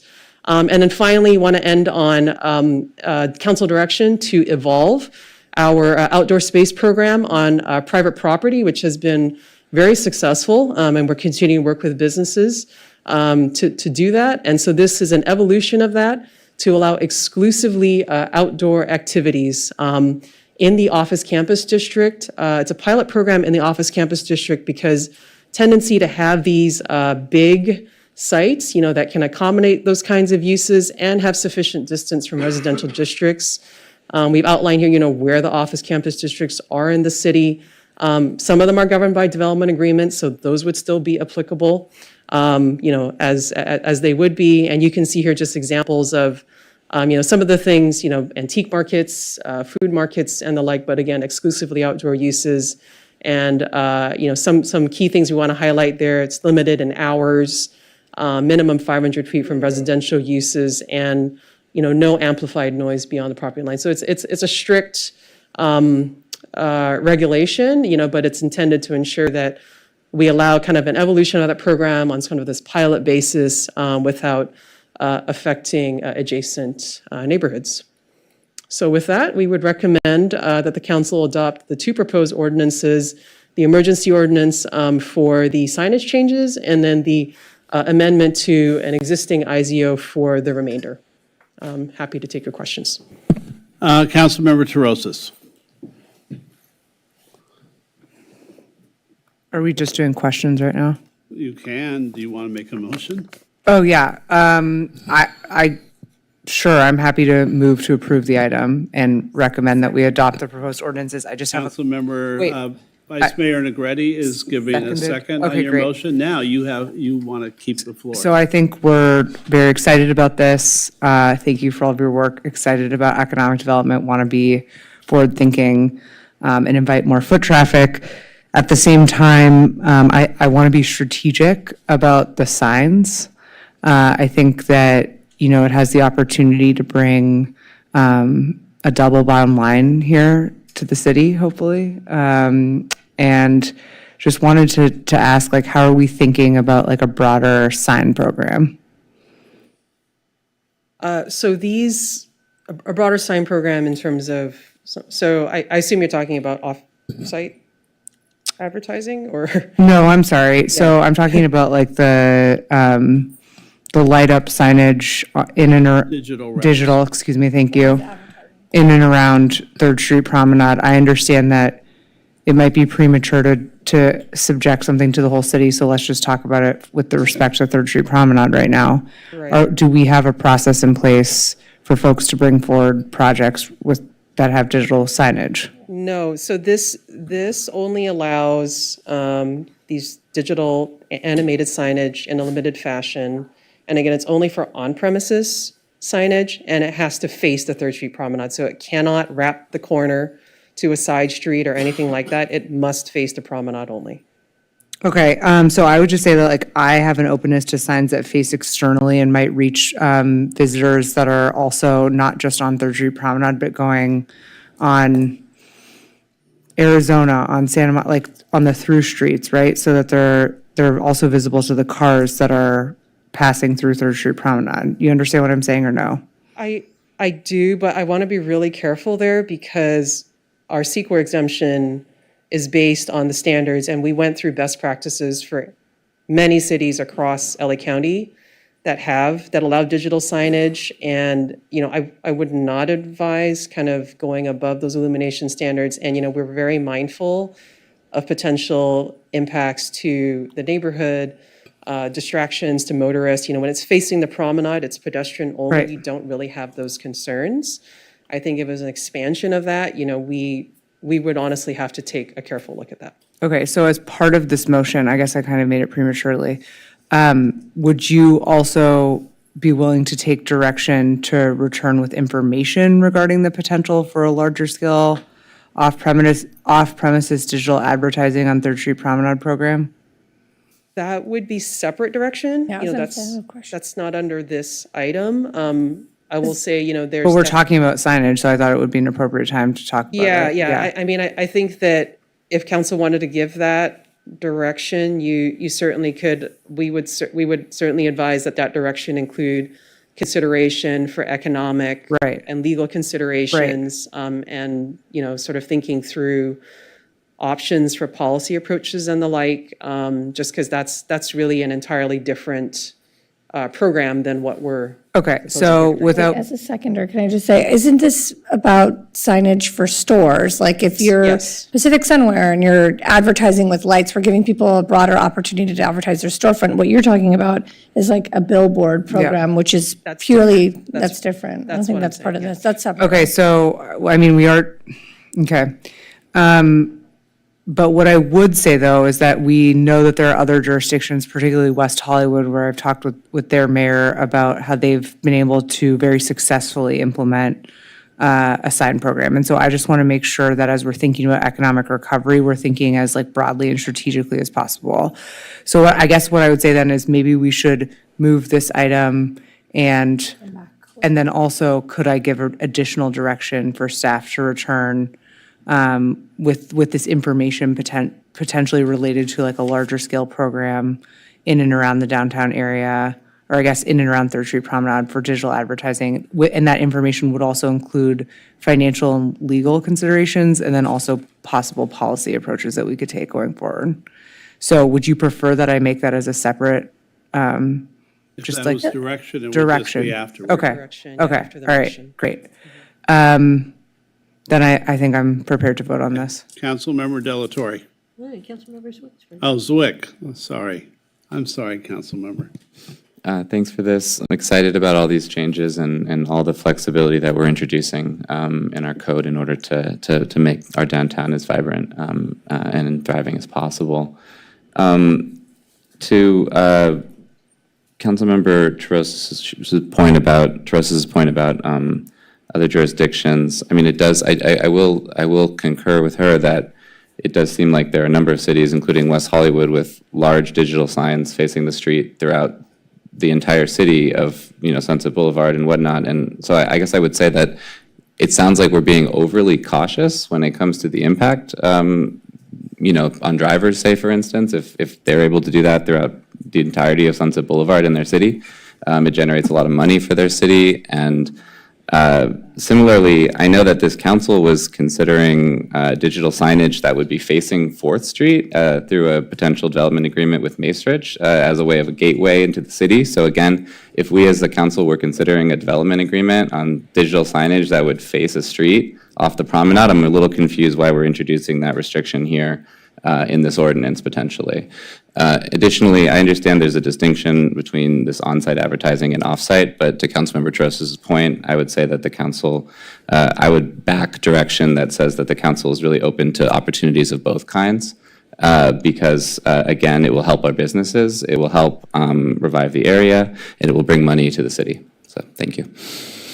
Yeah, so just to address that, if it's helpful, the proposal that you're talking about, that was at Santa Monica Place, there was an extensive technical background report, a lighting study done specifically for that proposal. We went through the environmental review process. Every other city that has gone through it, there's some level of whether it's CEQA review and a lighting study. So we're very, very aware. We've done a ton of research on West Hollywood and many other jurisdictions that have implemented programs like this. And so, this, because that wasn't the scope of this ordinance, this was really about on-premises, business signage.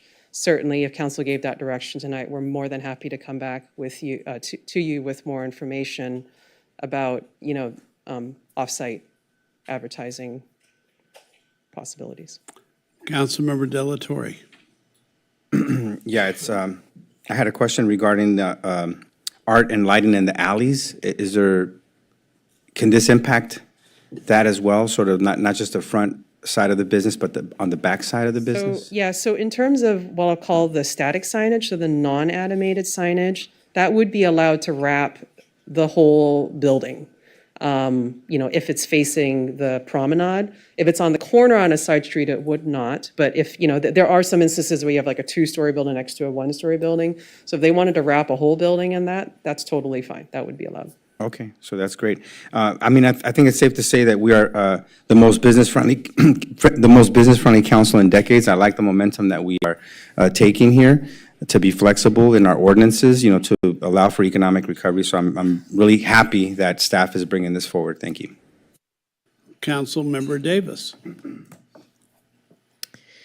Thank you. I am glad to see that we're sort of moving into the 21st century and talking about things like projection signs and digital signs. The question I have, and I certainly support all of that, the question I have is this, is that regardless of what our sign ordinance has been, the approval process has been cumbersome. I've had so many people over the years complain to me that, my sign was a ½ inch too big this way. So, and I understand that's not in the ordinance, but if we adopt this ordinance tonight, will we also take a look at our approval process? Because it doesn't do a business any good to open if they can't put their sign out front. And I think with some of these digital signs, I could see us getting sort of bogged down in, the approval process. So what are we doing, not just to allow modern signs, but to make sure that that signage can go up fairly quickly and that property owners don't So struggle that with action's that? already been taken, actually. There was a move, 3 years ago, to move a lot of things to staff approval for signage. So really, almost no signage goes to the board, Architecture Review Board anymore. And we, really, as long as it meets the code, in terms of the sign code provisions, it's very easy here for non-animated signage because there's no limit to Right. whatever you want, right? And that's makes it easy. Someone comes forward and it's like, great, that's approved.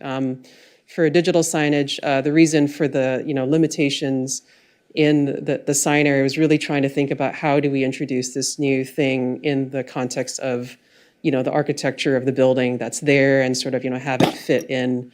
And kind of, I think we were really thinking about kind of like what's a natural signage band that you see across the promenade, that is at a pedestrian scale. So that really was the driving factor behind, how we kind of determine the flexibility, for like a 2-story building, then you have the ability to kind of put it signage wherever. So, in all these cases, I think we anticipate all of these would qualify as a staff level approval. So you don't anticipate that we'll have that kind of bottleneck with signage approval, since it's not going to ARB anymore, it's administrative pretty- approval? Yeah, honestly, signage is, I think the thing that we often miss is, is that we need the information to determine, like, well, do you meet the size requirement? They need those minimum things, but it's not an onerous process, I guess I'll say, yeah. Okay, great, thank you. Councilmember, Vice Mayor Negrete.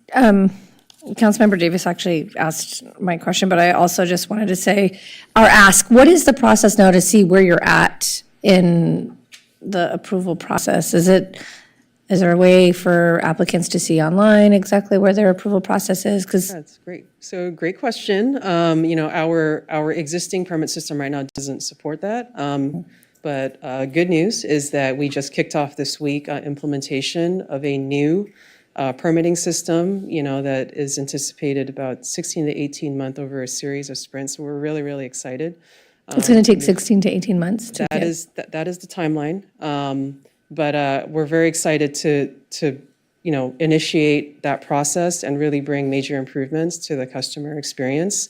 It will have the opportunity to show not just internal dashboards, but also to the public, in terms of what you're asking for in terms of permits. Is it mirroring any other city that has that existing right now? It is a system that is used by many other Like an cities. yeah.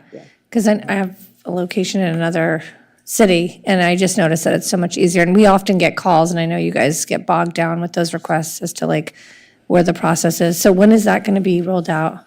It's anticipated, it's a January 26th, go live finally. So we just kicked it off. And it'll be, that's the timeline, that was established for the permitting system. And these things, you're talking about like mass migration of, a major tool. So, but it is being implemented in a series of kind of like sprints throughout there. But January 26th is the anticipated go live. Just to Councilmember Davis's point, like, it's great that we're doing this, but if it still doesn't get approved quick enough, it can be costly to businesses trying to open. I'm just really excited. I want to go back. You don't have to go back, but all the businesses that are opening, I think that's the most exciting piece to this, and I'm ready to vote. Okay, let's call it. Okay, and just to repeat, motion was by Councilmember Terosas, second by Vice Mayor Negrete. Councilmembers Wick, Yes. Councilmember Parr, Councilmember Davis. Yes. Mayor Pro Tem Negrete. Yes. Councilmember Terosis. Yes. Councilmember De La Torre. Yes. And Mayor Brock. Yes. And hopefully you will also return in the future soon here with information regarding the large-scale sign program. Great, really appreciate that. Item 14A, adoption of a resolution applying to council members' laws applicable to city employees and council appointees. Mayor? Go ahead. Yes, this item is being brought pursuant to a prior Council 16 item that was approved on June 11th, and then with further direction on July 9th. This is very similar to what you already did with respect to members of boards and commissions.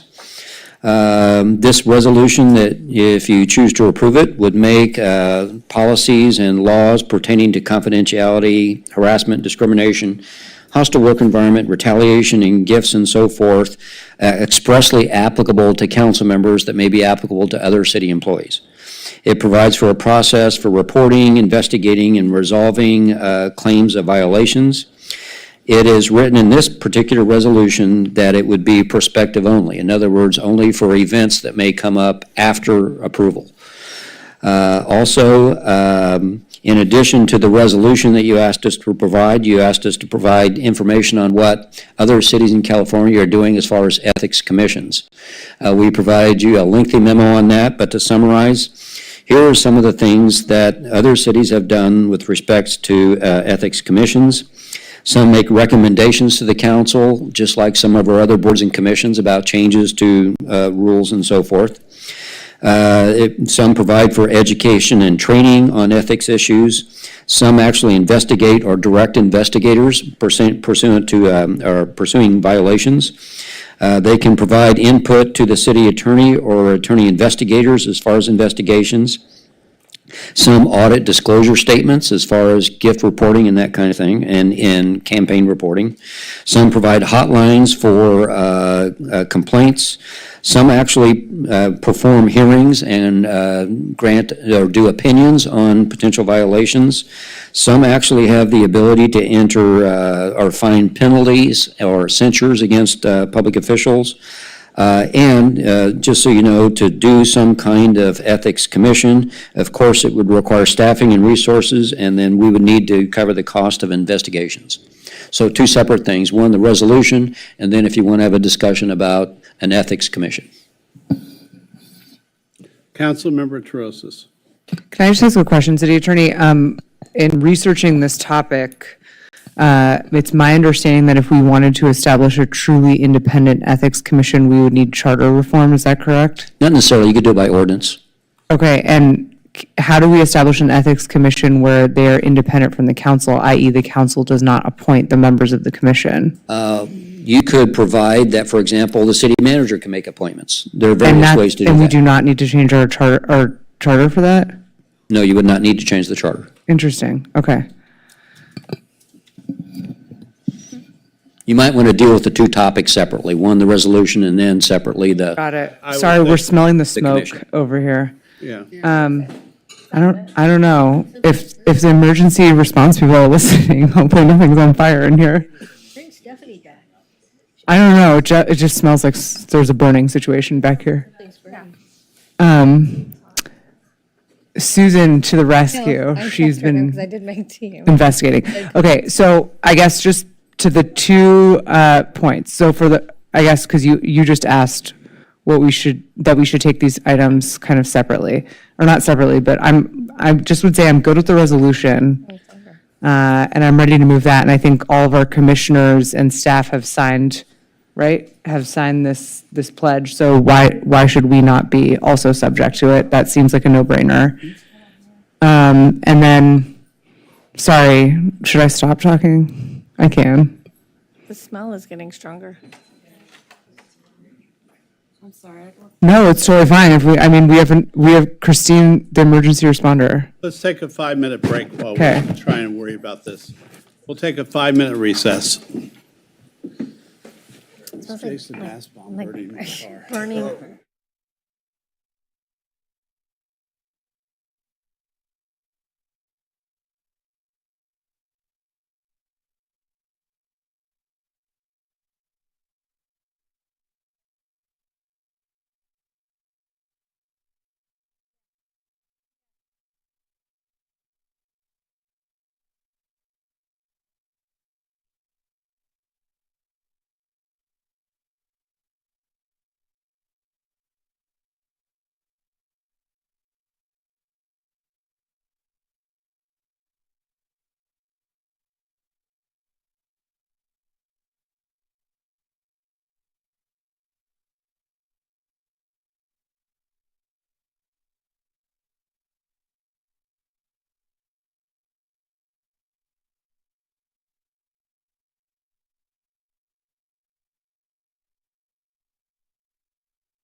commission.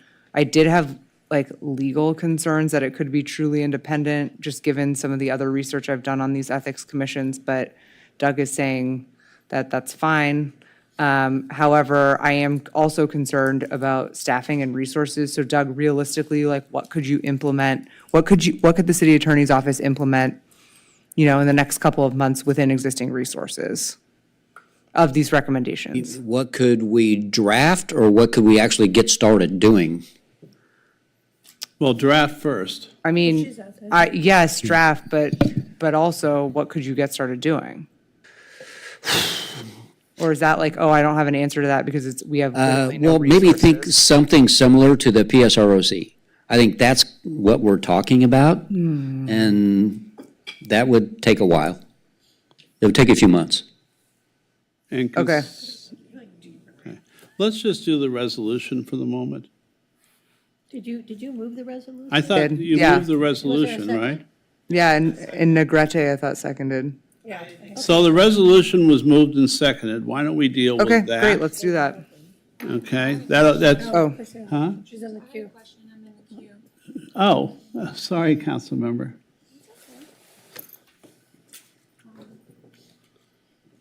So just wanted to thank the city attorney for your work on this.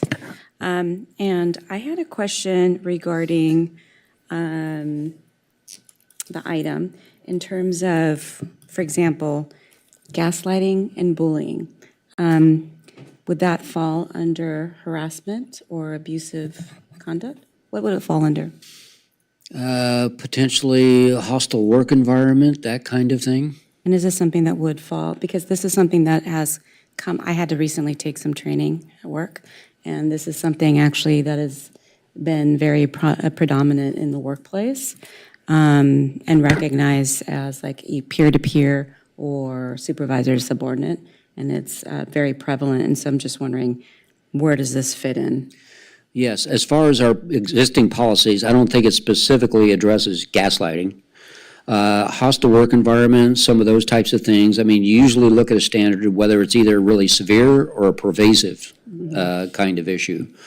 I suppose if it came under the definition of bullying or that kind of thing, again, we're not creating new policies for conduct. We're just saying whatever already exists for employees would also apply to council members.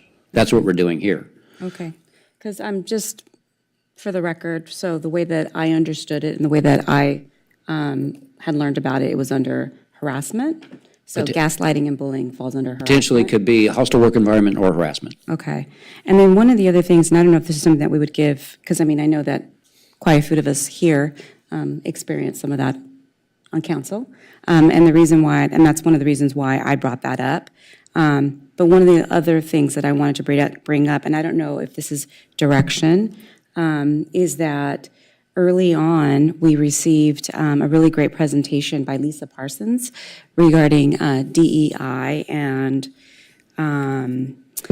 she had said that there was a presentation that she wanted to bring to council, or actually to commissions, and then I had made a recommendation that it should be brought to council as well, and it never was brought forward. And I think it was really important for that conversation or that presentation to come to council, because I think there's really a very important message to be told and to be spoken about inclusivity, most especially because we're always having a lot of conversations around that, and I think that is appropriate in this conversation, especially when we're talking about harassment or types of behaviors that could lead to some of these things. And so I don't know if that's something that we can add, or I can add Well, as. the resolution at the end directs the city manager, city attorney, city clerk as appropriate to bring appropriate training and education to the council. Okay, so then that would be something that I would love to have brought forward, even though I won't be here. But I think that moving forward, I think that that would be beneficial for everybody. And so, thank you. Well, there you go. Council member Zwick, then council member Delatorre. Well, I'm fine with the resolution. I support it. I think, I guess, I'm not sure if we're holding our comments or not on the commission. I think it's also, worth pursuing, but I will say that the resolution mentions, that there's no funding attached to, any potential investigations as currently written. So potentially before we set up more commissions, we should at least, also have money set aside to actually investigate claims, or else we'll just be in the same place we're in. So my only concern about setting up more bodies is that we may be putting the cart before the horse when it comes to the actual resources we would need to, investigate said claims. Councilmember Delatorre. Just in terms of the training or when conflicts do arise between employees, do we have a restorative justice approach in terms of how we mediate these conflicts? Yeah, what's the age first? I don't recall that coming up. Yeah, I want to recommend that. In the school district, we used, that practice, restorative justice, and it could be very beneficial for the organization, for individual conflicts, but also systemic issues as well. And I'd like to recommend that as staff to look into that type of training.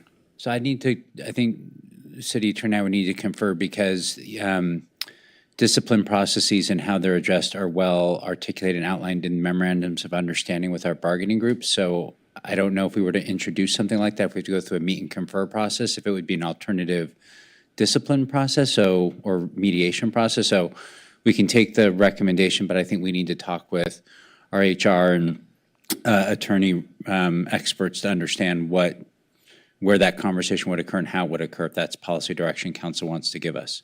Yeah, I think it might be beneficial because a lot of times, conflict, for example, somebody says something, whatever, they get, let's say, written up, and then there's a little bit of acrimony that comes out of that. But in a structured mediation with restorative justice, you dig deeper and try to understand sort of the dynamics of a conflict and trying to get people to own and take responsibility, for their behavior. And I think it could lead to a little bit more peace in the workplace. And I know I've seen that happen within the school setting, and I think there's some lessons that we might be able to bring forward within our own city government. It's just a recommendation for staff to look into it. But you're right, city manager. In the school district setting, are they doing it between employees, like teachers and staff to staff, or are they doing it with students? 'Cause I'm familiar with it at the student level, but are they doing it with employees as well? They've used it with employees. I recommended it also to do it within school board members because there was conflict a lot of times between school board members. We never got to that, but I've seen it used in different settings beyond just student to student.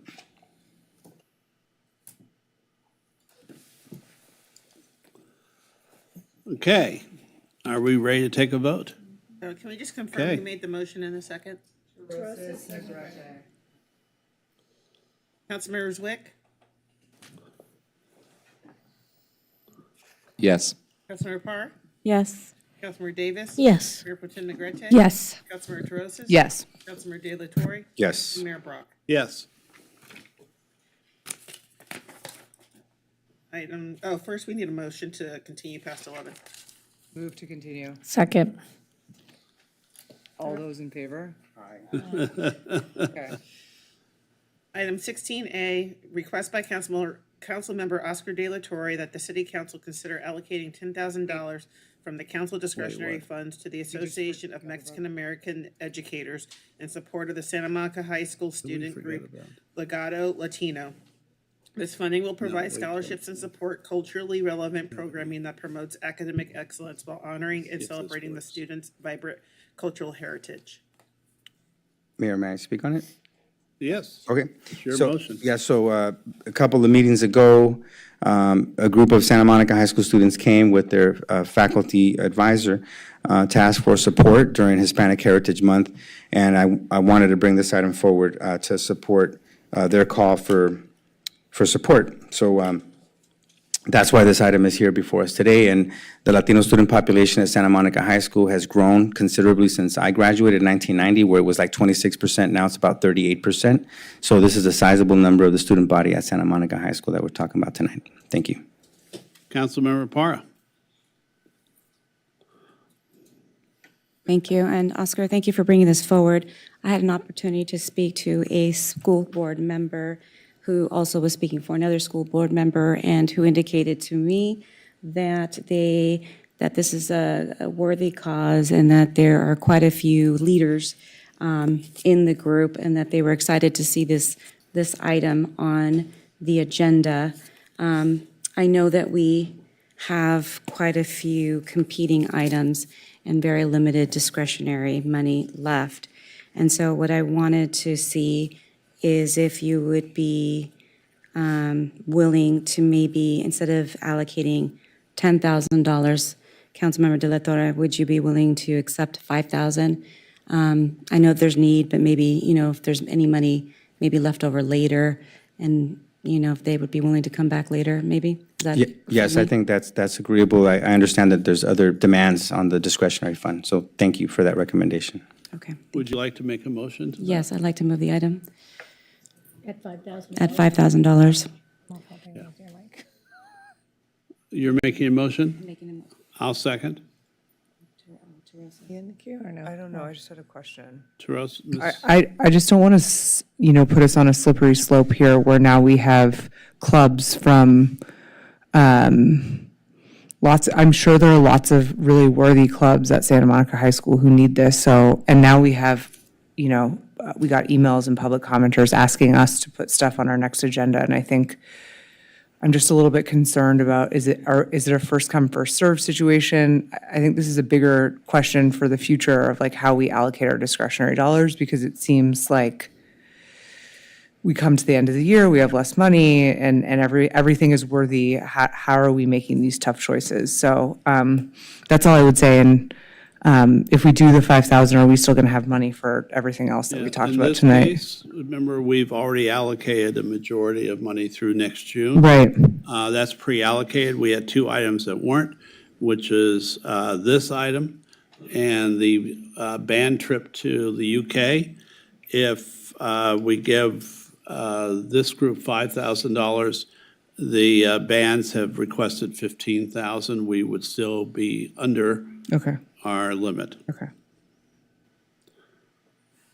Lana? I was just going to ask for a quick, I know you had sent it to me, Dave. We have what, 25,000? Yes. And some change? 25,745. Yeah, so we're good. Okay, I just wanted to note, though, that outside of that, there was an art event at, it's called Pier 86 Barber Shop, and they're doing like, Latino culture, bringing kids together. So outside of the ones that we've heard of, there are other people. I mean, we're only in Right, but we've also October. allocated a lot of our funding through next June already. That's what I'm saying, so So even we more, won't be able to do everything either way. no, I know, but I'm just saying, I'm just making note of that. So, Councilmember Zwick? I appreciated hearing from the students, and I'm happy to support them. I just had a question because I was looking through the discretionary funds, and I see that we've already allocated, and this could be totally separate. I'm just trying to kind of gather a distinction between what we've done and what we're doing. There's $6,000 covering the Samo High Latino graduation event, and I know that you said this is partly about Heritage Month, but I also heard something about graduation tonight, so I was just trying to understand, are these different groups, and are they doing different things, and just for me to distinguish it. Oh, Oscar. Oscar, that's you. Remind me what you just, tell me again what happened? What did you say? We already allocated money for graduation, for Latino graduation, $6,000 for that June event. And what Jesse, I'm paraphrasing Jesse, but what Jesse was asking is this 5,000 go with the other 6,000, or are they two separate organizations? Yeah, no, this is the same group that puts on that event as well. But there's various other events, as mentioned today. They have Dia de los Muertos, Cinco de Mayo. There's a lot of different activities. This group is actually a coalition of all the Latino organizations at Santa Monica High School. So they put on various cultural events, scholarships, graduation ceremonies. They're the ones coordinating pretty much all the culturally relevant programming. Okay, so same group, different events. Correct. Okay, Thank you. And note that I believe school board member Maria Leon Vasquez wrote a letter today in support of these students receiving some funding from the city. I didn't get to finish what I was saying, Mayor Brock, but the other thing was we had requested to have a forum, city manager, and I think we're using that, but do we need to come back, as I understand it, to change the rules so that that way these groups have a form to fill out, they can put all the details, and maybe they can continue to use that form as, you know, people change out the following year and they're not scrambling to kind of reach a council person, and it's sort of not, they don't have to go back and forth via email and calling and texting people. We know clearly, like, what is, you know, what are all the uses for? Do we have that form available? Yeah, we do have a form that we ask council members to fill out now. I don't know that it could give all the information that you're asking for, so I think we would like direction if you want us to prepare something that every council member who has a discretionary request has to have completed so the council can see what the funds are for, whatever. We would love that direction, and we'd be happy to work on it. Okay, that would be a separate item, I guess, to bring forward, obviously. I'm ready to vote. Okay. Councilmember De La Torre, Yes. Councilmember Terosas, Yes. Mayor Pro Tem Negrete, Yes. Councilmember Davis, Yes. Councilmember Parr, Yes. Councilmember Zwick, Yes. Mayor Brock. Yes. Item 16B, request by Councilmember Oscar De La Torre that the City Council, which stands united against hate, racism, religious intolerance, Islamophobia, and anti-Semitism, consider one, directing the city manager to discuss with the superintendent of the Santa Monica Malibu School District the use of the 1991 hate crime letter as a tool to create awareness and educate young people on the impact of hate crimes. And two, allocate $2,500 from council discretionary funds to sponsor the 2024 Mayor's Summit Against Anti-Semitism, directing change from City Hall conference hosted by the Combat Anti-Semitism Movement, a project of the Combat Anti-Semitism Foundation and the U.S. Conference of Mayors. The event, chaired by the Beverly Hills Mayor Lester Friedman, will take place in Beverly Hills from December 11th to December 13th, 2024, at the Wallace Annenberg Center for the Performing Arts in the Beverly Hills Wilshire Hotel. The summit will unite leaders, policymakers, and advocates from across the United States and Canada in a collective effort to combat anti-Semitism and promote a society of tolerance and respect. Anti-Semitism is an urgent and growing threat that endangers not only Jewish communities, but also the fundamental values of our diverse and democratic society. City mayors and city council members have a unique ability to proactively confront Jew hatred at the local level where it is most acutely felt. For more information, contact the 2024 Mayor's Summit Mayor's Summit Against Anti-Semitism at the website printed on the agenda, and the U.S. Conference of Mayors website, the hosting organization, at the website also printed on the agenda. And before you go, Oscar, I want to do a clarification. Our staff member was erroneous in his assertion, and the U.S. Conference of Mayors is not a sponsor of this event at all. And they will support events like this, but it is not a U.S. Conference of Mayors event. So I was told that earlier before we started the meeting. So please disregard anything to do with the U.S. Conference of Mayors and this event. Thank you.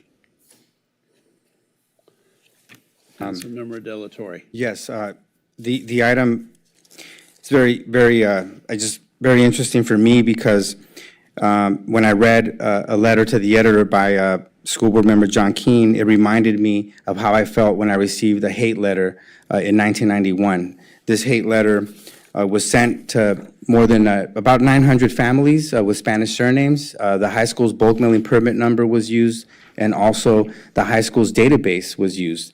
An inside job, the largest hate crime that's ever occurred in our city, targeting Mexicans, but also referring to Jewish people in a very anti-Semitic way. I'll never forget the threat that they made in the letter saying that we'll gas you like Hitler gassed the Jews. That's actually in this letter.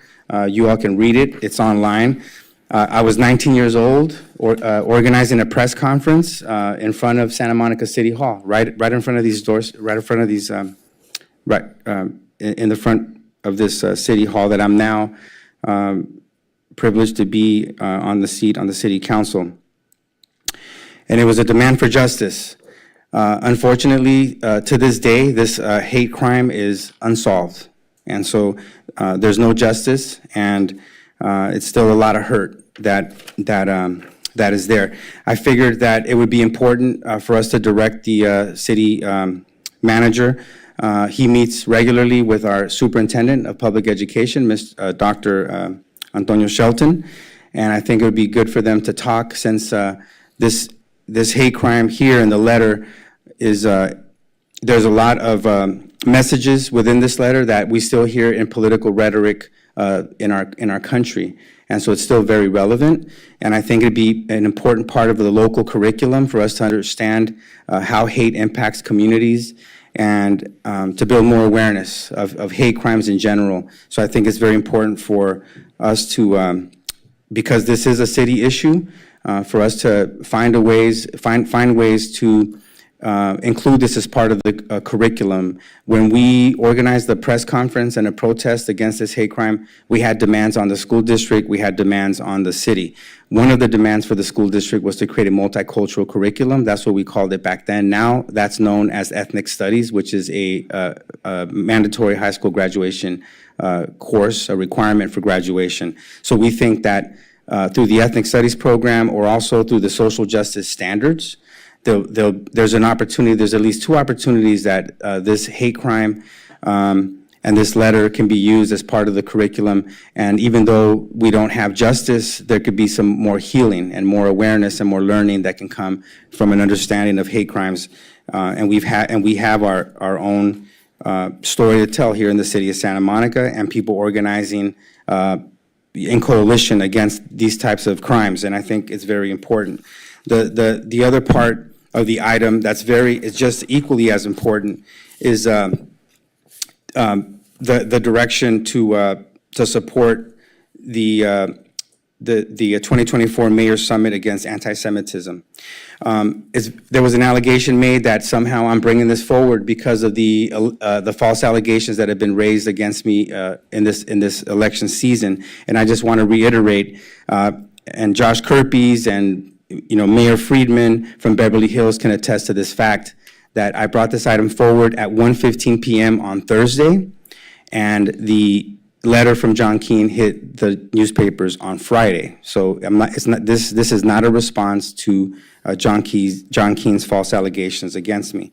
So it's important for us to stand with the city of Beverly Hills. Mayor Friedman was very happy to hear that the city of Santa Monica would like to be a co-sponsor. The allocation of $2,500, what I understand, they would use it to sponsor a mayor that couldn't afford, to attend. And so that's how the funds would be utilized. We're the first city to come forward and support this conference, this summit. So I think there's an opportunity for us to stand in solidarity with our Jewish brothers and sisters, and also here in Beverly Hills, and stand in solidarity to support any move, any action against anti-Semitism. So that's what's before us today.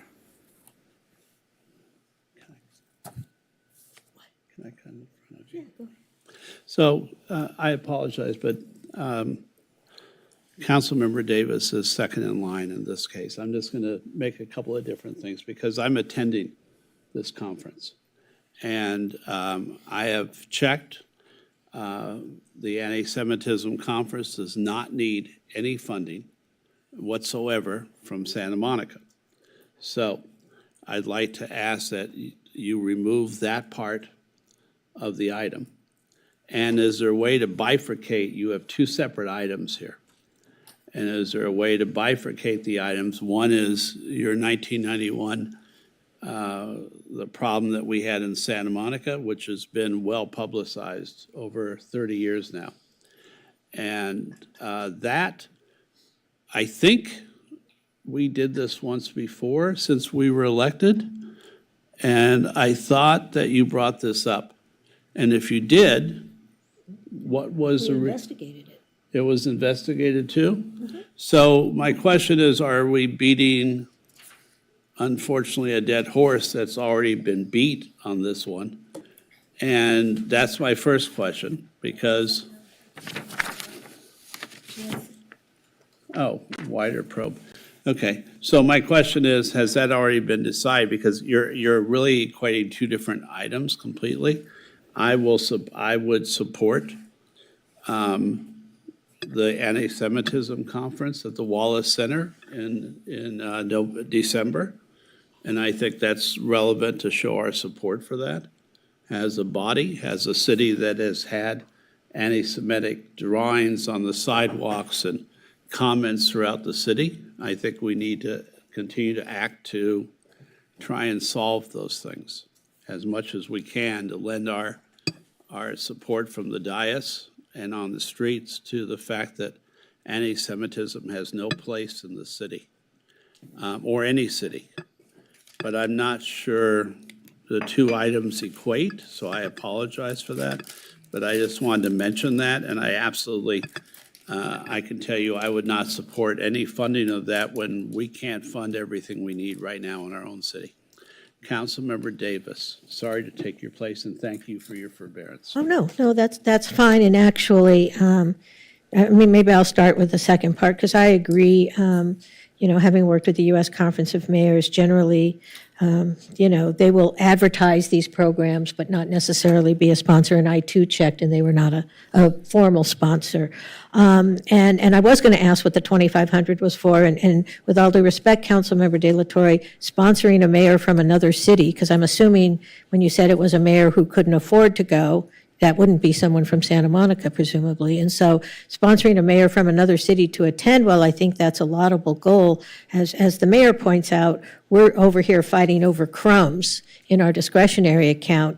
Assuming we give $15,000 to the music programs at the next meeting and $5,000, as we just allocated, to the Legato Latino group, that literally leaves $6,000 for those of you who will be left for the 6 months of January to June. And so I think allocating $2,500 for another mayor to attend, we're just really, I don't think we're financially in a position to do that. So I am not in favor of supporting this conference financially. I'm glad to hear Mayor Brock is attending, and I think by his attendance, we will be showing our support for anti-Semitism, because I would agree with him 100%. Anti-Semitism has no place in this world.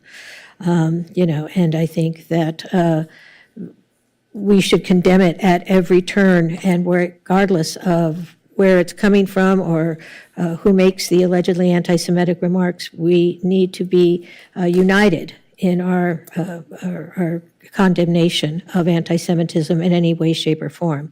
I do have a concern about the first part, because I have spoken with various folks in the district, as I'm sure you have as well, given your experience there, Councilmember De La Torre. They are concerned that this feels like an attempt to have the city direct their curriculum.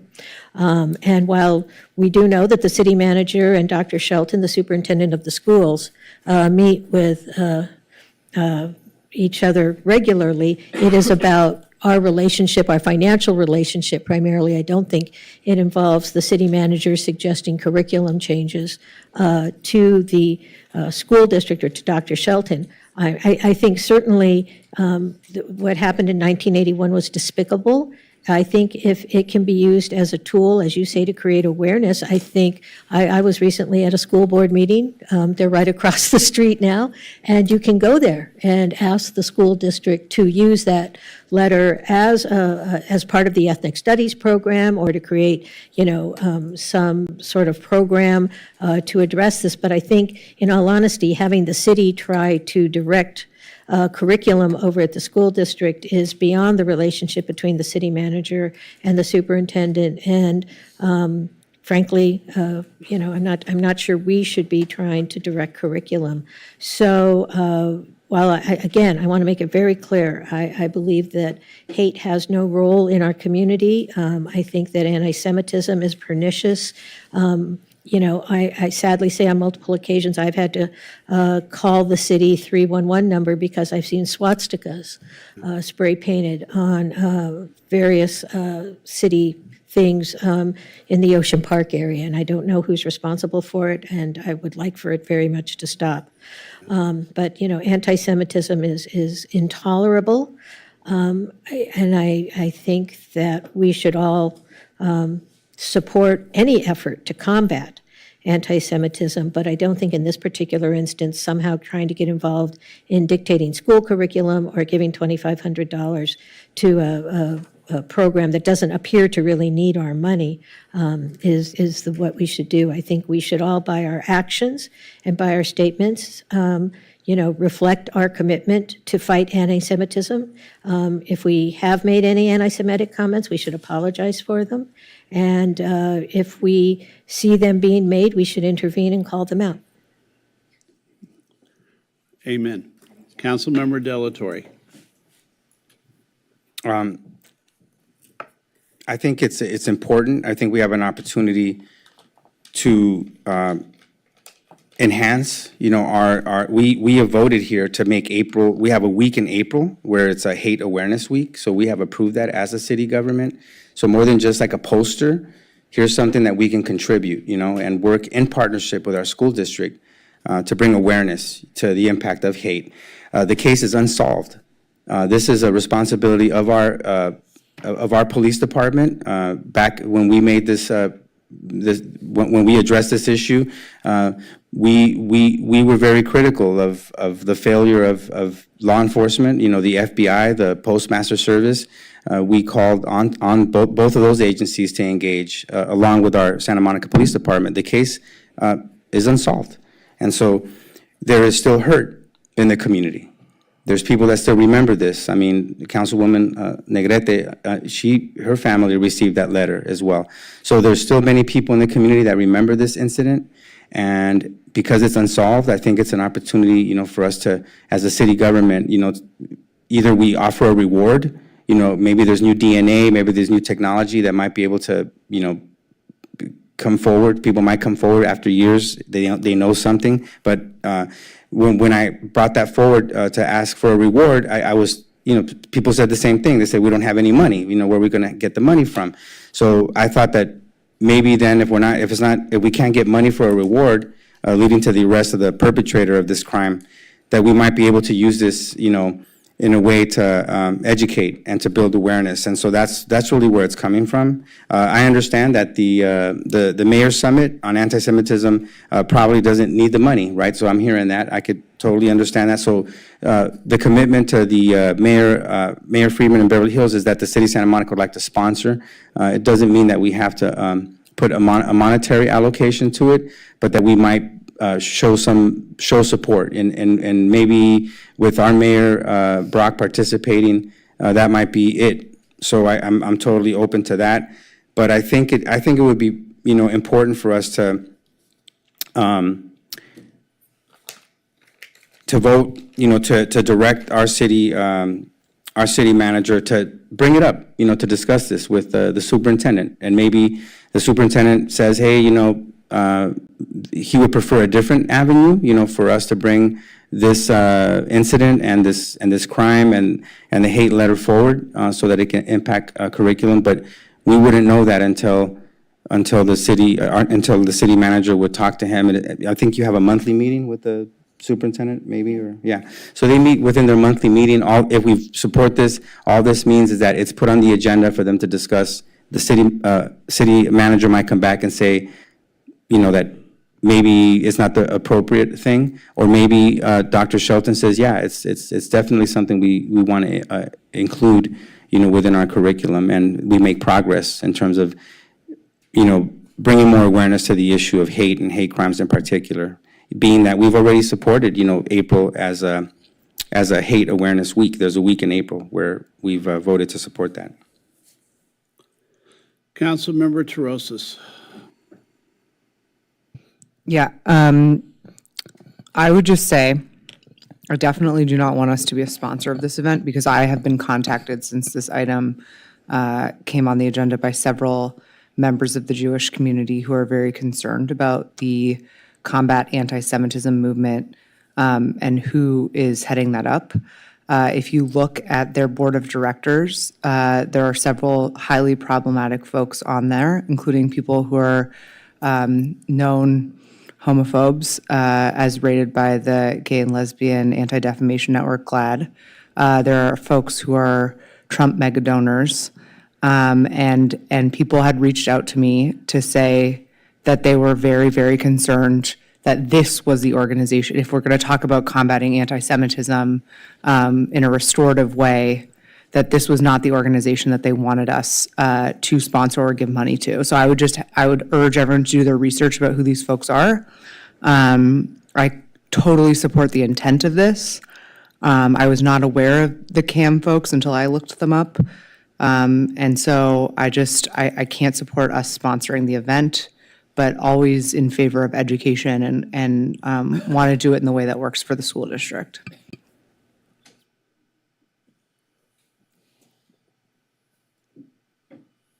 So, and I did not know that about the event. So later, maybe you can give me more education on that before I firmly commit. In the interim,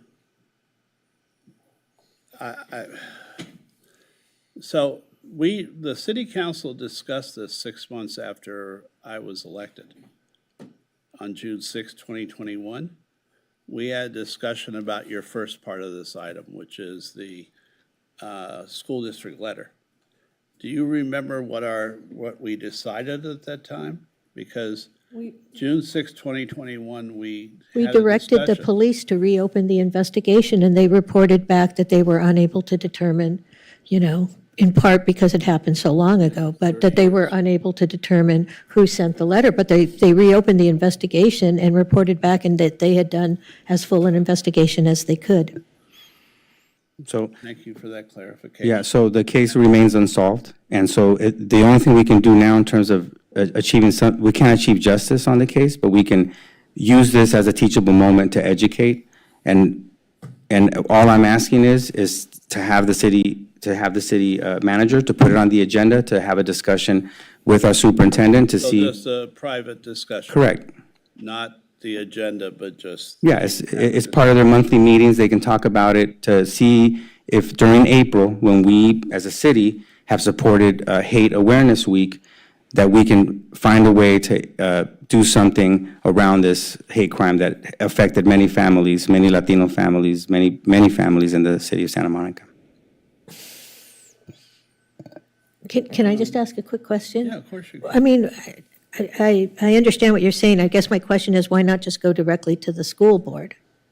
And go to a school board meeting and say exactly what you said here, and that you would like them, because that's the body that controls the superintendent and curriculum, go to them and say, I would like you to take this 1991 hate crime letter, and we know it was unsolved, and since, as you say, there's no justice, but use it as a learning moment. Why sort of go through the city manager? Why not go just directly to the school board? Well, because if you read the newspapers, there's school board members that have taken positions against me, and I don't feel that it's a welcoming environment for myself to go into the school board right now. And I feel that because this is a crime that impacted residents in the city of Santa Monica, and our police department was directly involved in the investigation, they came back and said that they did a full investigation, but they still don't have the people responsible for that crime, that we own that. That's something we own as a city organization, and we have skin in the game in terms of using this as an opportunity to bring awareness. And so we could do something within the city. Maybe we should just, during April, allocate funding so that we can do our own forum, our own panel discussions. Maybe we could do that if you prefer. Yeah. So the quick thing is, you'd like to solve the first part of this motion. You would like David to talk to Antonio. That's it. He can come during in. one of their meetings about this. That's it. Okay. All right. And the second part? We can postpone it if you want, because it sounds like there's some information that I haven't, Councilwoman Terosas has brought some information forward that we don't know about. So I think if you want to postpone that, I would defer, to the council. That would be a good idea. All right, so we'd just vote on the first item, but just having the city manager talk to the superintendent. Yes, Councilmember Zwick, I see you. I don't know why we would postpone it, because I thought that you yourself, Mayor, made the argument that with less than $5,000 in our discretionary fund, we shouldn't be funding a conference that We've doesn't already need our said we funding. wouldn't fund it. Well, what are we postponing? Whether we wanted to show support, Sponsor. not sponsored, but show support for the Show conference. support. Okay, like Just metaphorical showing support. support for anti-Semitism. I'm happy to show support against There's no, anti-Semitism. no dollar amount. This is a freebie. Yeah, that, But then there is the question, as Councilmember Terosis just said, that we may be supporting something that we don't want to support. And I don't know that answer. Do you have a solution, Vice Mayor? I was just going to say, if the purpose is to show support for anti-Semitism, we can say that, but the conference in and of itself is, we've done that before, I guess, right? I feel like we've already made one of these during Hate Week. We've said this many times. Can I make a We did suggestion? resolutions and Perhaps we caused us can, grief. perhaps we can also ask our Ms. Parsons to come back as part of the DEI work to give us some suggestions for how we educate the community in a healing and restorative way, not just around acts of anti-Semitism, but all acts of hate. I know that we're participants in Santa Monica versus hate, which is the bigger, version of LA versus hate. And, just how do we be more conscious as a community? And perhaps our DEI professionals can give us some guidance on that. Absolutely, and I'm looking up, trying to find some training that we've done recently. I know we've done some bystander training in conjunction with United Against Hate Week. I'm just pulling it up right now. This is from 2022, and I know we've done it since then. So there are trainings that we are doing to help educate on this issue, and as the mayor mentioned, some of it was absolutely motivated by the action taken by the council in 2021 and post-2021. For example, the statement against hate that council adopted. So there has been a lot of good work that the council's led on in this domain and that we've implemented. Because additionally, in the Pico neighborhood, Gandara Park, there's been a lot of hate in Ishihara Park. So how do we want to phrase a quick two-part motion? Anyone want to take a stab? I guess the motion, to simplify it, is to, to direct the city manager to discuss with the superintendent of SMMUSD the possibility of using the 1991 hate crime as a tool to create awareness and educate young people on the impact of hate crimes. So I think that's very straightforward and very easy. And then the second part of the same motion? I think the second part is to direct staff to come back with a statement or workshops or ideas on how we might be able to strengthen our resolve to stand united against anti-Semitism and other forms of hate. other forms of hate. We're not just doing that. No, yeah. As Councilmember Would it be Terosa helpful if I said, read the statement against hate the council adopted, just so you understand the power of what you've taken action on? Yeah. So back in, I don't have the date, sorry, 2022, the city council adopted the following statement. Hate has no place in Santa Monica. Across the nation and here in Santa Monica, we have witnessed an increase in anti-Semitic, transphobic, homophobic, racist, and discriminatory hate speech targeted both individuals and groups. Equity and inclusion remain at the core of Santa Monica's values, and the city will not allow abusive or threatening hate speech, intolerance, or dehumanization to prevail over basic civil respect and human decency. We will continue to celebrate, include, and uplift the diverse communities who live, work, and play in Santa Monica. That's what the council has previously I think adopted. that's fantastic, and we've already done it. Yes. We're deja vuing all over again. Just the only thing, though, is that usually what we do is we just put out a poster. I'd like to see a more robust, activity, right? It could be, our own panel discussions. It could be our own paying for a speaker to come in, a book, an author. How about at the end of you could reiterate that statement from 2022 and reiterate the need for further community engagement on the the motion that already was carried back 2 years ago. So the city could investigate the type of activities that would reinforce that resolution. That'd be okay?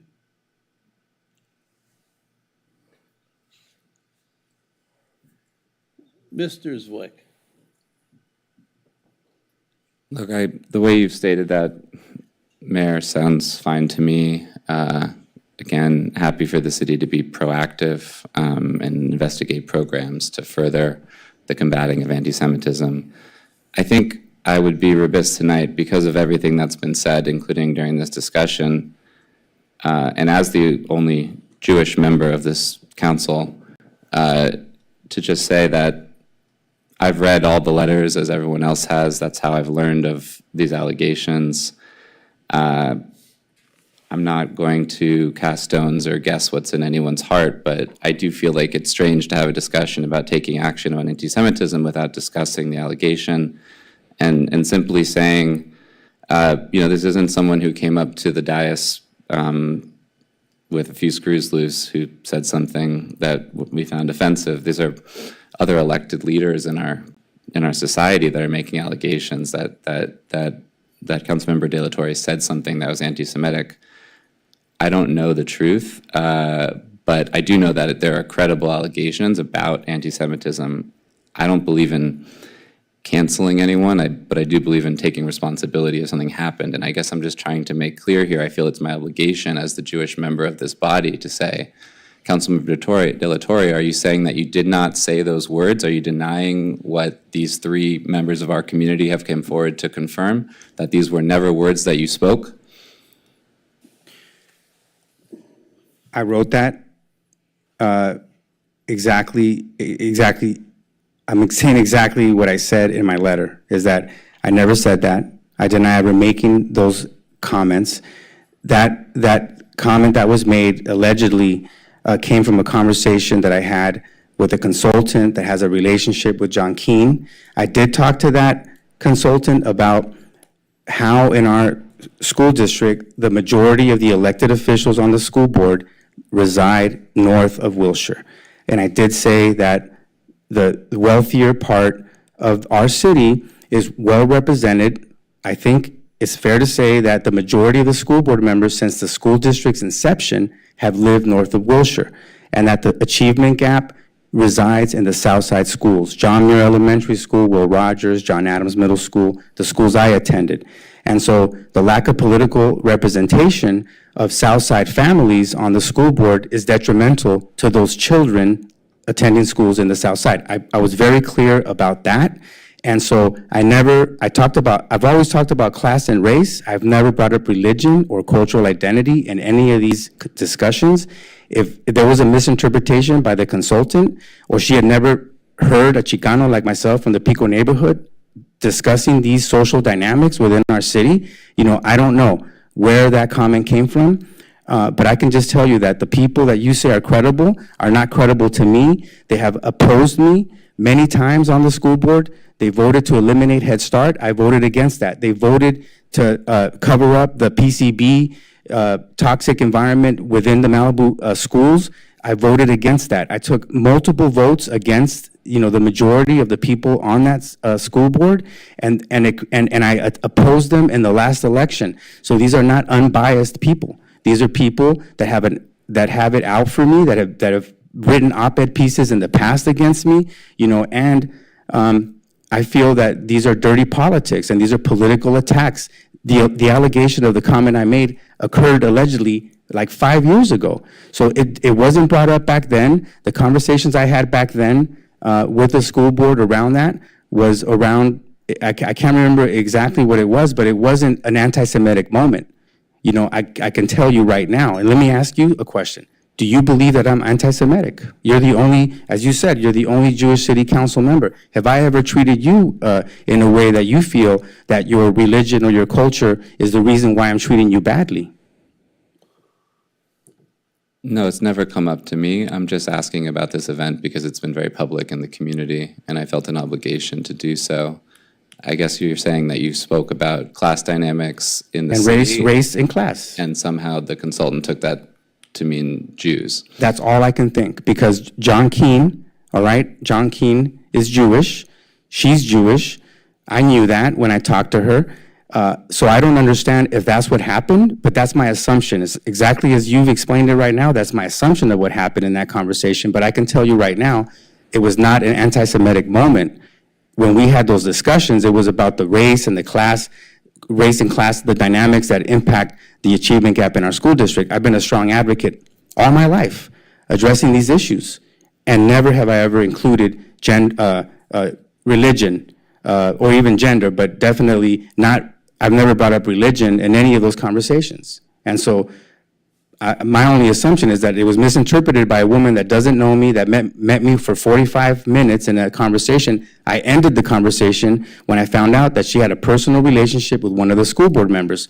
Happens to be John Keene, the school board member that is attacking me politically. But in any case, that's it. But I'm really happy to hear that in your interaction with me, because that matters to me, the interactions you and I have had, that you're not saying I'm anti-Semitic, right? I've not experienced it myself, but your interactions with me do not symbolize the totality of who you are or what you do. So that's why I'm asking these questions. Well, the totality of who I am and what I represent is a lot of people in this community know about it for 30 plus years. Not just, so anyway, I just want to say that I have a record to stand on. I bring the hate letter forward because I was 19 years old combating hate, racism, anti-Semitism in my city. I have never stopped doing that. And to be accused, after 30 years of fighting racism, hate, and anti-Semitism, to be accused of being anti-Semitic, it's like if I called you racist. And that's not fair, because I don't have any evidence. You've never treated me in any way, to feel that you're racist. We disagree on a whole lot of things. We probably dislike each other based on some political or policy issues, but it's nothing that personal. Like I wouldn't say that you're racist because you're opposing me, at least 60% of the time on policy matters. We disagree on things, but I wouldn't go that far, and I would never do that politically to you, because you're a man, you're a father, just like me, and beyond politics, these things impact us. They hurt us. It's hurtful as a human being to hear that, to hear my children come home and say, hey, my friend, had some questions about that, and that I'm being labeled that way. It's hurtful, and it's not right. Politics isn't the end all. Like, we have lives. We're human beings. We're people in this community, that are more than just elected officials. But this is a political attack against me right now. And for everybody, people need to at least look at it from that lens and be honest about it. It didn't come up in 2019 when I allegedly made that comment. It wasn't an anti-Semitic moment back then, because it wasn't. And to this day right now, people are trying to convert it into an anti-Semitic moment, and it's not. And so all I can say is that my record stands, against these false allegations, and even the item that I brought forward today. It was sincere. It wasn't a political maneuver on my part. Like I said, this item came forward on a Thursday. John Keene's letter hit on a Friday. That's evidence right now to me, that I'm trying to do my best to represent my city, to stand against these issues, to stand against hate, racism, and anti-Semitism.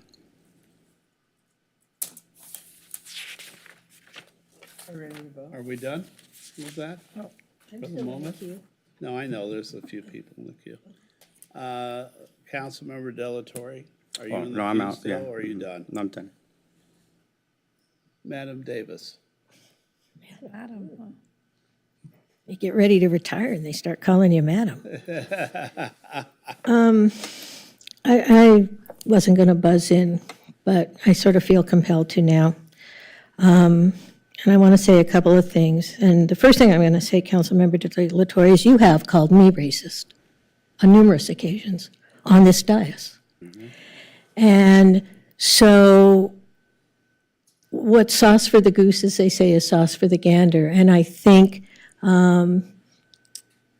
saying, well, I'm really hurt that somebody has called me anti-Semitic, when you apparently give better than you get.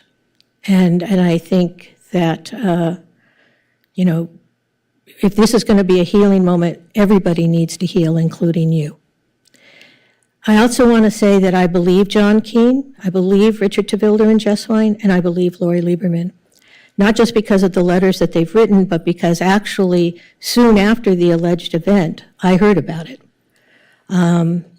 It wasn't my story to share. I didn't participate in it because obviously I'm not on the school board, but they were sufficiently shaken, I guess is the right word, by it, that at least John Keane and Lori Lieberman directly mentioned it to me soon after it allegedly happened. Well, I shouldn't say allegedly because I believe them.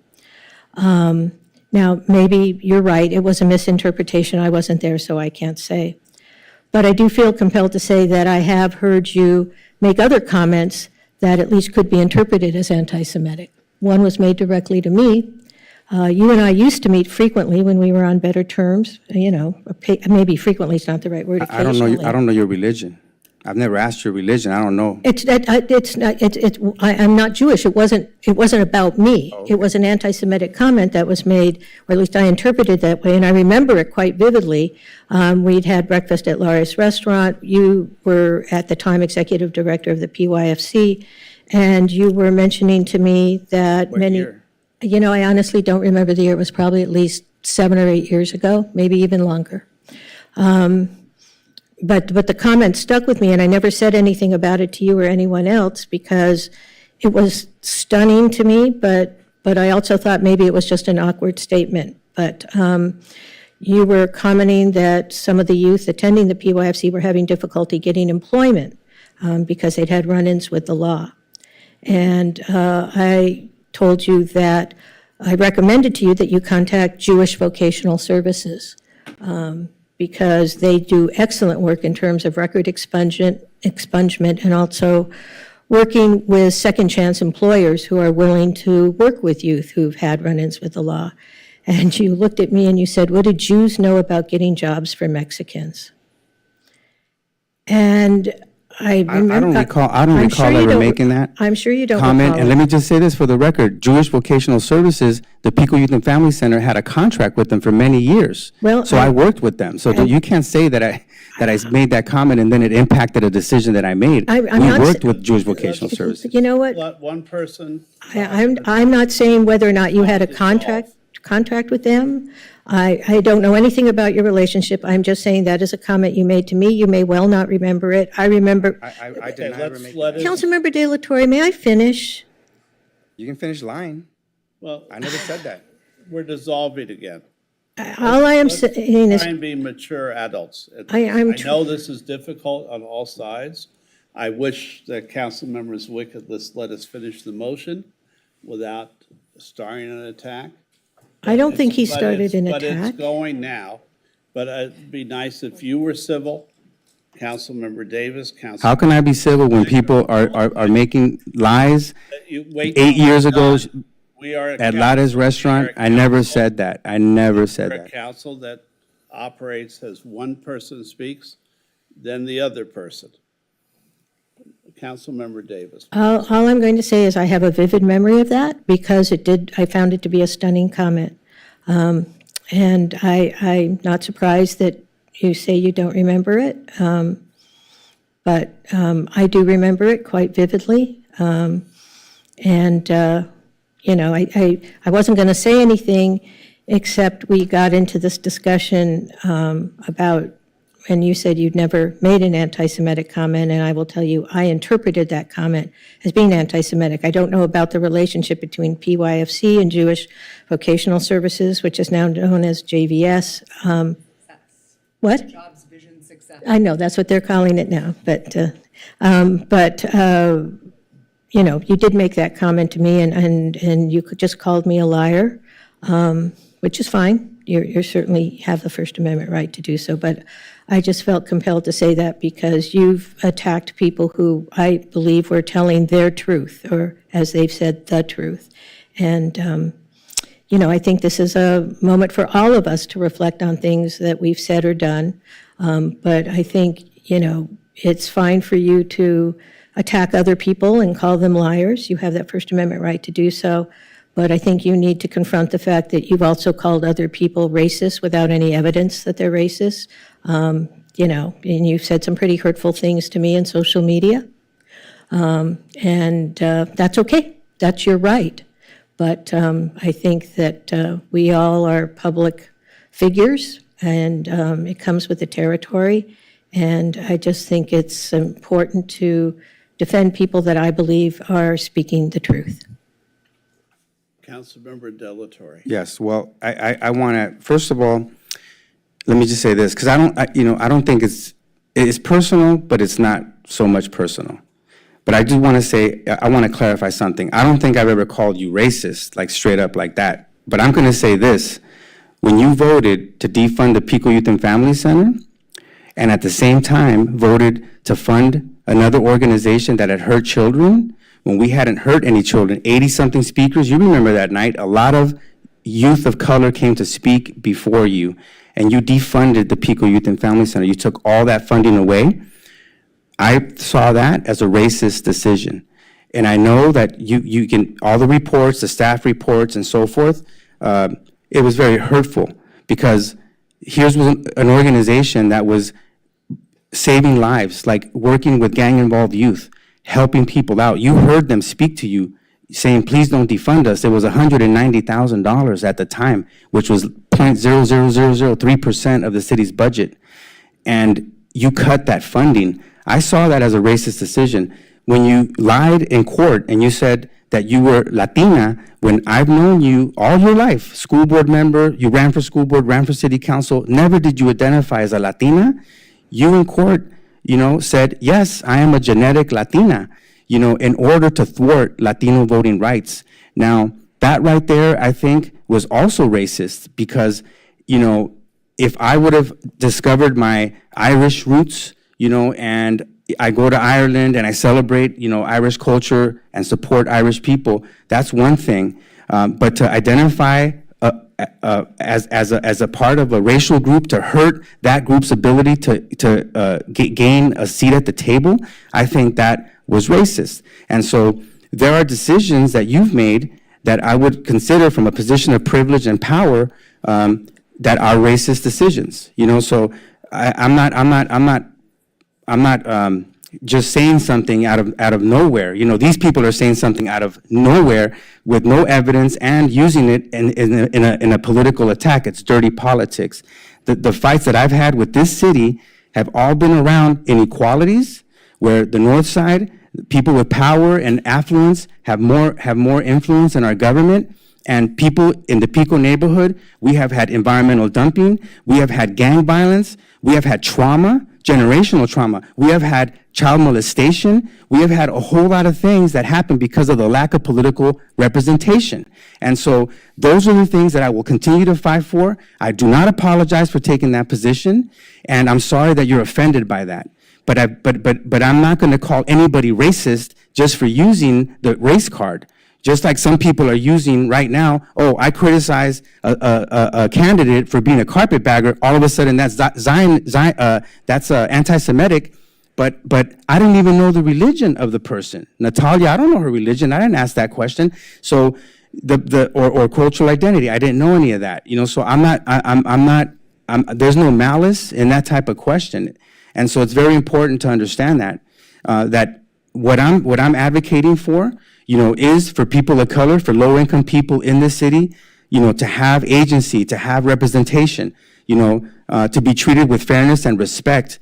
And we see all the data, everything. You talked about it today. You said, well, it's so sad that Prop 36 is going to impact people of color more than anybody else. You're talking about me. You're talking about me in the Pico neighborhood. That's been my life, That's what I've gone through. I've lived that experience here in the city of Santa Monica, and I've dedicated my whole life to fighting that, because I saw the impact that hate has. When I was 19 years old and we received that hate letter, that's what sparked everything for me to combat that, to work towards a better society. And that's all I'm trying to do. And I'm sorry that sometimes, it's hard. How do you change anything without offending people in power? It's like we talk about racism, white people get mad. We talk about sexism, men get mad.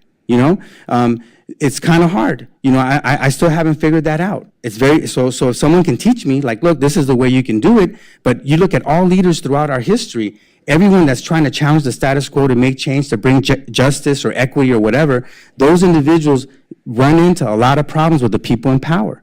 And so, you know, I guess it comes with the territory, but now I'm in a position of power now, you know, and I guess that's what I'm getting, right, is people are trying to assassinate my character. But, you know, I'm not backing down from what I believe in, because I think that you believe in it as well. It's just different coming from your perspective and coming from my perspective. I live in the Pico neighborhood. I grew up, I touched the hands of the people that get murdered. I touch the hands of the people, you know, that go to jail, that are treated unfairly. I trust the hands of the people that get evicted. I work with people right now that are working on my campaign saying, look, I have an eviction notice. You know, I walk into the neighborhood, I talk to mothers, you know, who say, look, come and look at my apartment. There's water coming down, leaking into my apartment, you know, carpets, all kinds of things that are torn up. And I ask her, do you know Santa Monicans for Renters' Rights? And she goes, who's that? They've never come around here trying to fix anything in this apartment building, you know, and those are the things that I see. I experience that. That's my experience. That's my experience. And all I can say is, I want to apologize to you if I offended you personally. If you feel hurt by anything that I've ever done to offend you that way, because that's not my intention to personalize it, even though I've seen that you've made some decisions that support systemic racism, that have supported institutionalized racism, that have hurt, you know, people in my community. And that right there is very hurtful. And so you, after the meeting though, you get to go home to a lot of privilege, a lot more money than I have. You know, I have to go home, I have to, you know, shave down a fence because Ted Winter is making a complaint against me. I have to deal with FPPC violations from your friends, Chris Harding, from your friends, Kevin McEwen. You know, I have to deal with all these allegations coming from the people that support your party, Santa Monicans for Renters' Rights, John Katz, the so-called president of the Santa Monica Democratic Club, you know, Jason Masbaum, people that you talk to, those are your friends. I've seen you congregate with these people. You know, those are your people, right? People that you congregate with, not talking about your people in terms of race, gender, whatever. Those are your political people. Those are people that you're aligned with. And they're attacking me. And they're attacking other members of the city council. It's not just me. Talk to Lana Negrete in the last election. How did that go? Same thing. The only renter that's on the dais being attacked with lies. She's trying to get rid of rent control. The same thing they're saying about Mayor Phil Brock right now in this election, that he's a conservative, he's a Republican. You know, you don't think it hurts me to have Latinos knocking on doors right now in my neighborhood saying, hey, Oscar de la Torre is a Republican, he wants to get rid of rent control, when I support rent control. I'm a property owner and I support rent control. It's easy to support rent control when you have, when you're not, it's not coming out of your pocket. I support rent control. Why? Because I'd rather have the people than the profit. That's why. Because it's more important to me to keep Santa Monica diverse than to go ahead and have more money in my pocket. I've never been about that. That's why I worked at the youth center for 20 years, for $65,000 a year at the highest with no pension, you know? And I did that. Why? Because I love my community and because I've suffered the trauma of living disenfranchised, marginalized, oppressed in this city of Santa Monica. I've lived that. That's my life. I own that. But I'm not, but I'm fighting and resisting, and not just for myself, but for people that have lived that experience. And I'm sorry if it offends you. I'm sorry that me and you have not, you know, seen eye to eye, but you've made some decisions as well. You've taken actions against my community, and you have to be held accountable as well. Accountability goes both ways.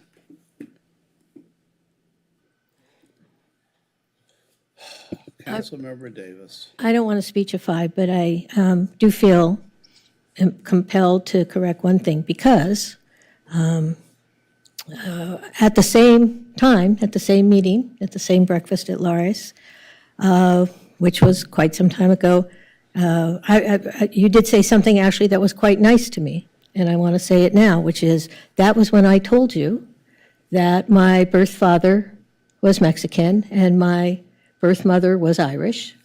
Long before you filed the CVRA lawsuit, I did not become quote-unquote Latina and had anything to do with that. I mentioned to you that I was aware of that, and and I made some comment about it struck me as being an odd combination, and you said no, it was actually quite common, and I should be proud of it. And I thought that was a very nice thing to say.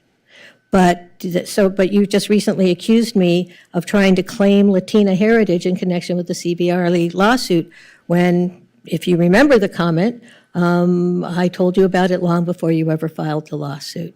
I'm not going to speechify anymore. I think I've made my position clear. I think that, and I guess the last thing I will say is in the last election in 2020, you, Kevin Shankman, people that you're associated with, I'll name names if you like, but I don't have to. I mean, Elias Cerna said some pretty hateful things about me. And, as John McCain famously said, politics isn't beanball. And so if you're going to run for office, you expect to take that.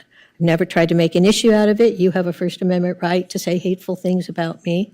I just wanted to say that I think that it's important for us all to own up, with regard to the things that we have said in the context of political elections. So I'll quit there. Yes, Mr. Zwick. I'll just take whatever everyone has said tonight on face value, that we all oppose racism. We all oppose racism, anti-Semitism, and all other forms of hate. I will just say, Councilmember De La Torre, as an educating moment, Natalia Zernitskaya has been a member of the community of Santa Monica for over a decade. She's held public roles that entire time in our community. She rents in the Pico neighborhood. She works with the Committee on Racial Justice. She served on the Audit Subcommittee. She's spoken at that dais many, many times before us. She served as the president of the League of Women Voters.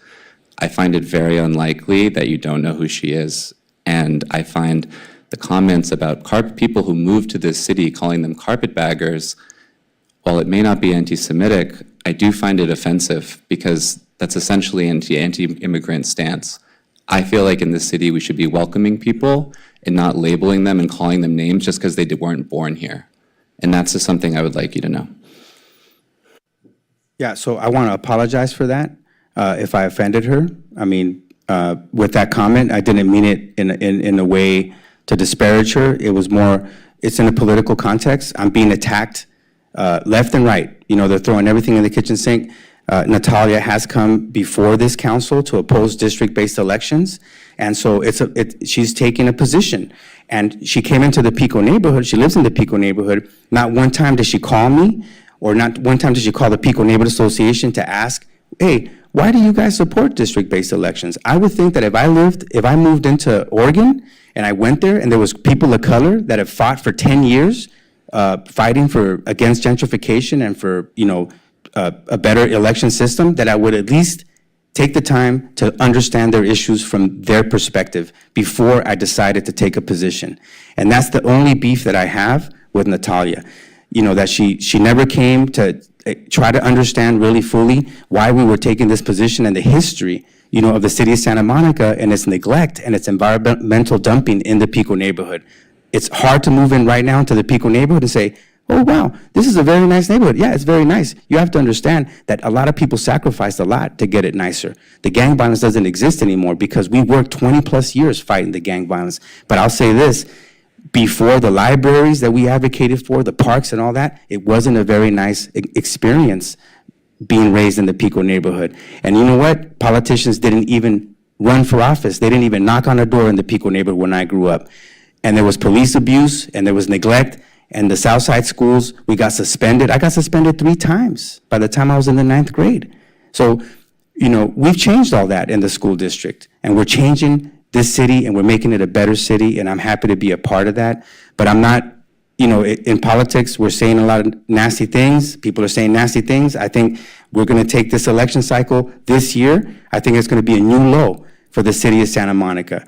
And I think we will reflect on it. And I'm just going to say this to you as a leader and also to you as a leader, that I stand ready and prepared to do anything that I have to do to create more healing.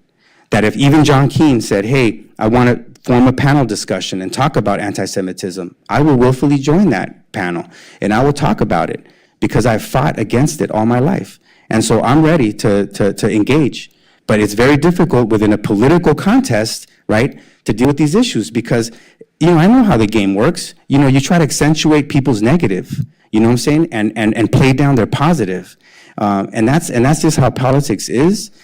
But I hope that, we survive this election cycle and we overcome it in a way that makes us a better city, that unites us, that brings us together, and that we learn from these moments. And I'm totally, I'll take responsibility for whatever I can do to make it better, but it's very difficult, when people are punching me, to basically tell me, stop punching back. It's very difficult to do that, and I know you, for a fact, if somebody was punching you, I guarantee you're gonna punch back. I know Jesse Zwick, you're not gonna take it lying down. In politics, you're gonna fight back as well. So maybe there's a different way to do this, I'm open to it, to find a way forward. And so, let's figure that out, regardless of the election. I'm open to working with you, to doing anything that helps us do better in terms of fighting hate, racism, anti-Semitism. Well, that was a moment. Yeah, we're going to have a motion. I'm going to throw my 2 cents in too. Hey. Just really simply, though, I'm dismayed. I was very dismayed at the attacks I saw from the public tonight, both toward me and toward Oscar. Yes, I'm campaigning, and I'm willing to talk to anyone about issues in the city. I'm not campaigning on personalities. I'm not trying to campaign on lies. And I would hope that in a smaller city where at the dais we talk about civility, that civility should extend into the entire community, even during an election cycle. And I'm very sad that there are people knocking on doors lying about us. Because when I knock on the door, I'm not lying about anybody or what I've done or where I've failed. So I don't want to make a big deal out of this, and I hear both sides, and I think both sides should be listening to what Councilmember Zwick said, Councilmember Davis said, Councilmember Delatorre said, because I think there was a lot from the heart in this last 20, 25, 30 minutes of stuff. And being ringside, as Councilmember Terosas and Para and Negretti and I were, is not a good feeling, because it doesn't matter what side theoretically of the political spectrum on.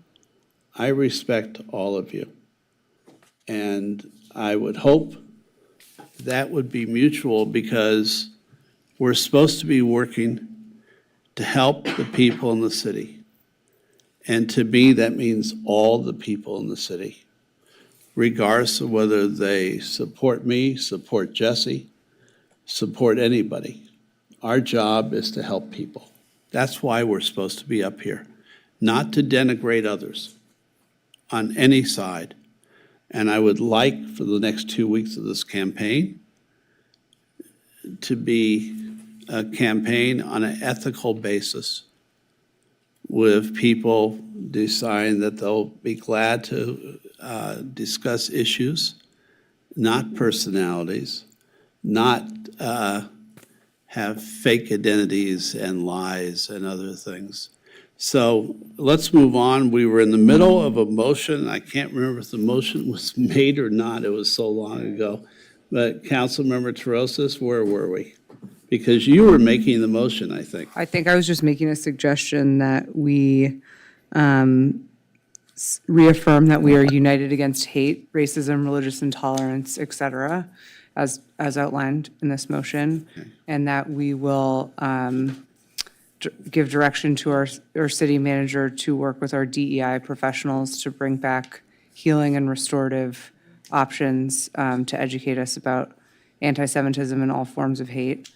And use the motion from 2022 as a base. Yes, and I believe that we also directed the city manager to have a discussion with Superintendent Shelton and return back to us with any options related to the hateful letter from 1991. Okay, I'll second.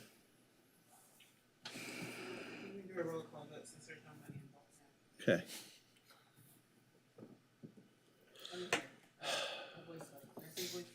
Yeah. You said voice roll vote. call. You said roll call. We can do a voice. All in favor? Aye. Aye. Opposed? Abstentions? The item carries. Let's move on. Item 16C, request of Mayor Brock that the city manager return to the city council with the resources needed, trade-offs, and budget reallocations necessary to address the city's growing backlog of damaged street and pedestrian pathway lights. The current backlog consists of approximately 270 street and pedestrian pathway lights. The city manager is being asked to return to the city council as soon as possible, as this is a matter of public safety. And that pretty much says it. Move. Beautiful. I'll second.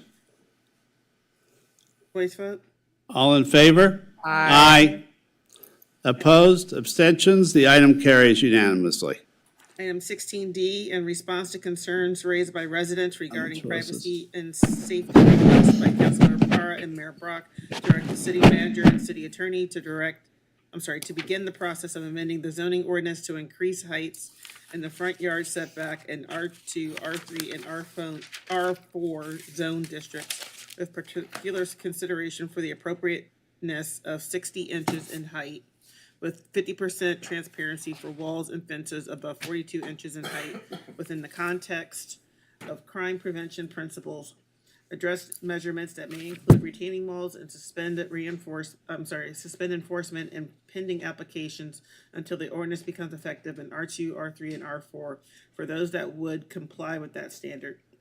Given the considerable amount of work that has been performed to date on this issue, the city attorney and city manager are being asked to return to city council with a recommendation in 90 days or as soon as possible thereafter. The city attorney and city manager are further directed to immediately initiate community engagement on this matter to be included in the recommendation to city council. Councilmember Parra. Thank you.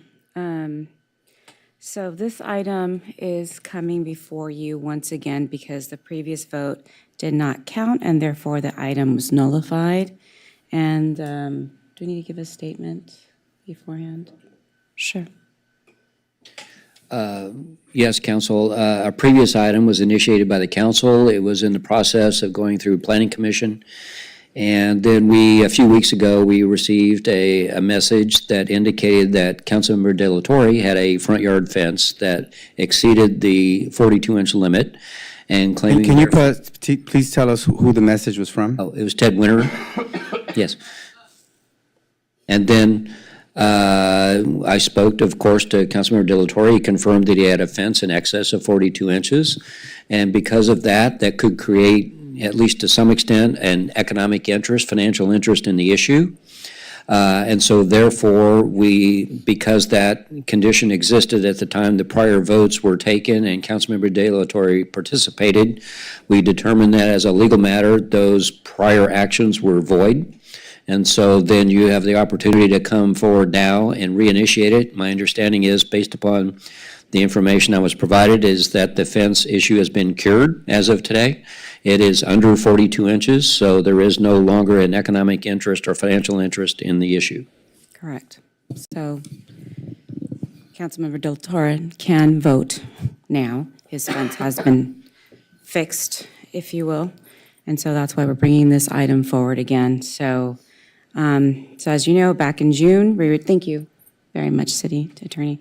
Back in June, we originally brought this item forward in response to concerns raised by residents related to protecting privacy and private spaces in their R2, 3, 4 zones due to development volume in those districts as a result of changes in state law that allows for greater density, but also after hearing about 15 homeowners in the Pico neighborhood that were cited after someone who was trying to construct a block wall and was denied, filed an appeal, and allegedly filed complaints against all their neighbors for fences and hedges that were in violation of height restrictions. As you heard earlier tonight through public comment, some of the fences that were cited were constructed decades ago when potentially the heights could have been legal. Those property owners had an opportunity in 2006 or 2007 to grandparent in their fences so that the illegal height could be recorded and accepted by the city. Being that it is and was a diverse neighborhood and that the notifications were sent out in English, we don't know if the notifications were understood, we don't know if the notifications were received, and we don't know why some property owners did complete the process while others did not.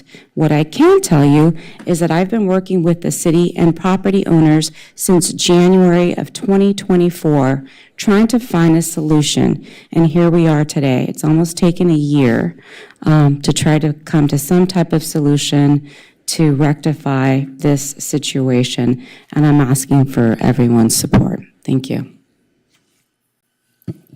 I just want to add that I was at the neighborhood town hall meeting back in January where this was introduced. There were people there who were long time inhabitants of that neighborhood who were stunned and shocked. Many of these houses have been there, the people have been there, or they've now inherited their parents' house. Most are working class. It's traditionally a really working class neighborhood of inhabitants who in many cases work for the city in our city yards and work on our streets. And they were stunned by this. It was not intentional. Back when this was underway and there was a huge brouhaha in the city, when Bobby Schreiber was running for council about hedges, the city evidently sent out notices to residents, but they only send them out in English. Some of these people are first or second generation Santa Monicans. I thought after being at that town hall meeting for an hour and a half, 2 hours, I thought it was terribly unfair.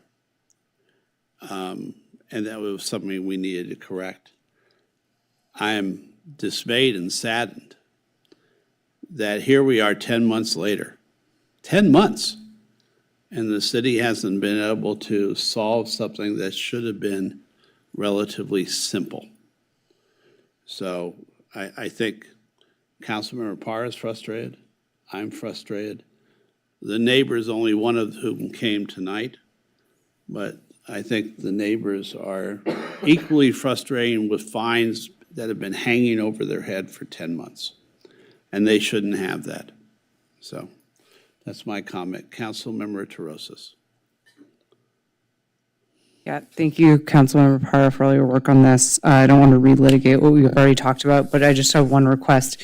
Can we make sure that the SMPD Crime Prevention Division is one of the consultees as requested in doing the community engagement? Just because I understand that the Planning Commission couldn't make findings because some of the recommendations that they had were contradictory from my understanding. They've actually, Okay. they had been all along. We've been working with planning, and they had consulted with PD already.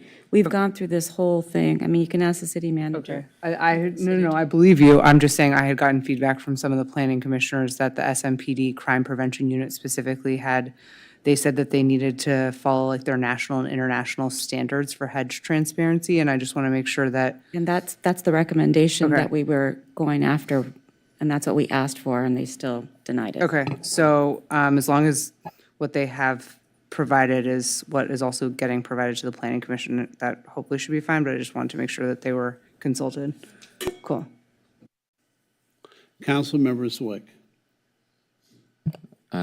So I heard from residents today and also prior, and I understand the concern, and it doesn't seem fair to what they've been subject to, and I'm glad that we're doing something.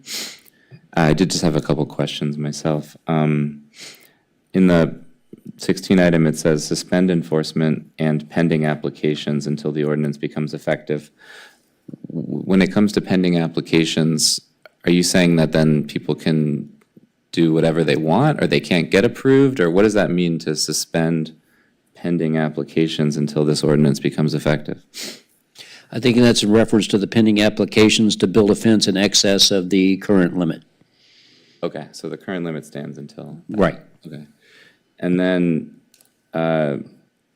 just so I'm able to be brought up to speed, because I haven't been as deeply involved as some other members of the council on this issue. Is there, or was there not some way to try to grandfather in these properties without redoing our standards as a whole across the city? This is just my question. Yeah, we were all stymied in that. That's what we thought should have happened to begin with. Just asking the question. Sorry. Yeah, so when we did, and unfortunately, the staff who endured the grandfathering process in the past aren't here, but we went through a very extensive process. It was very time-intensive and laborious, and so that's why staff is recommending an alternative approach to reopening that grandfathering process that was conducted back in 2006 and 2007. And I don't know, Susan Cola, if you have anything you want to add, because I know you were here at the time. I wasn't, but that's what I would add at the moment. Well, there's no way to just say that things that were built before a certain year are not subject to violation as opposed to things that are built now? That's a policy option. There's a few problems with that. So in our due diligence, we've discovered that some of the fences actually were recently constructed, and we did that through research using specifically Google Maps. So it's a little hard to say that then you would reopen the grandfathering process to the whole city at that point, because these are individuals who, some of the fences we discovered were built like in the past 3 or 4 years. So I think that would open up a whole nother discussion. Should they be subject to grandfathering? Should they have just complied with the code that was in place? That's a whole other conversation. Thank you. Ready? Yes, Mayor Brock? Are we ready? Yes, Councilmember Delatorre. Can you turn your mic, please? Yes, microphone is on. I just want to, I want to just say that I voted last time, not knowing that I wasn't in compliance, because the fences, my next door neighbor's, the person that built the fence, my sister was the one in charge of building that fence. I'm not the only property owner, but the next door neighbor, who happens to be former Councilwoman Kristen McCowan's parents, the person that built the fence used the height of their top height to as the marker to create the height of the fence in our property. But let me just say something that's also very important. The social conditions in our city have changed. I mean, we have people living under the freeway, right adjacent to our house. We live next to the freeway. We have the first stop in the light rail system is in Bergamot, and so the traffic has increased, into our neighborhood. You have the encampment on Centinela and Pico that has been there forever with, at one point there was chop shops, of bicycles, being stolen. And, what started in the past 10 years, what started with a security camera, then went to a fence, then went to a dog for security, because we've had bicycles stolen, skateboards stolen. We even have a situation where one of my tenants is being accosted and being harassed by a unhoused individual that's not mentally all right, and she feels very threatened. He broke the window of her apartment and would be seen many times, creeping around the building, and that's why I had to get the dog. So, these issues, these social conditions have changed in our city, in particular in our neighborhood, and I think that we need to give our residents the ability to adjust to those social conditions. If you read the ordinance, it's a little antiquated, because it says basically the reason why we want low fences and hedges and all that is for safety, so that the police can look into the property. We need to reflect on that, and we need to see if the social conditions that exist now call for us to give residents, especially when they're living in close proximity to encampments or subway stops, the ability to protect, their families, to protect their property, for property owners, to do what they can to protect senior citizens and, young women, who are being harassed and so forth. So that's really important for us to understand. I just want to say one more thing also. When this whole thing happened, where Ted Winter filed a complaint against my fence, and and we spent money, to build the fence, and we spent money to chop down the fence. It feels bad, because I asked the question to the city attorney, I go, you don't have to live in the neighborhood? Like, you don't even have to live 100 or 1,000 feet, from the property that you're filing a complaint against? And the answer was no. So that means that I can go drive around north of Montana, and not that I'm gonna do this, but technically, the city attorney said that you can do that, go around and file a complaint against everybody that has illegal hedges or illegal fences or whatever. And believe me, just in my neighborhood, my next door neighbor, I can look at it and say, okay, that's a problem according to the ordinance. And just down the block, there's 4 or 5 other violations. I understand that it's mostly the process is complaint driven, but I think you should live on that block. Like, it shouldn't be that. Yeah, it should impact you in a certain way. It shouldn't be that what happened in my case, someone that I defeated in the last election, has a bone to pick, and so he's going to file a complaint against me, and that's also politically motivated, but also I think it should be about, you should live in close proximity to the issue that you're complaining about. It shouldn't just be that anybody can go around, making complaints.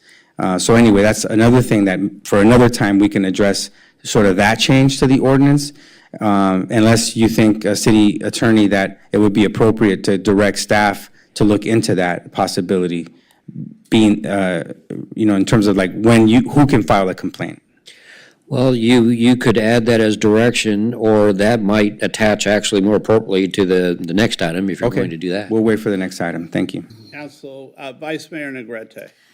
Does this apply, like, it says R2, R3, or R4, is this also, does that mean it applies to like multi-unit properties, right? Within those zone districts. Yeah, I just wanted to say that because living in an apartment myself, oftentimes, like, you don't have privacy, and so we just had a situation where our neighbors on the other side smashed the whole wall down, and now they put a see-through chain link fence up, and I asked you, don't they have to replace what was there before? And apparently not, and now nobody can like lay out or anything because literally there's people sitting right there, So I just want to point out that privacy is often not, easy to come by when you're in a multi-unit dwelling as it is. And so a lot of people who have homes, they have their front and backyards, and that's nice, it's more private.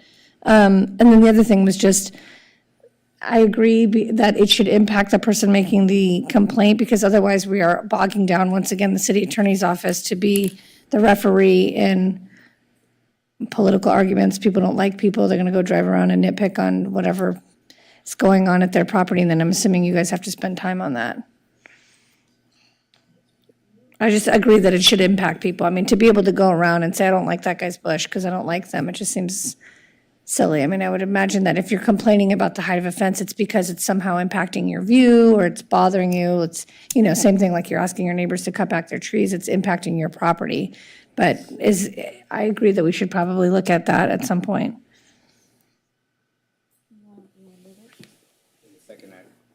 Is there a motion? I so moved. Second?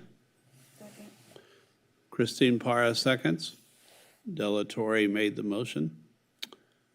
Can we get a vote? Voice vote. There's no money. All in favor? Aye. Opposed? Abstentions? The item carries.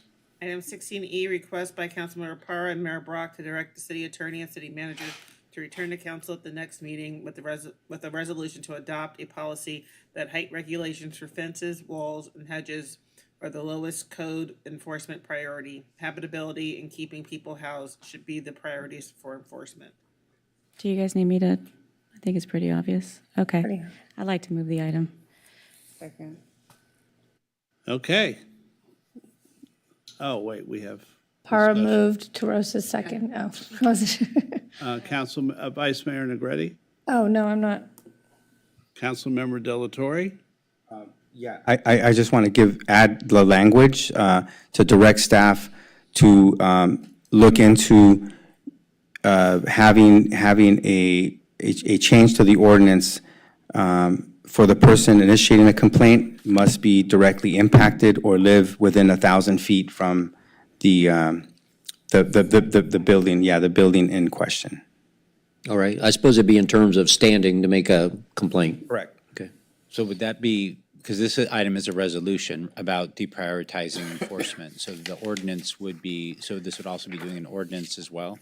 Amend an ordinance to include that when it comes to complaints. Yeah, bring it Okay, back. so we Right. do both. It would be separate from this, Yes. further direction.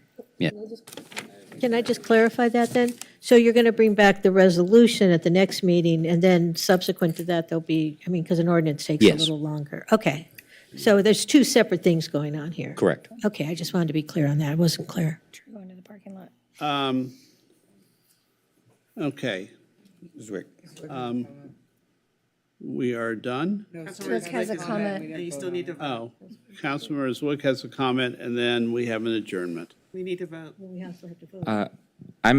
I don't know. I agree this is not a high priority, and I don't really think it's cool to snitch on your neighbor's hedges or whatnot. But I'm a little confused about the idea of like it has to be impacting you, because I don't think the ordinance was meant to be about how it impacts other people. I thought the ordinance had to do with partly, as we were saying before, safety issues and police requirements and other things. So it doesn't really make sense to me, you know, if that's the case, why we would limit who could report such a thing, even though, again, it's not a high priority. But to me, that doesn't really follow logically if part of the impact that we're talking about is not on neighbors, but, you know, on the city and the safety of the inhabitants of that said place. So to me, that direction is confusing.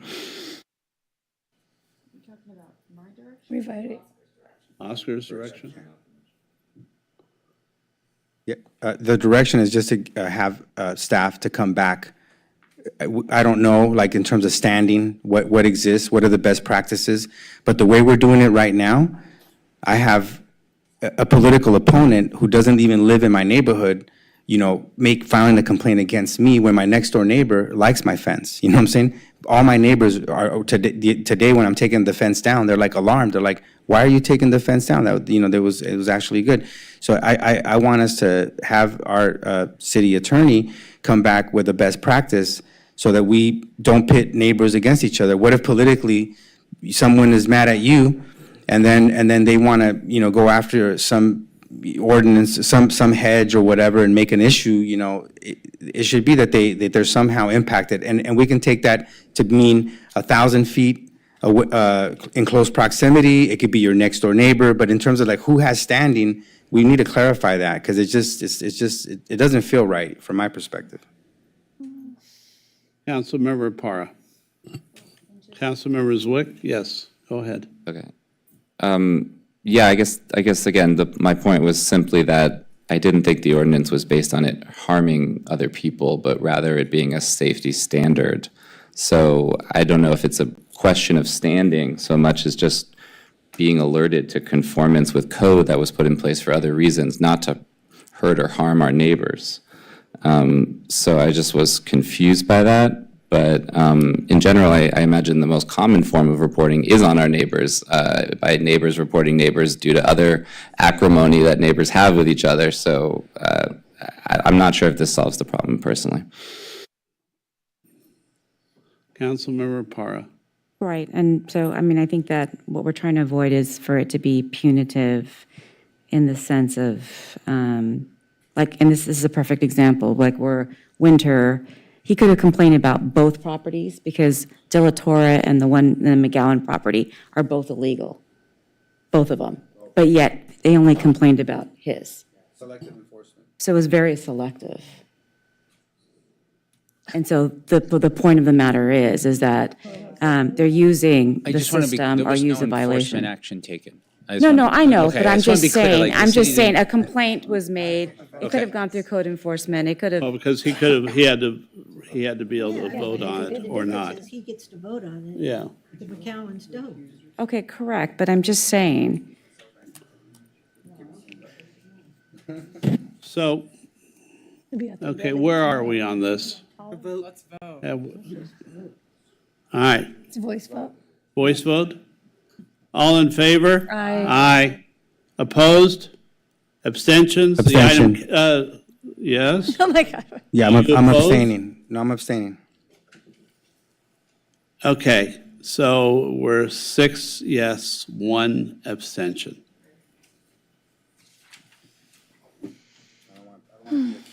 Okay, so then let's move on. We have an adjournment that I'd like everyone to pay attention to, please. On October 14th, 2024, it is with great sadness that some of you may already know that we lost a Santa Monica family. A fourth grader of McKinley, Dana Choquette, and her mother, Mercy, and father, Sasha, who perished in a single car wreck on the 14th as they were traveling on the 15 freeway on the way to Las Vegas. They are survived by Sasha's daughter, Sana, to whom we extend our deepest condolences. The passing of this wonderful family comes as a shock to all of us during this time of great sorrow. The school and the school district has been extremely supportive to the students. Dana was a bright, charismatic student who was friendly, kind, and had many friends. Her beautiful smile lit up the room, but it was her attention to detail and artistic talent that set her apart. Her fourth grade teacher shared that Dana never did anything halfway. Recently, she ran for student council, and in true form, she went above and beyond by creating not one, but 3 campaign posters. She was incredibly sweet, always willing to help, and both she and her parents frequently donated their time to the classroom. They cared a lot. Dana's presence, kindness, and generosity will always be remembered, and we will miss her greatly. There have been steps taken in the community. Lots of people have emailed asking about how they can support, and I believe that there'll be more information coming out to the community to help the remaining family member. Thank you so much. We are adjourned. We'll see you on Veterans Day, November 11th, 2024, for our next meeting. Thank you.